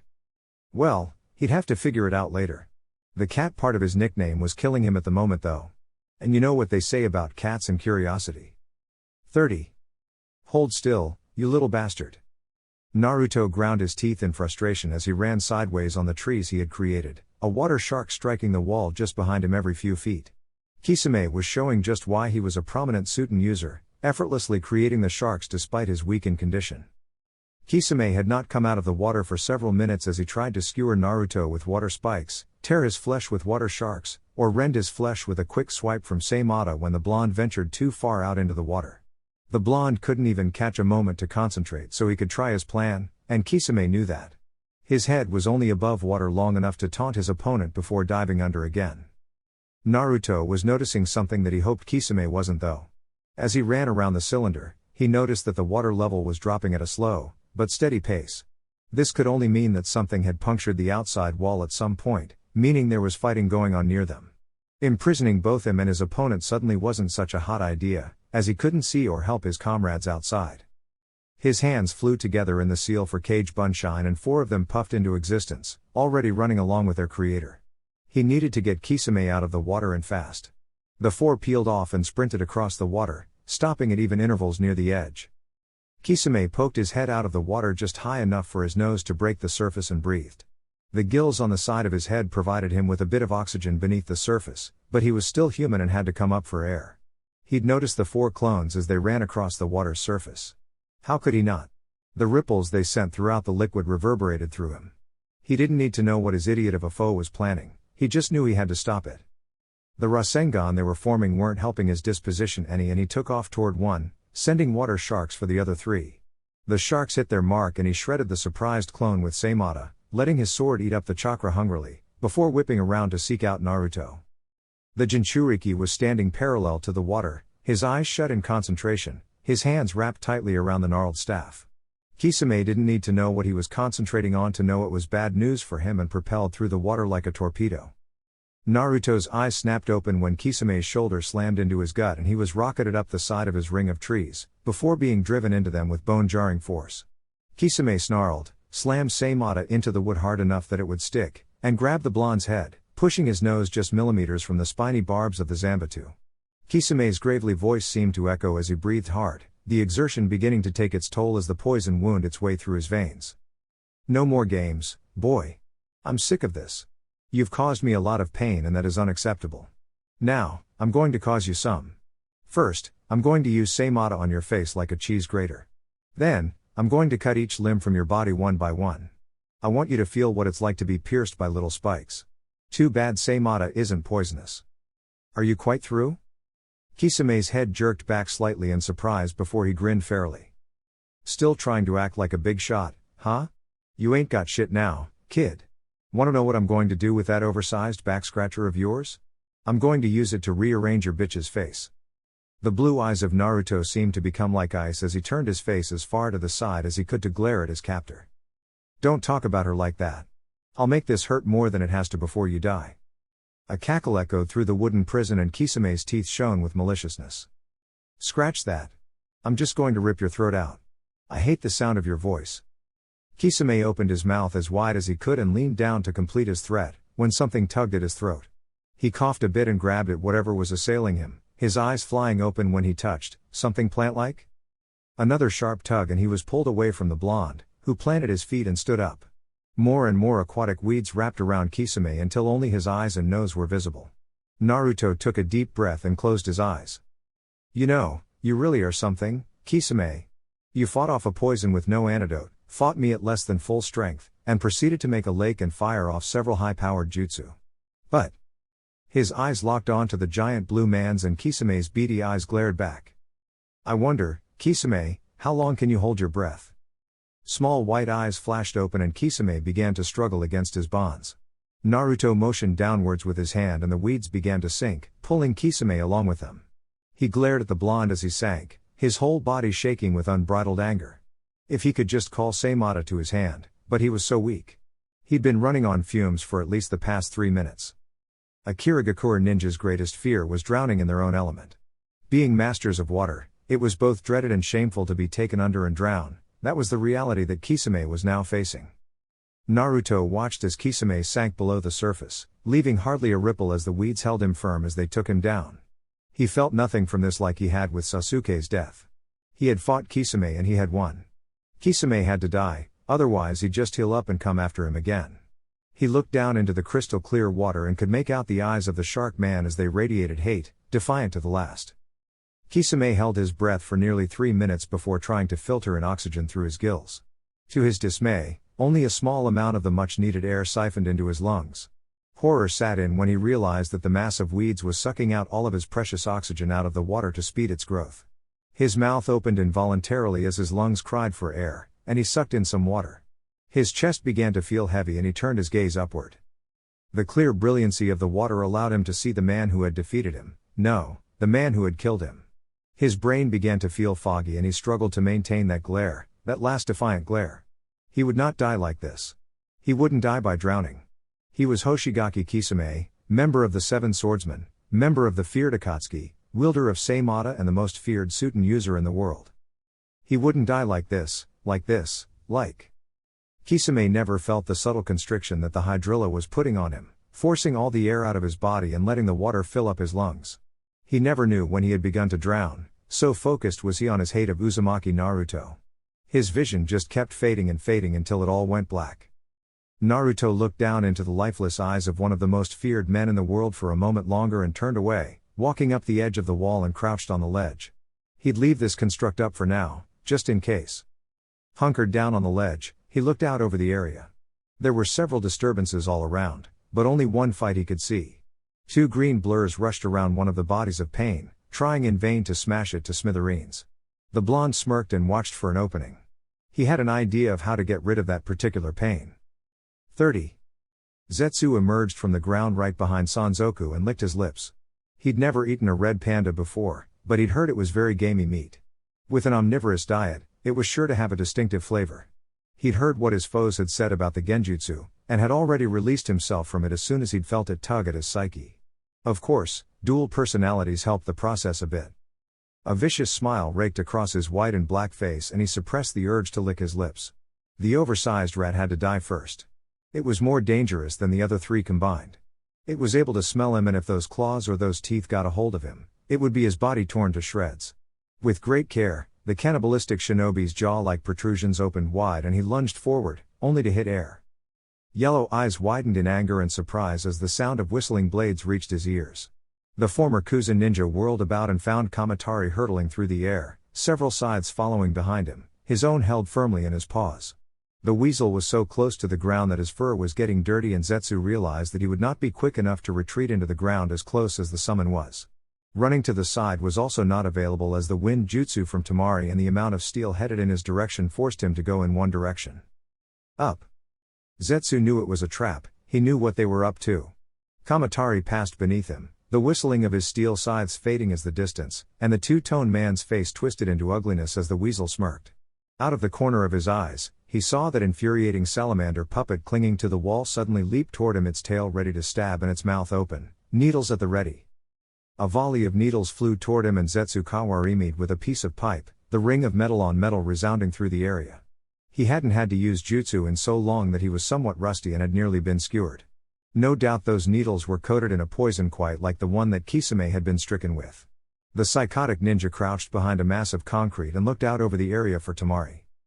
The girl was almost as big an obstacle as the rat, coming up with strategies and barking orders. Kill her and they would become disorganized. Zetsu licked his lips in anticipation and rose a bit more to get a better look. A sharp pain in his leg caused him to nearly cry out, and he glanced downward, sure that he had been careless and a jagged piece of metal or glass had scratched him. He'd nearly given himself away in surprise. His yellow eyes widened exponentially when he found a perfect U shape on his right leg. He'd forgotten about that damn size-altering rat for a moment. But when had it struck?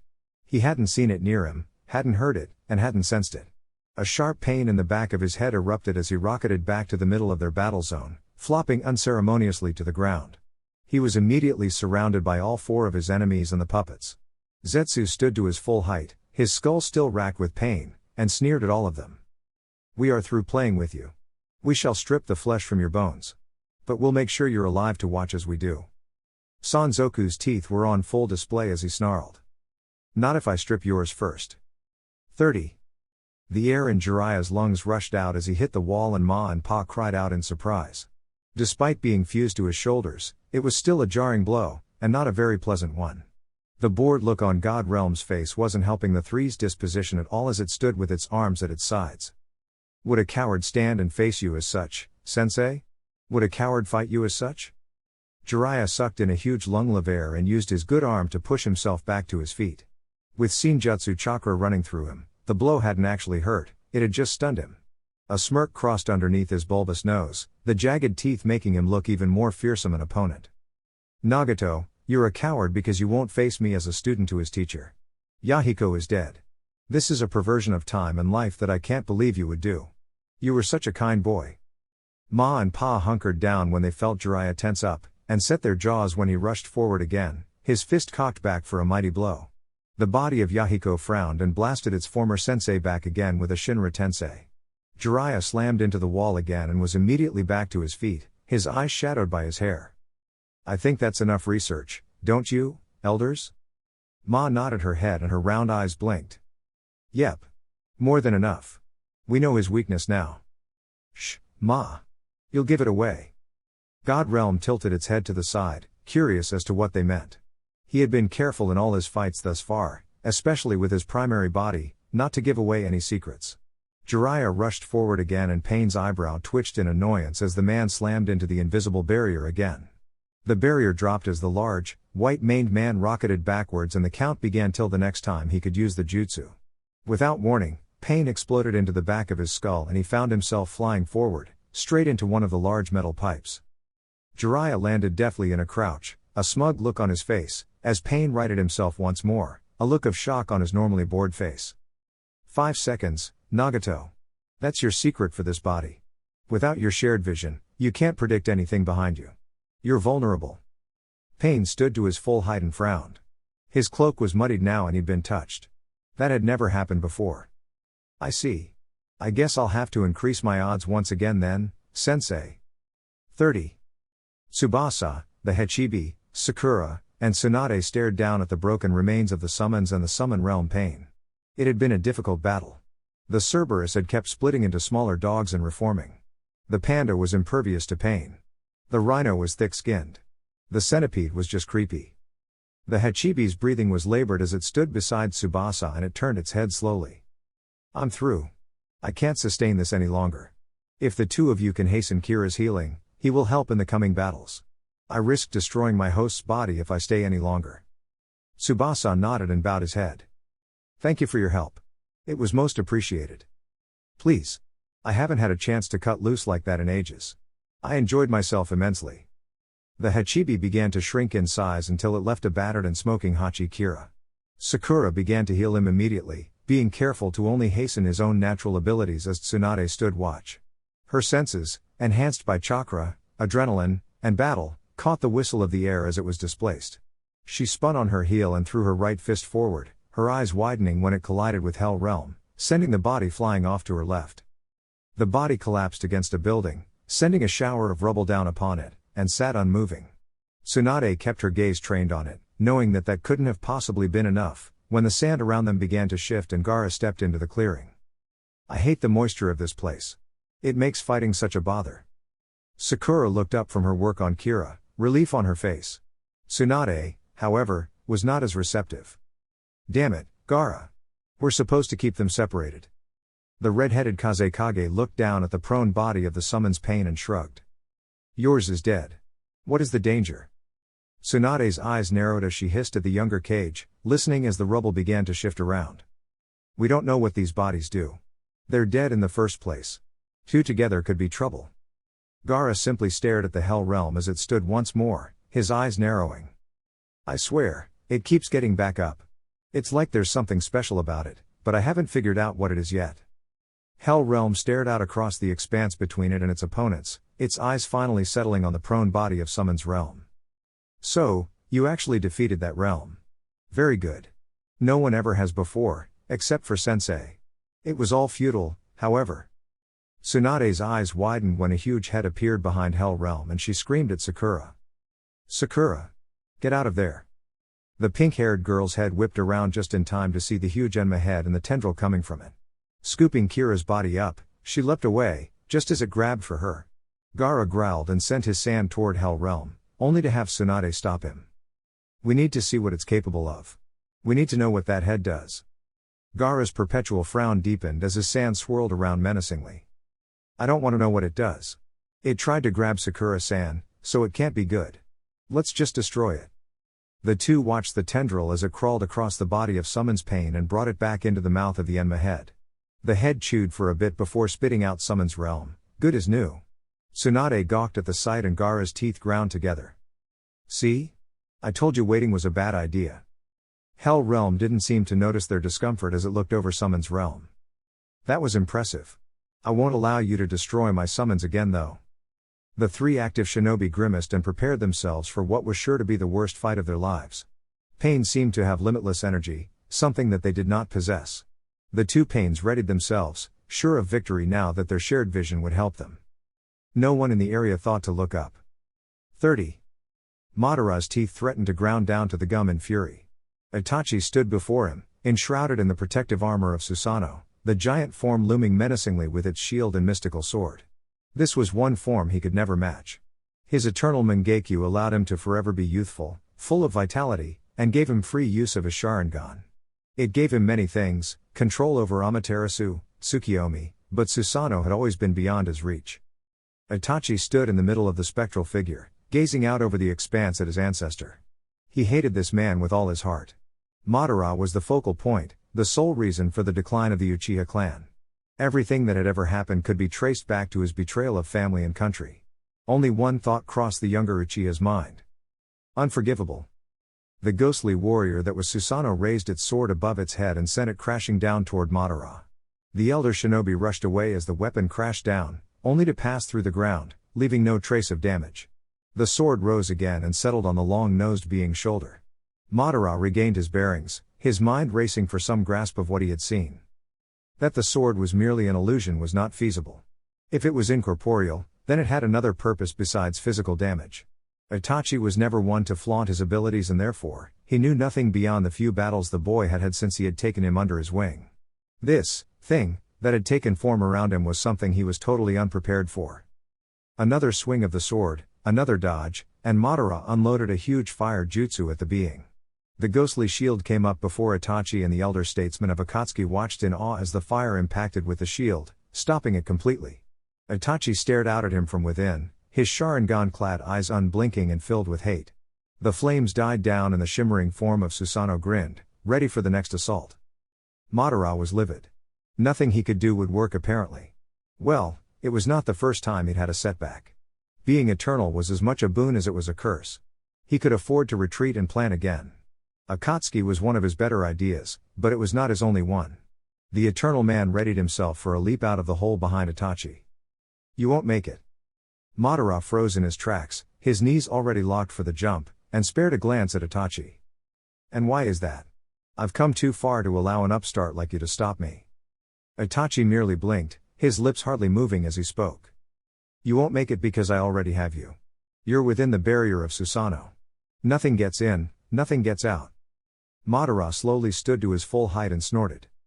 I think I would know if I was captured, young one. I've avoided all the swings of that sword and your armor still enshrouds you, not me. You're wrong. Madara's eyebrows rose to his hairline as the shimmering form of Susanoo began to form around him. His breathing became erratic as he ground out his question. How? Itachi merely looked up through the destroyed roof as the rain began to fall again. Susanoo is not merely half a body, it is a whole one. Its size simply encompasses whatever it wishes.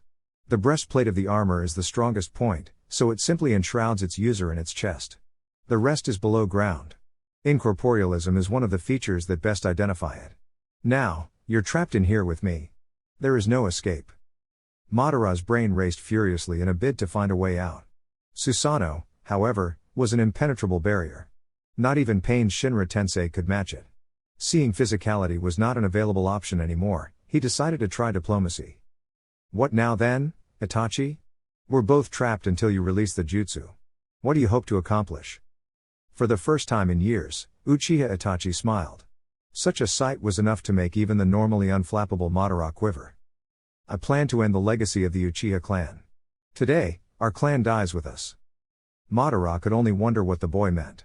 Did he mean to kill himself as well in some misguided form of seppuku? But Susanoo protected all in its shell, what could he do to himself?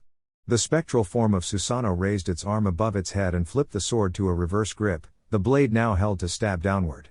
The sudden realization of what Itachi was planning brought only one word to Madara's mind. No. 30. The Hokage growled as he let the last pieces of paper flutter through his fingers before turning to his followers. It was merely a bunshine. The bitch is still out there. Come on. We have to find Kira. I don't sense the Hachibi anymore. 30.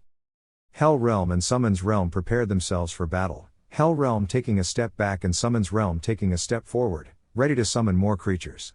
Tsunade heard the groan of Kira as he awoke, but feared it wouldn't be enough. With their field of vision now multiplied by 2, these pains would be nigh impossible to beat. The figure sitting above leapt from its perch, hurtling down towards the people below it. Its size began to grow and grow as it fell. Before Summons Pain could slap its hand to the ground, a resounding boom echoed throughout the area and the 4 allied shinobi covered their eyes against the assault of mud and water.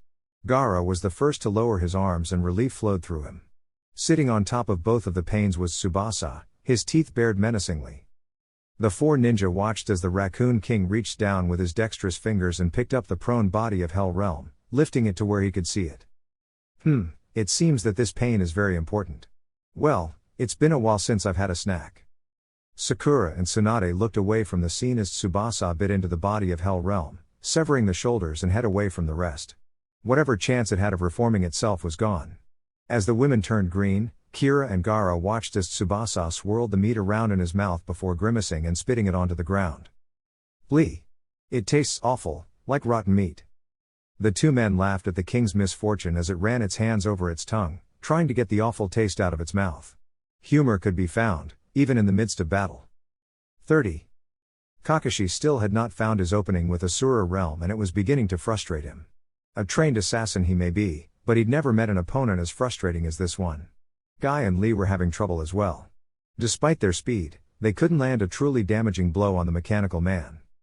To make matters worse, that wooden citadel behind them worried him. He didn't know what was going on in there, but it couldn't be good. The water was escaping more frequently now. If only they could find a way to neutralize this body. His senses suddenly picked up an incoming energy source and Kakashi looked up in time, just to catch the sight of Naruto hurtling out of the sky and crushing the mechanical pain below him. Metal and flesh flew everywhere as the pain exploded and Naruto stood upright, a grin on his face. You guys look like you needed some help. Kakashi sighed and closed his eyes as he lowered his hit, partly in relief that Naruto was alright, partly in frustration that his former student had again entered a battle without full knowledge of what was going on. 30. Konan gasped when the memories of her bunshine reached her. The Hokage and his swordsmen were fearsome opponents and her bunshine had not been a challenge at all. A slight, low growl behind her made her attention turn to her companion. Your bunshine is gone, yes? She nodded her head in affirmation. Nagato frowned and his fingers gripped the armrests of his chair with more force. This, Uzumaki, and his pet raccoon are most troublesome. They are alike in their battle planning to a degree that is uncanny. What happened? Rinnegan eyes locked with Konan's and Nagato's teeth bared. They destroyed Hell Realm, Asura Realm, and Summons Realm. Crushed them in similar manners even though they were nowhere near each other. It is most annoying. Konan turned back to the window, gazing out. I don't see the Hachibi anymore. What will you do now? I will kill Sensei and everyone else I can. Then, we shall see. Can you bring another Hell Realm to the front line? His eyes closed, in frustration or pain she couldn't tell. I have never found another suitable body for Hell Realm. It seems that my last 3 paths will have to do. Can you defeat Sensei and the others? We shall see. It is foolish of them to challenge a god on his own turf. Amigakur is my realm. It is my heaven and my hell. I rule all here. I control all here. And I will bring down my wrath upon them. Konan's forehead touched the cold glass and she closed her eyes as she whispered. What if your wrath isn't enough? Nagato sank back into his chair, his eyes narrowing. We shall see. Chapter 28. Incoming. Jiraiya barely dodged to the side as the Hokage plowed into God Realm Pain, slamming the walking corpse across the muddy ground, and landing heavily, his followers behind him. The Hokage grinned as he came out of his crouch, moving in front of the panting Jiraiya. Looks like you need some help, old man. Don't worry, the swordsmen of Kumo and the world's strongest man are here to save the day. Jiraiya's beady eyes stared up wearily at the cage, not really knowing how to respond. He needed a breather, that was true enough. Perhaps this was fortuitous. If they could keep Pain occupied for a little bit until Ma and Pa could gather more natural energy. He puts up a barrier to repel attacks. After that, you have a 5-second window where he can't use his jutsu anymore. Keep him occupied until I come up with a plan. The giant black man snorted and squared himself off against the now recovered Pain, the swordsmen unhooking their weapons and readying themselves. 5 seconds is all we need. Catch your breath, Jiraiya of the Sannin. We'll handle it from here. Pain let out a long, slow breath as his gray, ringed eyes took in the ninja of Kumagakure. You don't interest me. Go away. Samui took a step forward, her sword held at her side. You interest me. I want to know how a dead man can walk. Maybe if I slice you up enough I'll find out how you do it. The gray eyes narrowed and Pain's cloak fluttered slightly. Yahiko will not be destroyed. Amoe quirked his left eyebrow upward and rolled his cigarette around his mouth. Who the fuck is Yahiko? I thought your name was Pain? It doesn't matter. Let's go. The 3 swordsmen followed their leader into battle, the stony-faced Pain awaiting them. 30. Human realm had not been having nearly as hard a time as the other Pains. His opponents, while skilled, were nowhere near powerful enough to hinder him in any way. Team 10 had been little more than a nuisance, with Shikamaru's planning and shadow manipulation being the main factors of annoyance. Kuji had tried his best to keep the body occupied while Shikamaru came up with a plan, but the taijutsu using Pain swept him aside like a child. Growing to the size of the summons had only made him a bigger target for the long-maned corpse. Pain's fist had found its way into his oversized, rotund belly. The gentle giant's girth reduced rapidly and a hard knee found its way to his chin. Ino had tried to use a chakra scalpel to cut the body's tendons, but she was nowhere near quick enough. Just before the auburn-haired cadaver ruined her pretty face with a punch, it froze in place and she heard the 5 words that made her muscles relax. Kage main no jutsu, success. Shikamaru let his hands pull apart, his body shuddering with exertion as the clinically dead body fought his control. His breathing was ragged as he forced his arms to his sides. Ino, disable him. Do it now. The blonde pulled a kunai from her pouch and took a hesitant step forward, before looking back over her shoulder. But Shika, you'll get hurt too. Shikamaru grunted as his right arm began to move on its own, a sure sign that his control was slipping. Just do it. You can heal me afterwards. We still don't know how Kuji's doing. Ino didn't bother to nod as she turned her attention back to the shaking Pain. The kunai in her hand raised into the air and lingered but for a moment before she plunged it downward into the chest of the pierced man. Shikamaru gasped in pain and his grip on Pain nearly slipped. He had to endure this. If Ino could strike a debilitating blow on Pain, then she could hurry and heal him before he bled out. It pained Ino to do this to Shikamaru. His gasps coming from behind her were like a knife through her own heart. She needed to finish this quickly. She had to help her boys. Shutting her ears off to the sound of Shikamaru's groans and whimpers of pain, she thrust the kunai down again, only for her hand to stop. She looked up into the Rinnegan eyes of Pain, his gaze cutting through her. That's enough. Ino began to shake as his grip began to crush her wrist, only to cry out when she felt the bones begin to pop.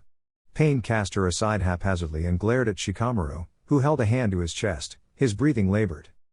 I'll deal with you shortly, girl. Shikamaru had never felt this weak. Not when fighting Tuya all those years ago, not when he was in his second Chunin exams, not even when he fought against Kakuzu and Hidan.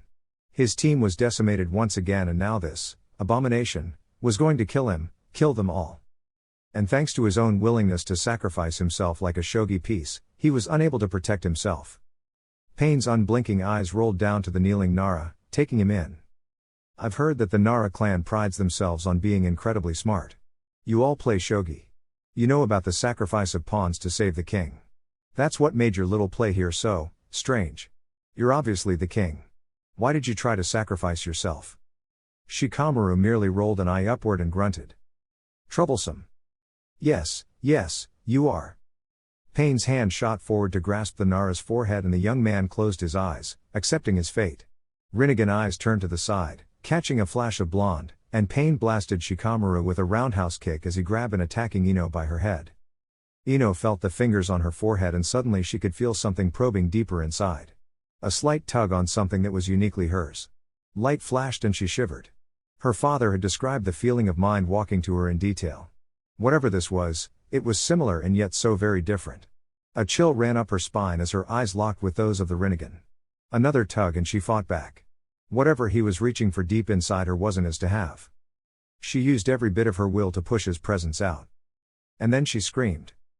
Pain let go of the blonde girl with a gasp, her body crumpling to the ground unceremoniously. A tingle ran up his arm that left him baffled. No one had ever fought off his soul-stealing technique before. Intriguing. He left a battered and broken Team 10 in his wake as he stalked off towards where Hungry Ghost Realm was fighting a pair of Hyuga. When this was all over, he might have to come back for the girl. Hell Realm might have a new body. 30. Itachi watched as the spectral sword of Susanoo came hurtling down and gasped when it entered his body, piercing his soul. He heard the cry from Madara as it entered the man as well and closed his eyes, giving himself up to his own illusion. Perhaps an eternity of lies would be kind to him. His world flashed for a moment and then all was silent. Hello, son. We've been waiting for you. Itachi took in his surroundings with wide eyes, not believing what he was seeing. He was seated before his family's dinner table. His father sat opposite him, quietly sipping his tea, while his mother chopped carrots for a stew. Mother? Father? Fugaku sat his teacup down and stared curiously at his son. Yes, Itachi? The younger Uchiha touched the table in front of him gingerly, as if it would fall apart. Fugaku quirked an eyebrow and frowned. What troubles you, son?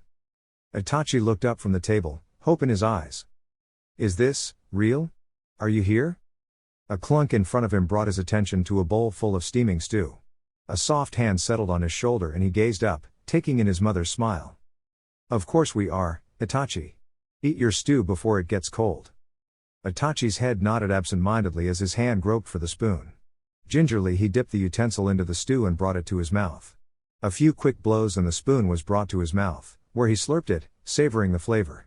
Fugaku and Mikoto watched confused as tears ran down their eldest son's cheeks. Itachi turned to them, a smile on his face. It's so good. It's just like I remembered, so good. Brother, why are you crying? Itachi froze in his place, another spoonful of stew halfway to his mouth. His lips quivered as he turned slowly to find a young Sasuke standing behind him, his big round eyes curiously appraising his brother. Itachi sucked in a lungful of air and shook. Sasuke?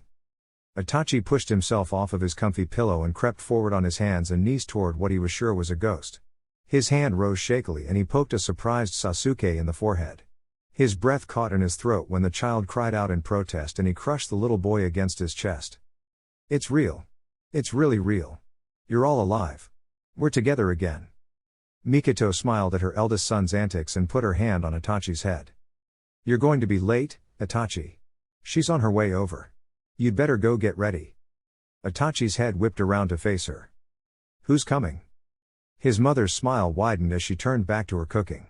A knock from the front door echoed throughout the house and Sasuke ran out of the room, shouting that he would answer it.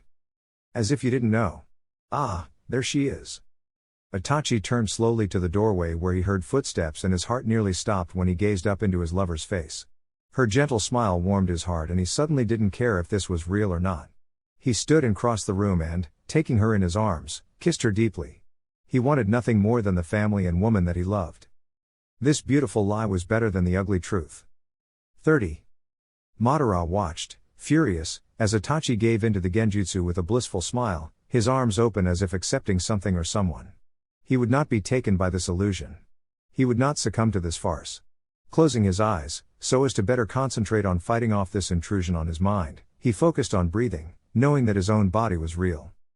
Brother? Madara's eyes wanted to snap open so badly. But he knew if they opened, he would succumb to this hateful illusion. The timbre of the voice was just as he remembered. If he opened his eyes and saw the visage of his brother, then he would not be able to come back. He knew that. It's not really you, Izuna. I know that. It's just an illusion that is torturing me. Illusions aren't real and my Sharingan knows that. I know that. A tinkling laugh came from behind him and his heart fluttered. Oh, but this delusion was cruel. Now it had begun to imitate her. Husband, why won't you look at me? Madara took in a shuddering, angry breath, his teeth grinding against each other.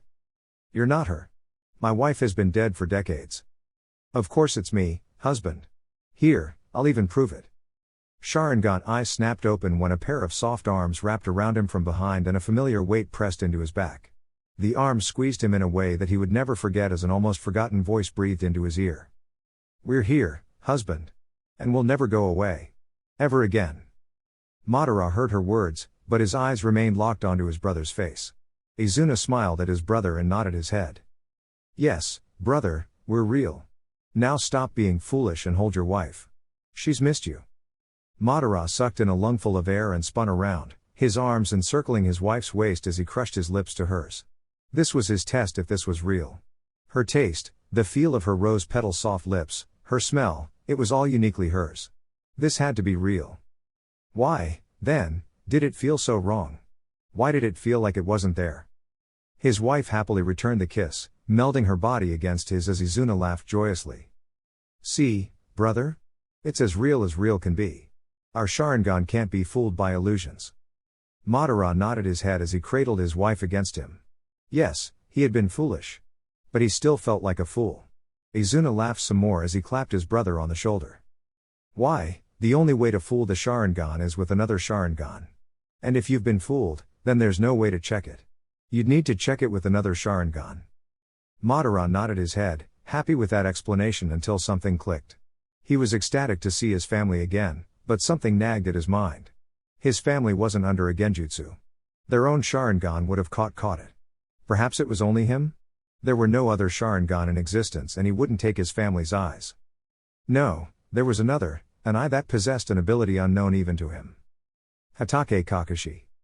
The background of the scene darkened as Madara pushed his wife away. Tears poured down her face as Izuna caught her. "Husband, why do you push me away? Surely you're not leaving again?" Madara shook his head, his brain now fuzzy as his psyche fought against the power of Susanoo. Things began to fade in and out as reality and genjutsu pushed against one another, one overlapping the other, confusing him even more. He had to be sure. His wife hung off his right side, pleading with him to stop as his brother tried to reason with him. As reality and illusory perception began to blend into a cocktail of confustication, Madara's muddled mind kept grasping onto one thing. One of these had to be real, either his family or the muck and rubble before him, and only one man could help him now. Hatake Kakashi and that single Sharingan eye. 30. 10. Ken and Shino leapt back to safety, each cradling a drained Hyuga in their arms. Neji and Hinata had put up quite a fight with Hungry Ghost Realm, but their Juken relied on chakra to be effective and the fat man just absorbed their blows like a sponge. Before long, the two had been drained of most of their chakra, leaving them weak and helpless. Kiba and Akamaru engaged the rotund warrior next, giving the weapons mistress and the Kikai master time to get the two Hyuga to safety. After checking their vitals, the two returned to back up the feral fighter of the group. Shino was worried. This body, no, this corpse, as his bugs had informed him, was making a mockery of everything they did. It stood there, with its ever-present scowl and gray, ringed eyes, not saying a word. It reminded him so much of the attitudes of many of his own family. For but a moment, he wondered if this was how the enemies of the Aburame saw them. But, even an Aburame tried to stir the emotions of their enemies in battle. This thing wouldn't even do that, and it infuriated him. Any bugs he sent to attack Pain simply fell to the ground as soon as they touched the time-stilled flesh.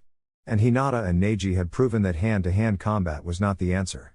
Even now, he could see Kiba and Akamaru slowing down, though they were fighting valiantly. Nothing seemed to touch him. His eyes shifted when he saw Ten preparing herself out of the corner of his eyes. She would have to take point against this foe. A Kikai floated to Akamaru's shoulder and warned him of what was to come. A bark signaled Kiba and the two began to turn the Pain so it couldn't see what was happening. The duo began to lead the Pain away from Ten and into position. Ten waited until she was sure the peripheral vision of Pain was no longer focused on her and unleashed a barrage of kunai at his back.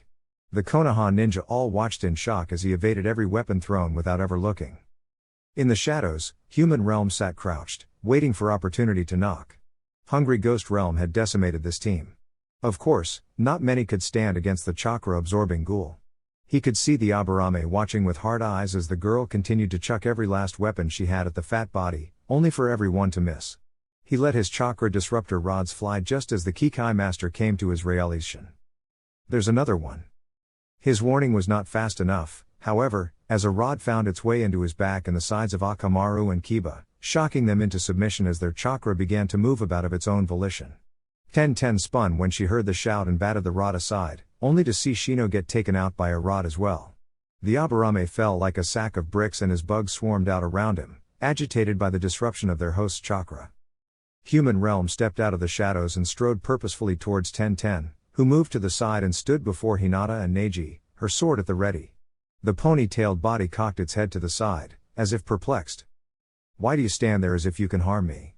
Do you not know I'm a god? I can end your existence in a heartbeat." Ten gripped her sword tighter and narrowed her eyes as she watched the fat Pain step beside the other. "You're not my god.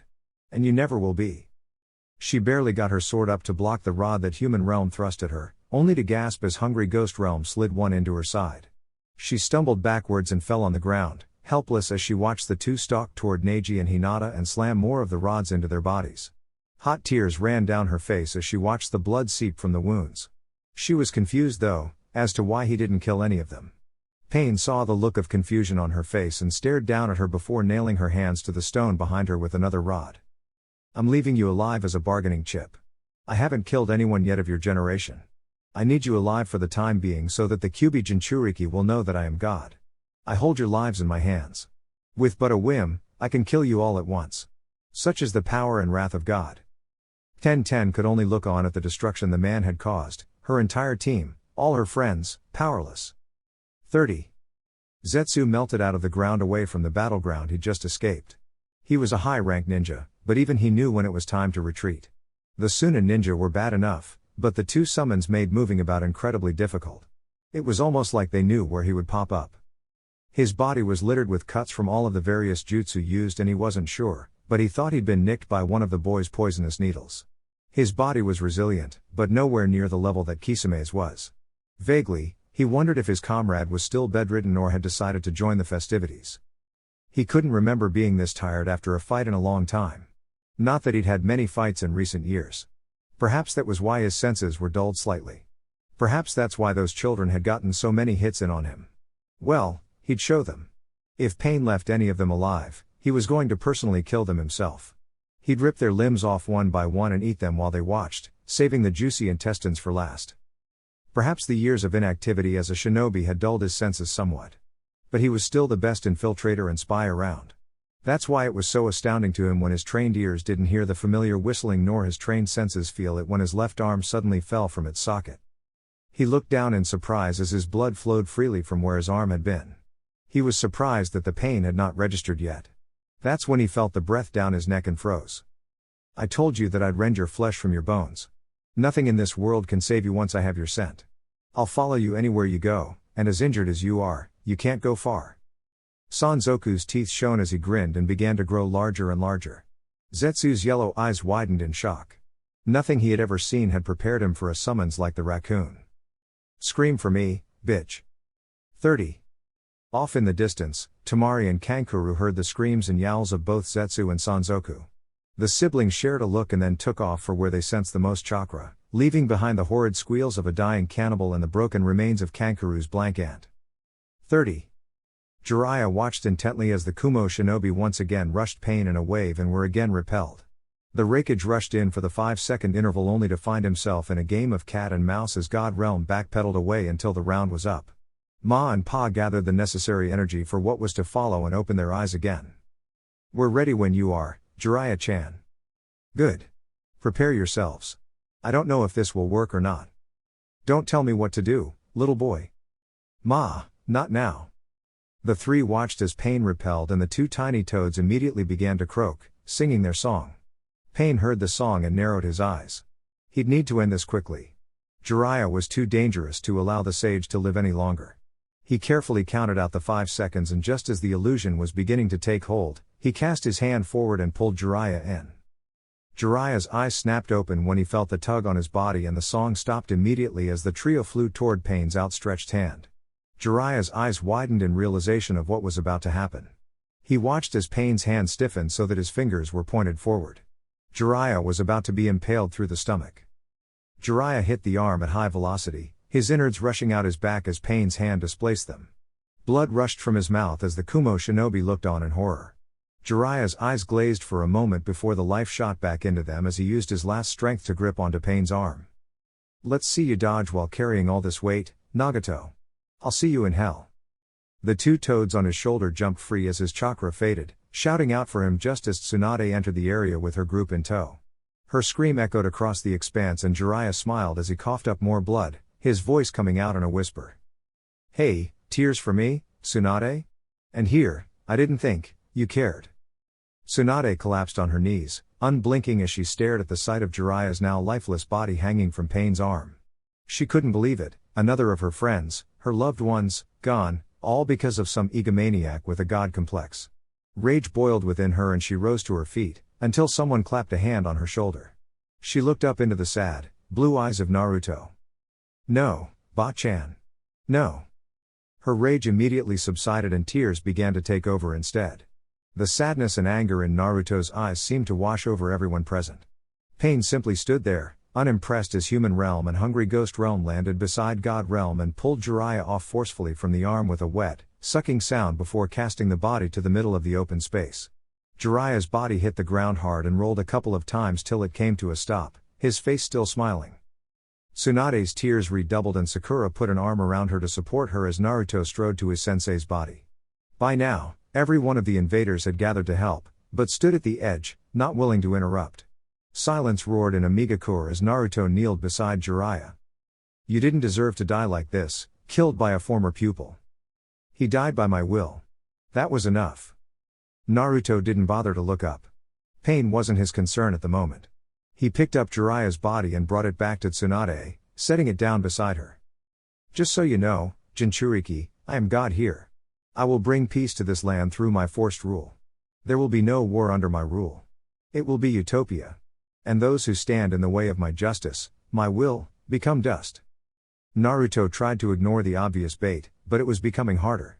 In the back of his mind, a presence stirred that he had long since thought was forever silenced. I have your friends, Jinchuriki. A simple pulse of my chakra and they all die of heart failure. No, they won't. I've already had my clones looking for them before we arrived. The rods are being removed as we speak and they're being taken to safety. A slight quirk of the lips was all that showed Pain's annoyance. Then I suppose more drastic measures are to be taken. God Realm's hand raised and Kairo was pulled into his grasp, dangling above the ground by her neck. Kira, despite his weakness, yelled out to her and Pain turned in his direction. Give yourself to me or she dies. If you come voluntarily, I'll let the Kumo ninja go peacefully. Kairo glared over his hand and spat into his stoic face. Fuck, you. Snap. Pain let her body tumble to the ground and wiped away the spittle. Too slow. Perhaps one from Konoha this time? Kira and the Reikage were mortified. Was the man that untouchable? Pain raised his hand again and Kakashi's eyes widened when he felt the pull on him. His hands flashed through hand signs as he was tugged along and his Reikiri was ready by the time he reached Pain. God Realm watched impassively as Hungry Ghost Realm stepped before him and absorbed the blow, sucking all of the chakra with it. Kakashi gasped at the pull on his chakra and Human Realm caught him by the forehead. Come to me or Hatake Kakashi dies. No. Pain turned his head to find Madara behind him, without his mask, and his eyes looking dazed. No, not yet. Give him to me. Yes, brother, I know that. But I have to be sure. No, I can't simply do that. Madara, are you alright? Tobi's not sure if Madara's alright. Give us Kakashi. His eye will tell Tobi if we're alright. Human Realm handed Kakashi over and Madara grabbed him by both arms and slammed him to the ground. Yes, wife. I'll be very careful. Pain, hold him. I can't have him moving while brother is trying to distract me. The fat Pain held Kakashi down while Madara knelt beside the man. All the shinobi watched as Madara plucked his left eye out without a cry of pain. No, brother, it's not the same as when I did it to you. See? I still have my wonderful eye. This is just to see if this is an illusion. Kakashi could only watch in horror as the fingers descended towards his Sharingan. Madara had almost reached his socket when a huge vine erupted from the ground, smashed the Uchiha in the chest and sent him flying. The Pain holding Kakashi barely avoided the swipe and leapt back to safety, leaving the vine to hover protectively over Kakashi. Naruto's green aura had returned and his voice was ragged as he raised his staff. No. You can't have his eye. But Tobi needs that eye. Madara must know what's real. The black fire of Amaterasu roared from where Madara had been thrown and latched upon the vine, burning it to a crisp. Madara was upon Kakashi in a heartbeat, straddling him, and thrust his fingers into the copy ninja's socket, pulling out the bloody Sharingan. Kakashi cried out in agony, but could do nothing as Madara stared down at him. Yes, brother, I agree. This man did steal our precious eye. And you know what they say, an eye for an eye. Blood hit Kakashi's mask as he gurgled, a kunai sticking out of his chest. Madara giggled as he stood up and put the eye in his own socket, hissing as it took hold. He blinked and then began to moan. No, no, no, no, no, no, no, no. I can still see both. It's not fair. Why can't I tell if you're real? I want to know which is real. For Naruto, time stopped in that moment. His heartbeat slowed, his motor functions shut down, and the green aura pulsed wildly. 30. The blonde Jinchuriki opened his eyes to a familiar sight and a frightening one. The cage of the Kyuubi was opened and the beast sat on its haunches in the light, its mouth open in what he was sure was a grin. Beside the massive beast stood a face he would never forget. It was the old man that had entrusted him with the power of the green. Ancient eyes gazed upon him and a small smile lifted a white beard. Well, it seems it's time. Naruto shook his head, unsure of what the old man meant. Time? For what? To make your choice. The prophecy concerning you is nigh. Here, you will either bring the world to a new level of happiness and prosperity, or destroy it. The old man silenced the growling of the Kyuubi with a single hand and continued. Make no mistake, boy, this is monumental. You were never supposed to have a say in the matter. You were never supposed to go to Suna. You were never supposed to attain my power.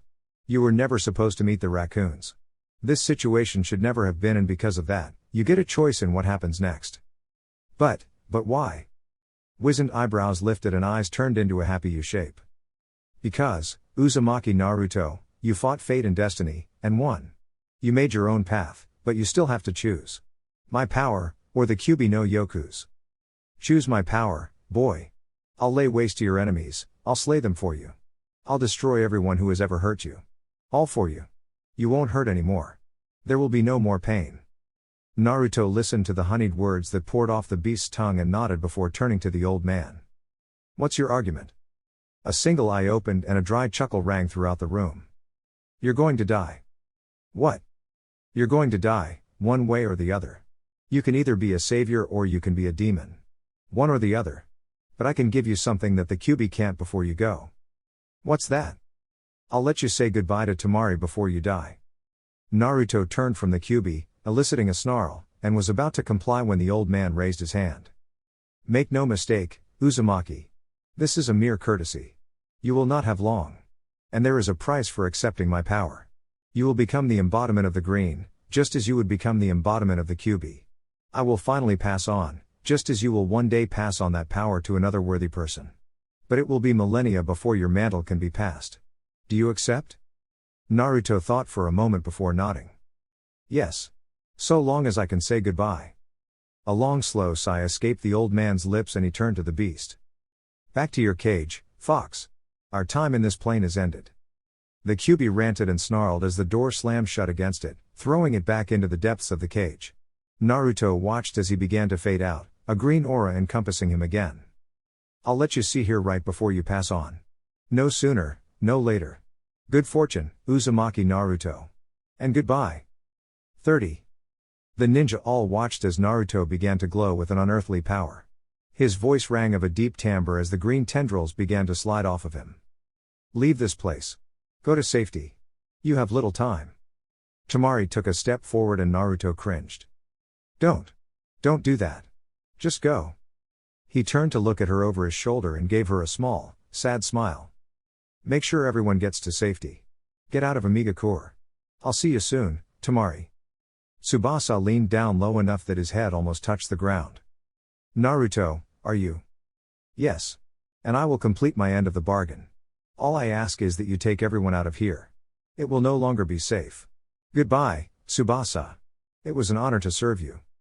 Tsubasa nodded his head and summoned several members of his clan to assist in getting the ninja out. As all the living were transported, many under protest, he turned to the now glowing Naruto. You're the last, you know. There will never be another summoner for us. All I ask is that you take care of her. Take care of them all in the world I create. Hi. I can do that. Farewell, Uzumaki Naruto. May the heavens guide you to a restful slumber. Tsubasa galloped off after the others, leaving Pain and Madara facing Naruto, whose eyes were now totally green. Madara tilted his head to the side and blinked, his eye still bleeding. Why are you glowing? I can see it through both of my eyes. That's inconsequential. Tell me, Nagato, was it worth it? Pain nodded his head. To create a new world, the old one has to die. This is the truth. Naruto titled his head back as the power coursed through him. His life on Earth would end when things had run their course, but his responsibility would be eternal. Nature, Nagato.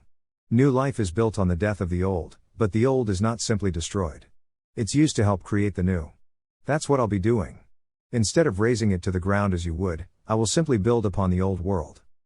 I would give them a utopia, free of war and strife, with a new god. What can you offer them? Eden. And the choice of how to best use it. Our sensei's teachings will be the model for the new world. Help others, treat people with kindness. These are things he taught us. You warp them, I embrace them. The weak don't live to serve the strong live to serve the weak. The words of a mortal fool. Naruto's green eyes became slits as the power built to its crescendo inside him. They were the words of the god of shinobi, the teacher of our teacher. Without warning, the power exploded inside of Naruto and his head and arms snapped back as a wave of green washed over everything. Wherever it touched, new life sprang forth from mud and rubble. Vines wove about the feet of Madara and Pain and held them in place, and lifted up the bodies of Jiraiya and Kakashi out of the muck reverently.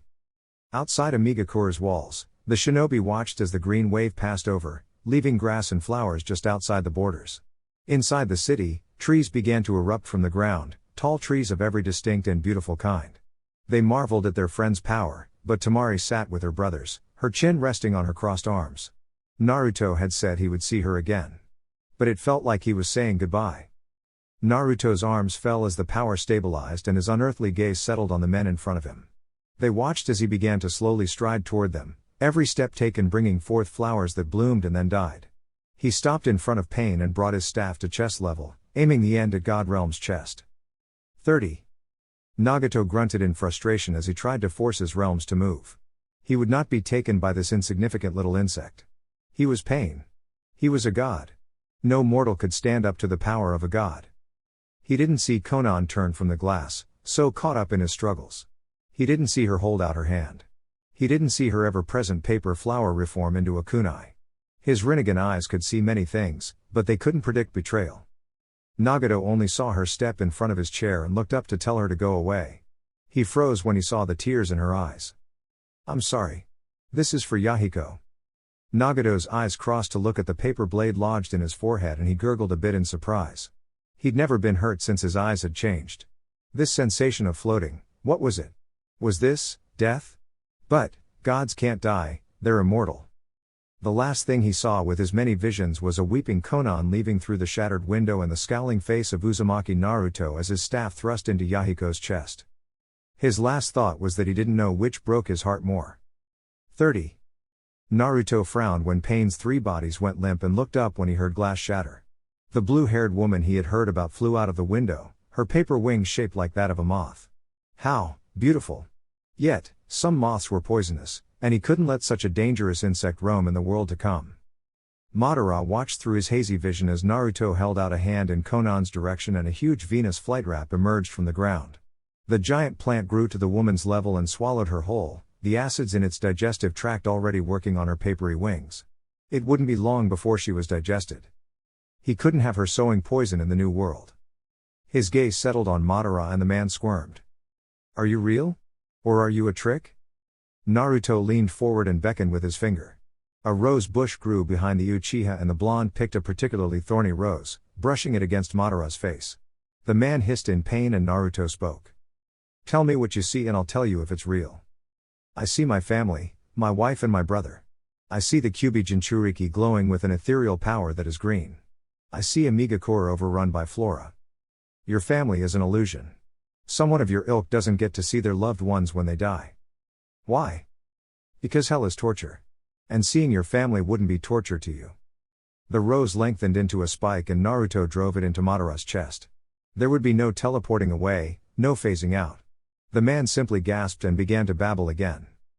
Wife, why are you fading? Don't go. Brother, don't go. Why is everything getting dark? Is this reality? Was everything a lie? Naruto closed his eyes and sighed. He didn't feel anything from pain or Madara's death. He didn't feel anything from Konan's. Perhaps that was the curse of being the embodiment of the green? Just like nature, you were neutral to everything? No, he wouldn't be like that. Deciding it was time to give in, he gave himself over to the power and heard a voice in the back of his mind. You have little time. Make it count. 30. Temari had had her eyes closed as she prayed and had only opened them to see if anything had changed. To her surprise, she found herself on a street corner in Konoha. It seemed very familiar, but she couldn't figure out why. Don't you remember? It's the first place we met. Temari whipped around to find Naruto standing behind her, his hands in the pockets of his jacket. She ran to him and wrapped him in a hug, pressing herself into his chest. His arms wrapped around her as well, and the two stood there for a moment in silence before she broke it. Why are we in Konoha? We aren't. Then where are we? Naruto gave her another small smile and motioned for her to follow. Come with me. We don't have much time. She walked beside him down the street, her ears catching the sound of feet shuffling behind them. A glance over her shoulder revealed an ancient man, leaning on a staff. Who's he? A friend. Don't worry about him. I have to tell you something. Sit. I'll push you. Temari hadn't realized where they were going or when they got there, but they were in front of the Konoha Academy, at the swing set. She obediently sat down and Naruto began to push her. I'm not coming home, Temari. She slammed her feet into the ground, stopping her momentum, and leapt out of the seat. What do you mean? I can't come home. He gave me this time to say goodbye. I wanted to let you know that I love you and I'll miss you. She shook her head. No, you have to come home.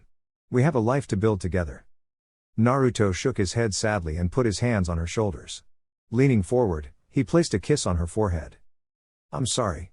Promise me that you'll find happiness, Temari. My happiest times were spent with you. Just promise me that you'll be happy. Tears stung her eyes as she glared at him. How can I be happy without you? Take me with you. He turned his head to the side. I can't. Where I'm going, you can't follow. She whipped around to the old man, her teeth grinding. You. Don't take him. Please. And if you have to, take me with him. I can't do that. I don't get to say who stays and who goes. I'm only here to guide him.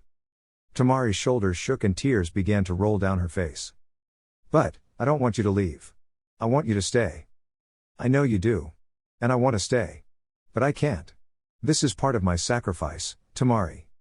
She looked into his blue eyes, locking them to her teal ones. Haven't you sacrificed enough? Naruto smiled at her and wrapped her in a hug once more, crushing her to him, before leaning back and kissing her deeply. Temari tried to make the kiss last as long as she could until Naruto gently pushed her away and the old man touched his shoulder, not daring to look at her. It's time. Naruto nodded his head and gave her one more gentle kiss as he began to fade out. I love you, Temari. With all my heart. Be happy. Temari jolted out of her stupor when Kankuro shook her shoulder. Temari, you okay? You started crying. Her response was to sniffle and then to launch herself at him, wrapping her arms around his neck and burying her face into his chest. Kankuro, not knowing what to do, awkwardly patted her back as he looked to Amigakura when it happened. 30. Naruto never really opened his eyes the way Temari did. He simply let the power overtake him and pushed it outward, bending it to his will. He would give this world an Eden and a guideline to live by. He would bring peace to this world by taking it back to its roots. After all, if there is plenty, then there is no reason for war. And if the strong protect, then there are no weak. The green's new embodiment pushed its power to the limits and Amigakura exploded into life and color. The green aura rushed out from the center of the elemental nations and into every nook and cranny. The invading shinobi gasped as grass and glowers grew under their feet and fruit trees erupted from the ground beside them. The people of Iwa were astounded when their barren soil bore vegetables and fruit they had never seen began to grow. The people of Kumo watched as their rocky terrains began to flower and bloom and vines began to grow on their tower. The people of Kiri watched as their soil, always too wet for most things to grow, began to become overbearing with bounty. The people of Konoha, a land that had always been rich, watched as the forests surrounding them became bigger and more expansive. The people of Suna watched in awe from their walls as the desert surrounding them became one massive oasis. They cheered, for this could only be the doing of their own Uzumaki Naruto. Tsubasa and his tribe watched with both excitement and sadness as the green once again covered the earth. This was what they had wanted, but the price was so high. He hazarded a glance downward to Temari, who had a smaller Sanzoku nudging her with his nose out of sympathy. A deep, rumbling sigh escaped his lips and he ambled off back toward Amigakure. Come on. We should go see what happened. 30. Color was everywhere as they walked through what used to be a great maze of pipes and water. Colors of every shade and hue popped up around them, surrounding them and bombarding their perceptions with a fusillade of flora. The group followed along behind Tsubasa, but two in particular trailed behind, knowing already what they would find. I'll miss him. Please, don't say that. I'll stay with you if you want me to. I'd appreciate that, thank you. The various plants around them seemed to spread apart, leading them to where they needed to go. Tsubasa gasped when he came upon the site they had departed from and bowed his head. Everyone stepped around him to see what the matter was and gasped. Most started crying. Upon 3 seats made of vines, sat the bodies of Naruto, Jiraiya, and Kakashi. One by one, they all came forward to see them. Temari wouldn't go and neither would Tsunade. It was too horrible for either of them. Shikamaru limped to stand before Naruto, whose chin rested on his chest as if he were asleep and squinted his eyes. There's writing above each of their seats. The others all calmed down as he began to read, starting with Jiraiya, then Kakashi, and then Naruto. I believe in a better world. Those who abandon their friends are trash. The weak do not serve the strong serve the weak. Words to live by. It's their legacy to you. The shinobi all turned to the Raccoon King, their attention given. They sacrificed everything so that you would have a better world. Do not waste it. Do not make their deaths be in vain. Hachi Kira, in a rare moment of lucidity and seriousness, turned to where the 3 shinobi were seated and knelt down. I swear on my life that this world will be better. I'll bring about change with my own 2 hands. And one by one, the others followed him, swearing to change the world for the better. Temari looked up from her spot, her cheeks and eyes red from crying, as she whispered to her departed lover. But what is a new world when my world is gone? Chapter 29. Epilogue. Dear Naruto. It was so very hard to get out of bed this morning. It's been a while since I last wrote, but then, as the years went by, I somewhat forgot the purpose. I'm sorry for that. I know you must have been lonely without me writing. I know that sounds silly. Let me fill you in on what's happened since I last wrote. We now live in a world without war, one where everyone lives in harmony. Oh, there's still little minor hiccups every now and then, but there have been no major battles or skirmishes in decades. Everyone heard of your sacrifice and chose to honor it. I was sad when you left, even though now I understand why you did. You didn't have a choice. I'm proud of you for being as brave as you were. I don't know if I could have done that in your place. I miss you, Naruto. I've missed you every day since that dreadful, horrible day. I tried to be happy for you, I really did. I tried to move on. I watched our friends get married, have children, and be happy. I watched your legacy grow, even when you weren't around. I've tried to uphold that legacy. I know you still watch over me. I know that, because the gardenias grow thicker in our home than they do anywhere else in the world. And there's that particular yellow rose garden outside the bedroom window that always grows in the shape of a heart. I miss you, Naruto. The few years we had together weren't enough. I want to hold you. I want to kiss you. I want to just know that you're there. I'd storm the gates of hell if I knew you were there, and I'd do the same thing to heaven. I never had any children of my own. I tried to find someone else to love, because you said you wanted me happy. There was this one boy from Kusagakure that I thought I loved, but no one could ever compare to you. My heart belongs to you, Naruto. It always has, it always will. You were my happiness. It's been years and now our friends are passing on as well. I'm one of the oldest, so I guess I'm one of the next to go. My yellow hair that you loved so much is white now and I can't hold my fan anymore. Haven't picked the damn thing up in years. It's disheartening actually. I've chronicled your life into a book and titled it The Legend of the Gutsy Ninja 2, in honor of Jiraiya. It's popular amongst the children. Speaking of children, your class all graduated, just as you said they would. The Chunin exams are more of a spectacle now than they are a simulation. But your kids swept the whole thing. By the way, your 2 top students ended in a tie. They couldn't beat each other and they dedicated the match to your memory. It was sweet and creepy, in a hero worship kind of way. Tsunade passed on a couple years after Amigakure. I'm sure you've run into her up there. I'm sure that you're still getting onto her for gambling. I'm sure she's still wrangling Jiraiya away from bathhouses. And I'm sure Kakashi still reads Jiraiya's porn. That's their heavens. Want to hear what mine is? You and me. That's heaven. At least, for me. I know I've done some bad things in life, but you did so much for me. If I do end up going to hell for some reason, I hope they let angels visit. Just a kiss, that's all I'd ask for. Just one more kiss. It was so very hard to get up this morning, Naruto. So very, very hard. Do you want to know why it was so hard to get up this morning, Sabaku no Temari? A wrinkled face turned to the voice from where she sat at a desk and white eyebrows rose. An old man with a staff stood before her, an old man that she would never forget. It's because you never got up. Hello, Temari. It's good to see you again. Temari narrowed her eyes and turned back to her letter. You're late. A gray eyebrow quirked and hands rubbed on the staff. Beg pardon? You're late. You're 57 years late. I told you before, Temari, I don't get to choose who goes when. I'm merely here to escort you to your fate. The old woman stood to her feet, her bones creaking and huffed. Fine. Let's go and get this over with. The old man nodded once and tapped his staff on the ground. Temari blinked and next thing she knew, she was in a hallway with 2 doors and a robed figure between them. She gasped when she looked at her hands and found the skin to be soft and smooth. A few slaps at her face and she found no wrinkles. A happy laugh escaped her lips, causing the old man to smile. I thought you would appreciate being at the age when you last saw Naruto. Now then, let's take you to your final guide. Temari swallowed the lump in her throat and followed the old man to the mysterious robed figure. He whispered something to the guard of the doors and the head bobbed once, in understanding. The staff wielder turned to Temari with a smile and put a kind hand on her shoulder. This is where we part. My colleague will take you on your way from here. Do as he says. He'll guide you to where you are supposed to be. Temari gave him a smile and nodded her head in understanding before walking past him and standing before the figure. I'm ready.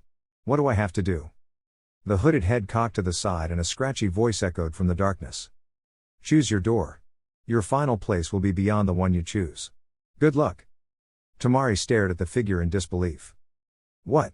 This is how you guys resolve people's afterlives? By a game of freaking chance?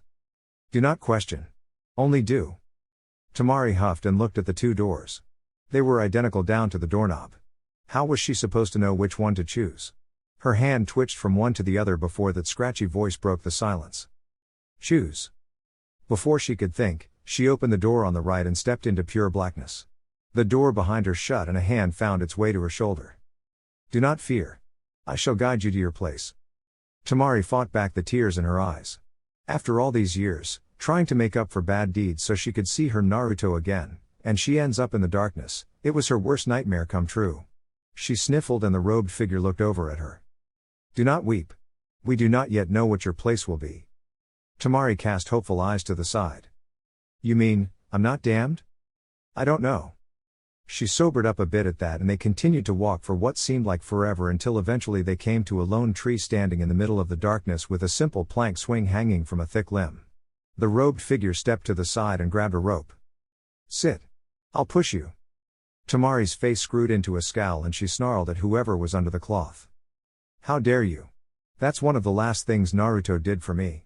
If I'm to be punished then so be it, but don't you dare think I'll stand for that. The figure was not moved. Sit.